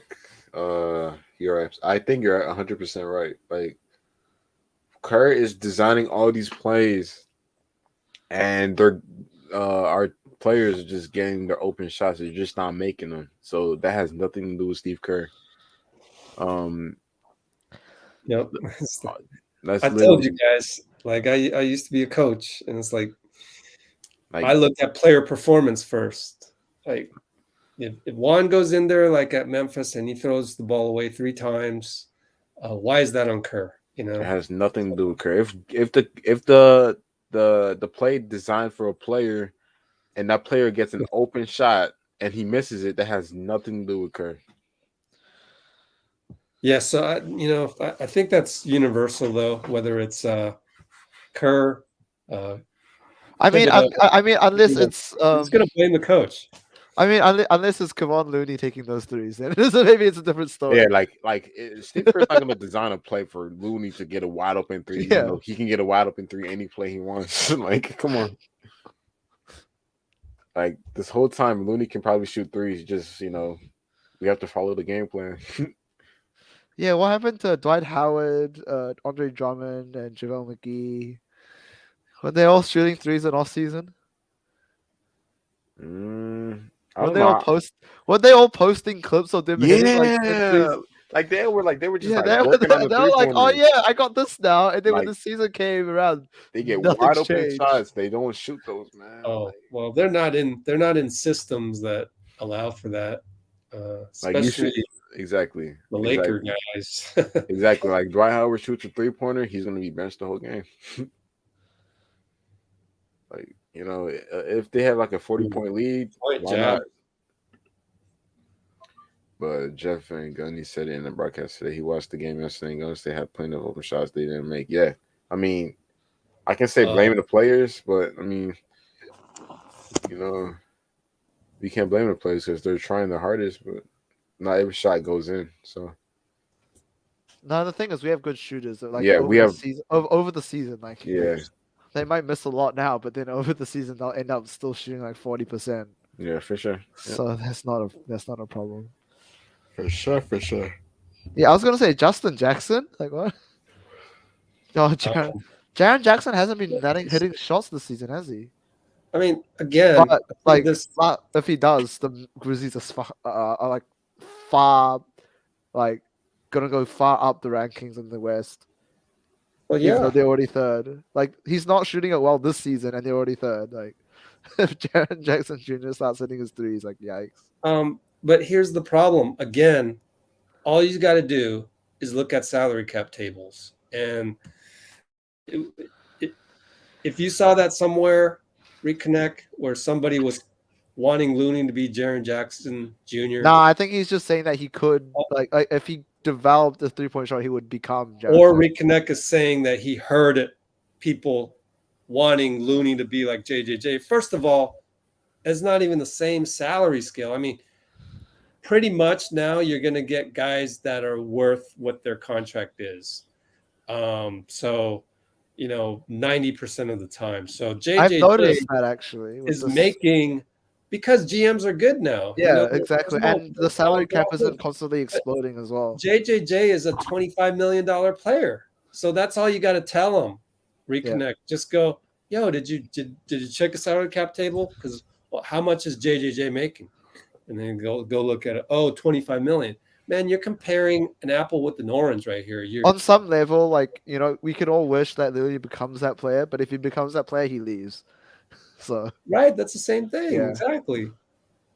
It's just yeah. I think that's the litmus test. Do you like Looney on the Warriors? If you do, then okay, you're a Warriors fan. But if you don't, then I have to question it. I really do, because I don't think Looney he doesn't like it. I just think that he's like dreaming of like greener like this like unattainable future where he's like built different. Oh, yeah. Thanks for checking the. That must have been an older interview. That does make sense. A couple seasons ago. Oh my, yeah, that does make a lot of sense. But like, I got. Maybe now, right? Maybe right now the coaching staff's not telling him to develop a 3, because if he does, he has to leave. Yeah, well, he's been having some struggles on the outside shooting. Yeah, but it's so hard. I do feel his finishing close up has actually improved in the last few weeks compared to previous seasons. It's hard. It's hard to go out there, set screens, do everything in the paint, and then have the composure to put the ball in the basket. You got to shoot a jumper. It's hard to make that when you're doing all of that. I remember one time when I played, I picked up some ringers on my Japanese league, California Japanese league team. Yeah, it sounds racial. It kind of is, man. They're very restrictive on who you can pick up. I didn't like that. I didn't like that at all. So when I started my Asian community league in the Bay, I slowly opened it up to anybody, and we got rid of the Asian community tag on that. We're just open. But anyways, going back to that. So I picked up a few ringers, but they were all like under 6 feet, all these shooters and two guards and dribblers and stuff. And so my natural position back in the day was 2 guard. So I had to play power forward center that day, and I had to set screens. I had to go rebound, box out. It sucked. There was this one guy that we had on our team who was really awesome, and a couple guys on our team, really awesome guards. And one guy played pro in Taiwan. And after the game, I'm just saying, like, during the game, I'm setting picks and all that. It was going to be hard for me to, nail a jumper that game, because it's just not in your rhythm. That's not your job that day, right? So after the game, the guy who played pro in Taiwan, he came up to me and goes, "Man, you played a great game today. Just, basketball wise, nothing showed up on the stat sheet." So I actually know what it feels like to be a loony for a day. I had to play loony for a day. And I just use all your fundamentals, and it sucks. It's not the funnest job in the world. It's like, it sucks. But especially to think that I was a 2 guard and I wasn't as good as this guy who played pro in Taiwan, but I was pretty good. On any other given day where we weren't depleted with people, I could have played my natural position, small forward, 2 guard back then in this rec league, and felt comfortable, shoot a 3 every now and then, and have more fun playing the game. But when you don't even get to shoot, like, pretty much unwritten rule, don't shoot, just go set picks for these awesome players. Yep. Yeah, that's tough to do. And suddenly you're supposed to make a three, or suddenly you're supposed to make a jumper. It's tough to do. This is actually the first time I remember that. So it's kind of neat that one day I was actually loony for that day. It's interesting. So that makes me appreciate him even more. Yeah, jabs. Actually, I've been seeing Looney missing a lot of those mid-range, but I'm not mad at it. But I hope he starts making them. Yeah, so all the Looney slander out there, I just don't get it. Like, I mean, even when you watch the games, I don't see how I don't even watch. Yeah, like I'm trying to think about like maybe they watch only the offensive end when he's going for those layouts, but they don't actually. I think I know what it is. Honestly, they don't watch it's what he does psychology. aside from that. Like I genuinely don't understand the criticism of Looney. Like I think he's perfect. He does generally perfectly. Psychology. I'll tell you what it is. What I think it is. My theory is that people get mad that the Warriors lost, and so they look to blame. Right. And then you go on social media. They'll blame like one or two plays. Yeah. So you have negative energy, and you just say stupid things. You just blame everybody. And like, then Draymond missed that layout. That's why we lost. That's not why we lost. We lost because we shot 20% from three. Is they always pick the less charismatic guy. I've been a big victim of that on social media, where you just pick on a guy because you don't think he he's not athletic, or he's not explosive. He'll never be a star. So I'm gonna pick on a guy like Looney. Yeah, Looney's not athletic, so I'll just say some shit about Looney. Boom. Okay, I got rid of that. I vented, and that's just so cowardly to me in this day and age. I can't stand that, but it's whatever. Social media 2022. Fair enough. Hey. Rage not. Rage not. Just commented in there.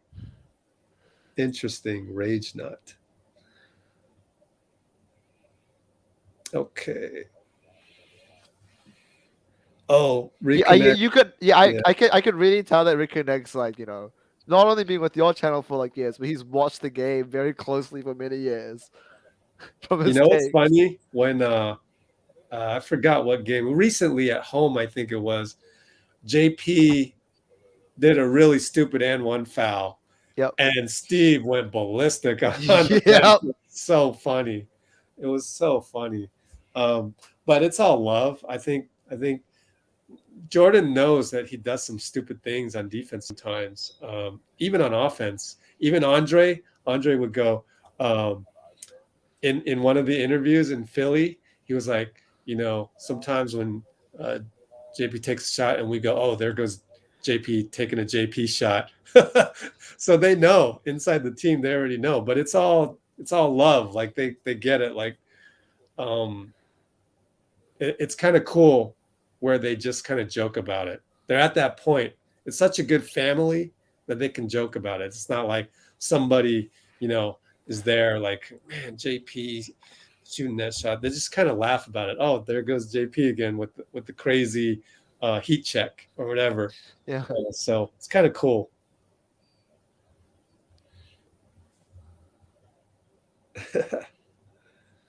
All right.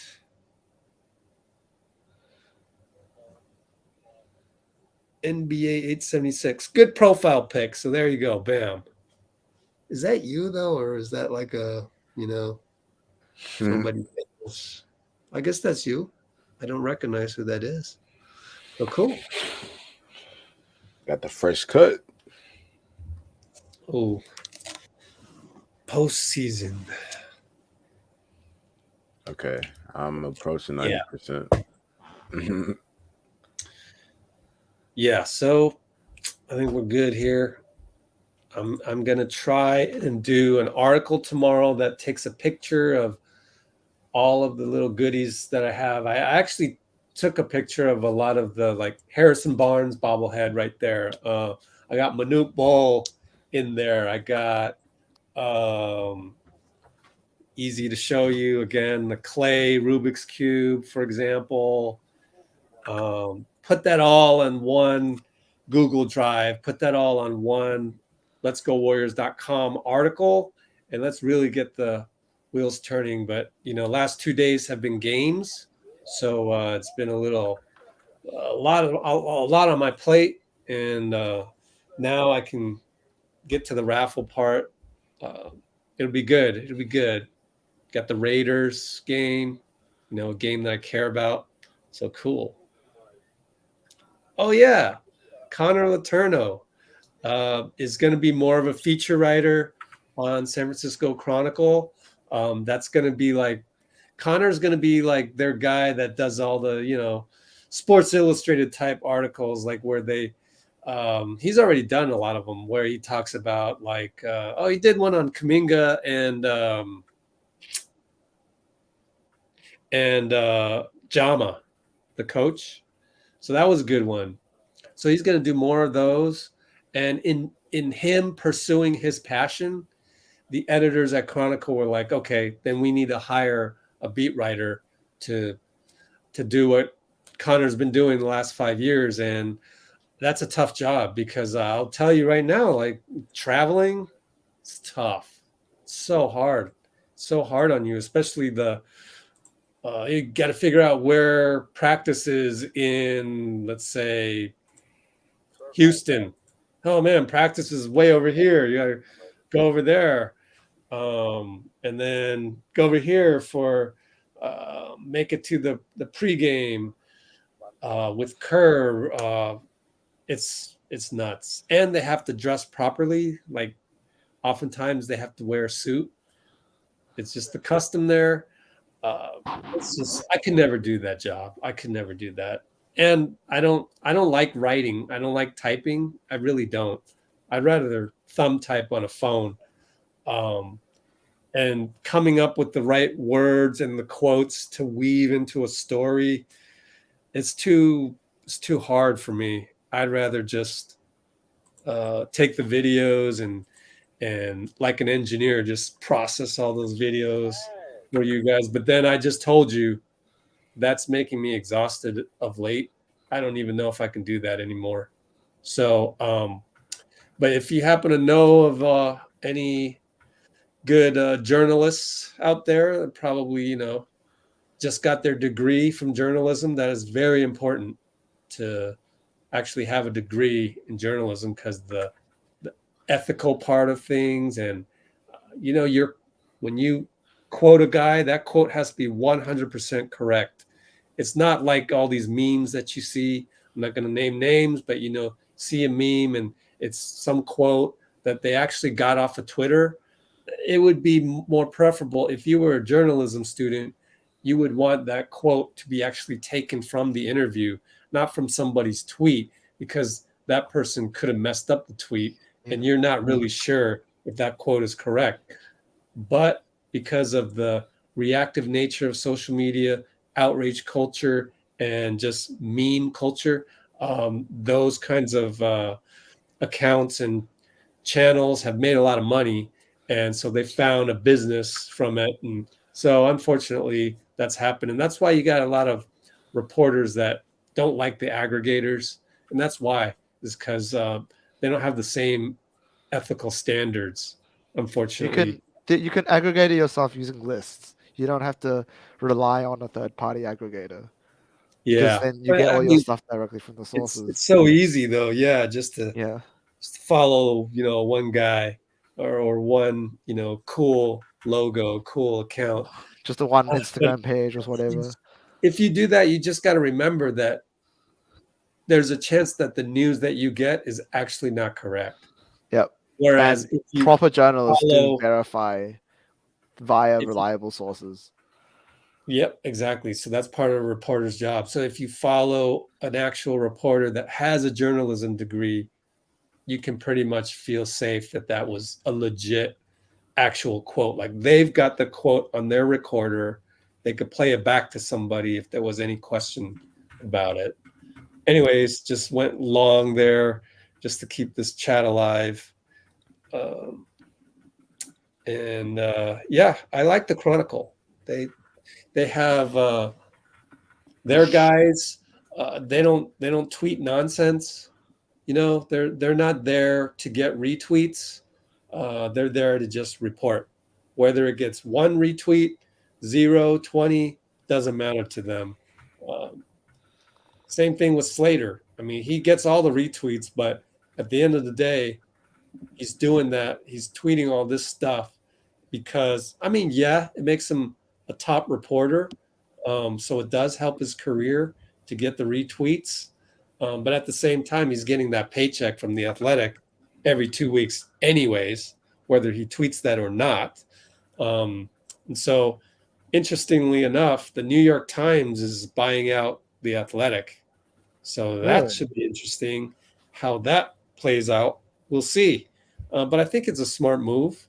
But I also think it tells you that what the Athletic has done is, in venture capital parlance, we talk about this as being the exit for the investors of the Athletic. They get to cash out having stock in the New York Times after the sale is done. But I think it also tells you that building the next Athletic isn't going to happen. That's it. Substack might do well, but as far as the way that the Athletic did it, which was to hire journalists, bam, bam, bam, all these journalists, and then to do Old their own thing, school, small print style. I don't think it's scalable. Like they couldn't get an IPO. I always knew that was the problem. Like, how are you going to IPO this? Coming from Silicon Valley, that's like the measuring stick of whether something can really become part of the capitalistic structure, the next Google, the next Facebook, whatever, the next Uber, the next Tesla. And the Athletic just didn't feel like it was something like that. And for them to get bought out by New York Times, I think that's the best outcome for them anyways. But then we'll have to see. So now Slater gets his paycheck from New York Times. And what does that mean? And we'll see. We'll see. Because maybe just own the Athletic and just keep it running the way it is as a separate subsidiary, maybe. So we'll have to see how that goes. It's very interesting. And the fact that, I remember there were talks saying that the deal between the New York Times and the Athletic actually stopped because they couldn't. Yeah, no. But then they must reopen it and finalize a new deal, which means that the Athletic really did need. They really must have needed the acquisition. Otherwise, they wouldn't go back to the New York Times unless they had no other options. Especially if you've ended a negotiation. The reason the evidence that I got that was pretty much confirmed New York Times of buying out the Athletic was that Tim Kawakami replied and said, "Oh yeah, it is going to be interesting when that happens," because somebody hit him up to say, "Oh, it's going to be interesting when New York Times merges with you or acquires you," and he was like, "Yeah." So he didn't deny it. Interesting. So yeah, Bleacher Report. Yeah, so Bleacher Report doesn't have their own beat writers. In fact, they have more guys that aggregate stuff than they do writers that write their own content. But Bleacher was one of the first aggregators, so Bleacher, Clutch Points, just a few they came later. Bleacher turned it into, Bleacher Report started out as a competitor to SB Nation, blogs. What? For real? Fan site. That's why it's called Bleacher Report. Think of a fan in the bleachers and they're reporting. It's literally where they got their name from. And then they switched over. They were successful in getting a lot of clicks, just like SB Nation was, but SB Nation was already a public company. So they already had their exit. You know what I mean? So they're just sitting there trying to give quarterly earnings and get, stockholder. That's what it's like with the stock market in a capitalistic society, right? man. That's what you got to do. Well, they're in another world. Bleacher Report comes along, private company, and they're up and coming. Seems like they're getting more clicks. So that's when Turner Broadcasting, they go, yeah, we'll just buy you out, and then they change the whole business of what Bleacher Report was doing, and then they started taking advantage of social media, Twitter and Instagram and Facebook, and started getting clicks that way, and started figuring out that they could get more clicks using clickbait, i.e., aggregating stuff and just doing the meme culture, right? Which then other accounts started copying. And also like infinite amount of posts related to Bleacher Report betting. I've actually blocked Bleacher Report betting on all of my social medias just because they do cross promotions with Bleacher Report. Yeah. And it's so annoying. Like I don't want to see someone like I mean it's like, yeah, cool, you won like $13,000 off the 50-cent bet, but at the same time, like it's not basketball. Yeah. It's pure luck. How do you guess? Like you're randomly guessing 7 first buckets. Like what's that's interesting? dangerous promotion. You just brought up a thing today. I saw a tweet where they said that the NBA is going towards in-arena betting, like little like places that sports books inside of arenas. Like they're horse races? all in. Like what? Yeah, so they're all in on this legal sports betting stuff. So it's getting scary, but that's dangerous. But that's the way they're going. So I gotta keep that in mind. I don't know how Let's Go Warriors fits in all of that, but excuse me, it's. I mean, if a betting company came to me and said, "Oh, we want to advertise on your channel and stuff," I'd have to consider it because it's like getting really big. And the money that they come with is insane. Yeah. I think they sponsored an athlete at like $1 million and he placed them both on underdog, like plus 6 point something bets. And he's like, and then the aggregator was like, oh, he put like $1 million on these games. I'm like, no, he didn't. He took someone else's $1 million and put it on the game. You see what I mean? Yeah. Yeah. So, what was I going to say? I lost my train of thought. Let's go new comments down here. Oh, there's only been one. Let's see. Because a lot of the stuff that we follow closely, like, actually impacts betting. Like, is GP2 playing tonight? Once Kerr announces it, that's like the first instance, and we're right there when he announces it. So, for the general public, the average bettor, they might not have immediate similar access. They might not know to just follow a tweet, follow Anthony Slater. They might not know that. And so there are certain elements there that can cross over. Let's see. Never bet seeing games officiated with bias. I mean, if they actually did allow officiating, I mean, betting in games, in stadiums, then they would have to start dealing with, like, the second anything. Because if it's directly affiliated with the NBA and there's any controversy with, like, the games itself, there's going to be so much flack because it's more than just, like, the reputation of the sport. This is coming down to, like, money. And financially, that can be very dangerous. If, like, incompetence is part of betting. Because I know in Formula 1, their season finale was mired with a lot of, like, not conspiracy, but a lot of, like, controversy with how the rule book was interpreted for the final lap and how they decided to finish the race in a way that was good for views, but bad for, well, people who follow the rule book. And then there's a lot of money in that was also, like, thrown around because of it. And right now, the FIA, which is the governing board of Formula 1, is having a massive reshuffle of everyone in charge, partially in response, and then they have an ongoing investigation that will conclude in March when the new season begins. So like you don't, as a sport, you don't ever want anything like that. And if you allow betting into your sport directly, it'll only make it worse.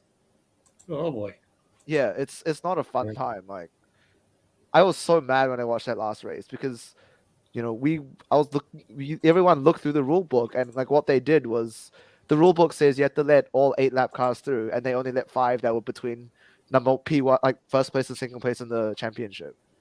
So like they literally just didn't follow the rule book. They were given 2 options, A, B. They chose C because it was more entertaining that way. And then, well, controversy, and then a 3-month investigation in the off season. Like no one wants that. All right, Nick is asking, have you watched Throwing Ball? I have not. I would like to. Haven't had time. Yeah, one of my things on my bucket list is to play dominoes with Draymond. I think I can hold my own. It's been a while. It's been literally like, 10 years since I played dominoes, but when I played, I could hold my own against my friends. So I would love to play Draymond because, like, to me, actually, you're holding the dominoes like this, right? Man, it's a great. I love dominoes. I love it, and actually, there are like mathematical advantages if you can do the math fast enough in your head. There are literally ways to win that way because then you go through all the permutations right on the spot. I used to do that. And I used to whip all my friends, man. So I want to go up against Draymond. I would have to get some practice for about a week or 2. But yeah. Yeah. Did you see? Yeah. Good one. I like that. Boom. Did you see Draymond lists his top five players of dominoes? Yeah, no, he listed his NBA top 5 players when he was playing a game. No, I missed it. What did he say? Well, he kind of put LeBron in there because it was MJ, Braun, Steph. I forgot. Magic. Yeah. And there was one more that I do forget. Shaq? No. So what was it? Was it a guard or was it a forward? Wilt? No, it wasn't Wilt because he said that he didn't watch enough Wilt. Kobe. Oh, okay, yeah. Yeah, he said he said no Wilt because it's not his era, and he hasn't watched enough Wilt tape. I assume like Magic's not his era, but he watched a lot of Magic purely based on the way he plays. You know he did. So yeah. All right, cool. Yeah, I want to watch that. I want to watch it's kind of cool. They were showing I saw somewhere maybe on Instagram, and they showed how whoever the Chelsea Gray, maybe the guest, they were playing, and then it actually showed the dominoes. Like someone drew graphics to show points being accumulated during the dominoes game. So that was kind of cool. Like he's really like all in on this throwing bones one. I like it. So Draymond giving us a lot of extra content there. He's got the Draymond Green show now, and then this one. Yeah. Yeah. Oh, they just had Steve in the post game, and he mentioned how JK got in there, and it forced Budenholzer to reinsert Giannis and Chris Middleton, and Steve was like saying that he was talking to Coach Bud and say, "Ha, see, I got you to sub those guys in, or why are you doing that?" And Bud was like, "Man, you guys shoot so many threes, man. I'm not taking any chances." And like, that's really cool that that was our little win that we got out of that blowout, was that we forced Coach Bud to reinsert Giannis and Chris Middleton pretty late in the game, fourth quarter, I think. Even when down big, they're still scared to some level. Yeah. Well, it did get cut to 19.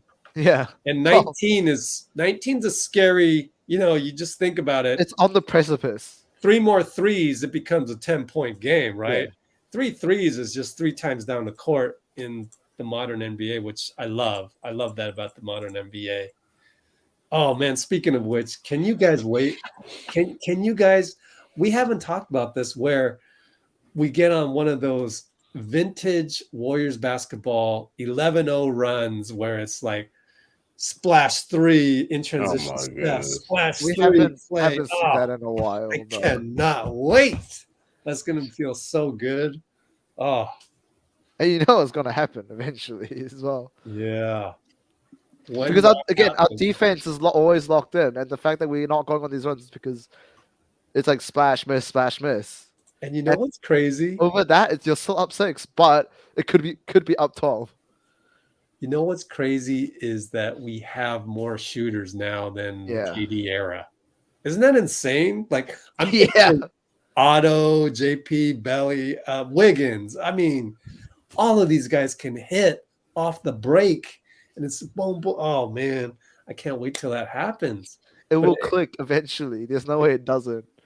And when it has to happen does, with Klay on the floor, I think. You know, you just have to have that deadliness of the 2 guys on opposite sides of the floor. And you're like, oh shoot, you know, who do I cover?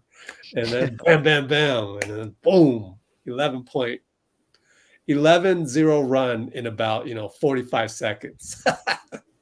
Or a minute, whatever. Oh man, it's like the 7-second offenses.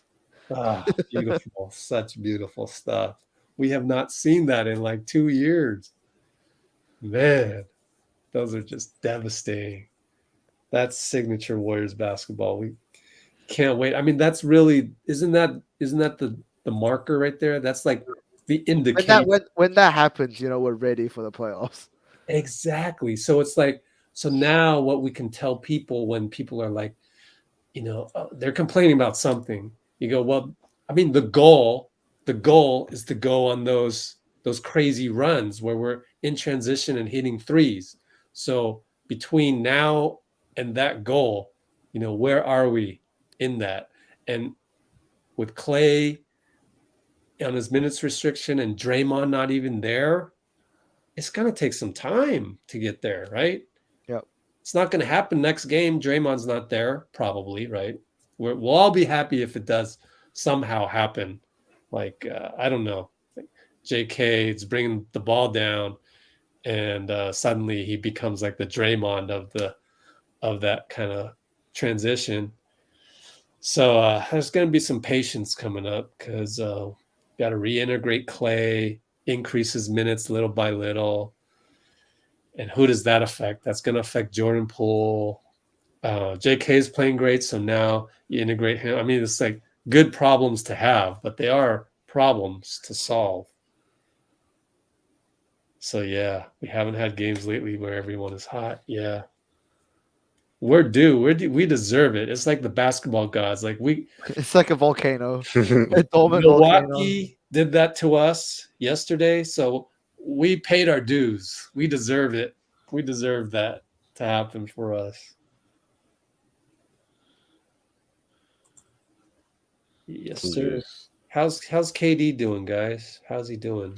KD. Just KD. It's like it's like he never got injured. Yeah, I mean, yeah. That's the crazy. It's like injuries make you better for some reason. Like, yeah, it made him better. right? Like you saw what happened to Zach LaVine. He got injured badly. He came back and look what he's doing now. Like yeah, like I think he had like a torn ACL a couple years ago. Pretty sure. Yeah, but okay. All right. Reconnect is carrying our team here. Yeah. I remember, I think Draymond said something like this, or somebody on the team. Charlie Horse. Oh man. How'd you get a Charlie Horse? Oh, let me mute myself, bro. Okay, KD is deadly like a battleship. Yeah, KD's like just mark it down, 35 points. I intentionally said 35. 35 points, 35. But Steph is like Yo, he could just erupt for like 62. Like boom. 62. Whereas KD is like steady buckets, like easy Ste- money sniping. The thing about Steph is that you're always scared, Nuclear. whereas KD is like inevitable. Yeah, there you go. Yeah. All right, Rich, Yeah. it's past midnight for me, so I think I'm gonna have to hop off and shower. Yeah, okay. No worries. Thank you. But yeah, This thanks was to fun. chat. Welcome This to was the fun. new Let's Go Warriors. It's still I'm gonna add some things like Coach Nick of Basketball Breakdown has his whole thing like really Yeah. cool looking. So I want that. So we'll get there. All right. All right, then Jeffrey. All right, thanks, Rich. Anthony's back. All right. Man. All right, Oh See you my soon. gosh. bye. Bye. All right, man. I might have to dip too. I got to go to the airport tomorrow. So, Ooh, where you headed? I'm not going anywhere. I'm just picking up. I'm dropping off somebody, and then I'm dropping off another person the next day. So I'm going to the airport 2 times in 2 days, but early in the morning. So Yep. gotta go. I gotta go. All right. Thanks for being here. Yes, sir. Yes, sir. I'm gonna pop a melatonin and go to sleep. Thank you. Yep. All right. You guys have a good one. You too. Appreciate it. All right. Cool. So I'll close this out. 4:45. 4 hours, 45 minutes. Woo. I love it. I love it. It's good to keep talking. Noemi, you're still with us. Yay.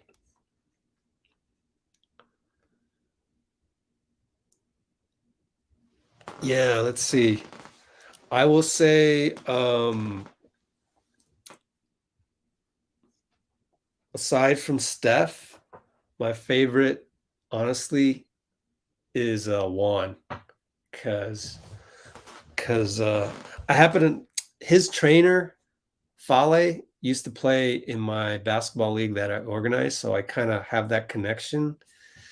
But just how Juan is, you guys know, and he shouted me out one time on the Zoom call during the pandemic.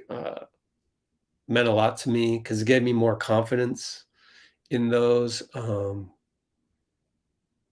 And he's just an overall good guy. So, yeah, I'm going to say Juan. Good question, though.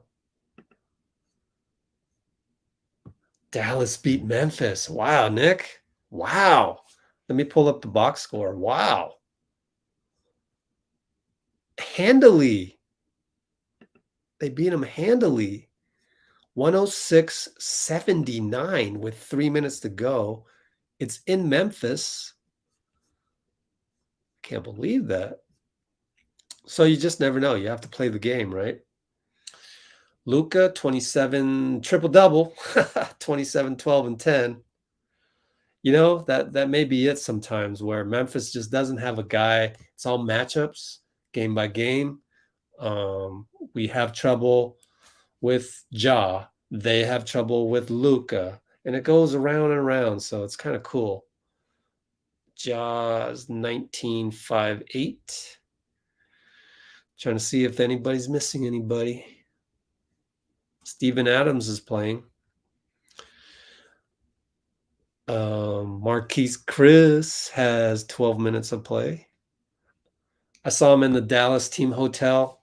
Man, I got so many videos to make, like my trip to Utah, my trip to Dallas, even New Orleans. But Dallas is fun, man, to go as a fan because the team hotel, let me tell you, it's accessible. It's not like locked down very much. So like you see guys going in and out all the time. And I saw Klay. There's a Starbucks right there. There's a place to eat across the street that everybody goes to. Steve Kerr went there. Klay just went to the park, took a few pictures on his Instagram story, and then walked back, and he walked right by me. Had the earbuds on. just he was focused to get back to his room and everything. So Dallas, I had no idea Dallas would be so much fun. The walk to the arena is really easy. The arena itself is it's huge. It's huge. It feels like there's 25,000 people in there. It just feels massive. It has this different feel. Like Chase feels big, but it feels spacious, like you can elbow room and stuff. Dallas, American Airlines Arena, nah, it feels like, thank goodness I didn't get Omicron over there. I got tested when I got back. Thank goodness, because like there was it was no elbow room in Dallas, man. No elbow room. Yeah. So speaking of Dallas, yeah. And again, on that night, it was Dirk jersey retirement night. Got a bobblehead right here, Dirk. This will be given away as well till it's gone. Let's keep doing the raffle. Do some more tomorrow. Maybe do 4 of them because I am behind. So I'm looking forward to that. But Dallas is nice. So they weren't, the Mavs weren't going to lose that night. We talked about that. I went live outside the arena. We talked about that. It was like all Jason Kidd had to do was go in the huddle and say, guys, it's Dirk Nowitzki jersey retirement night. Give me some energy. No problem. Boom. Tim Hardaway Jr. makes a 3, makes another 3. You know, it was easy to get energy that night. So those are the breaks in the 82-game schedule. So that's why I'm just not worried about all the latest losses piling up. Biggest fan base. I would have guessed the Lakers have the most fans across the world. Like you go to China, they grew up on Kobe. When the NBA started broadcasting in China, started having the rights, or Chinese broadcasting companies, got the rights to broadcast in China. That was Kobe era.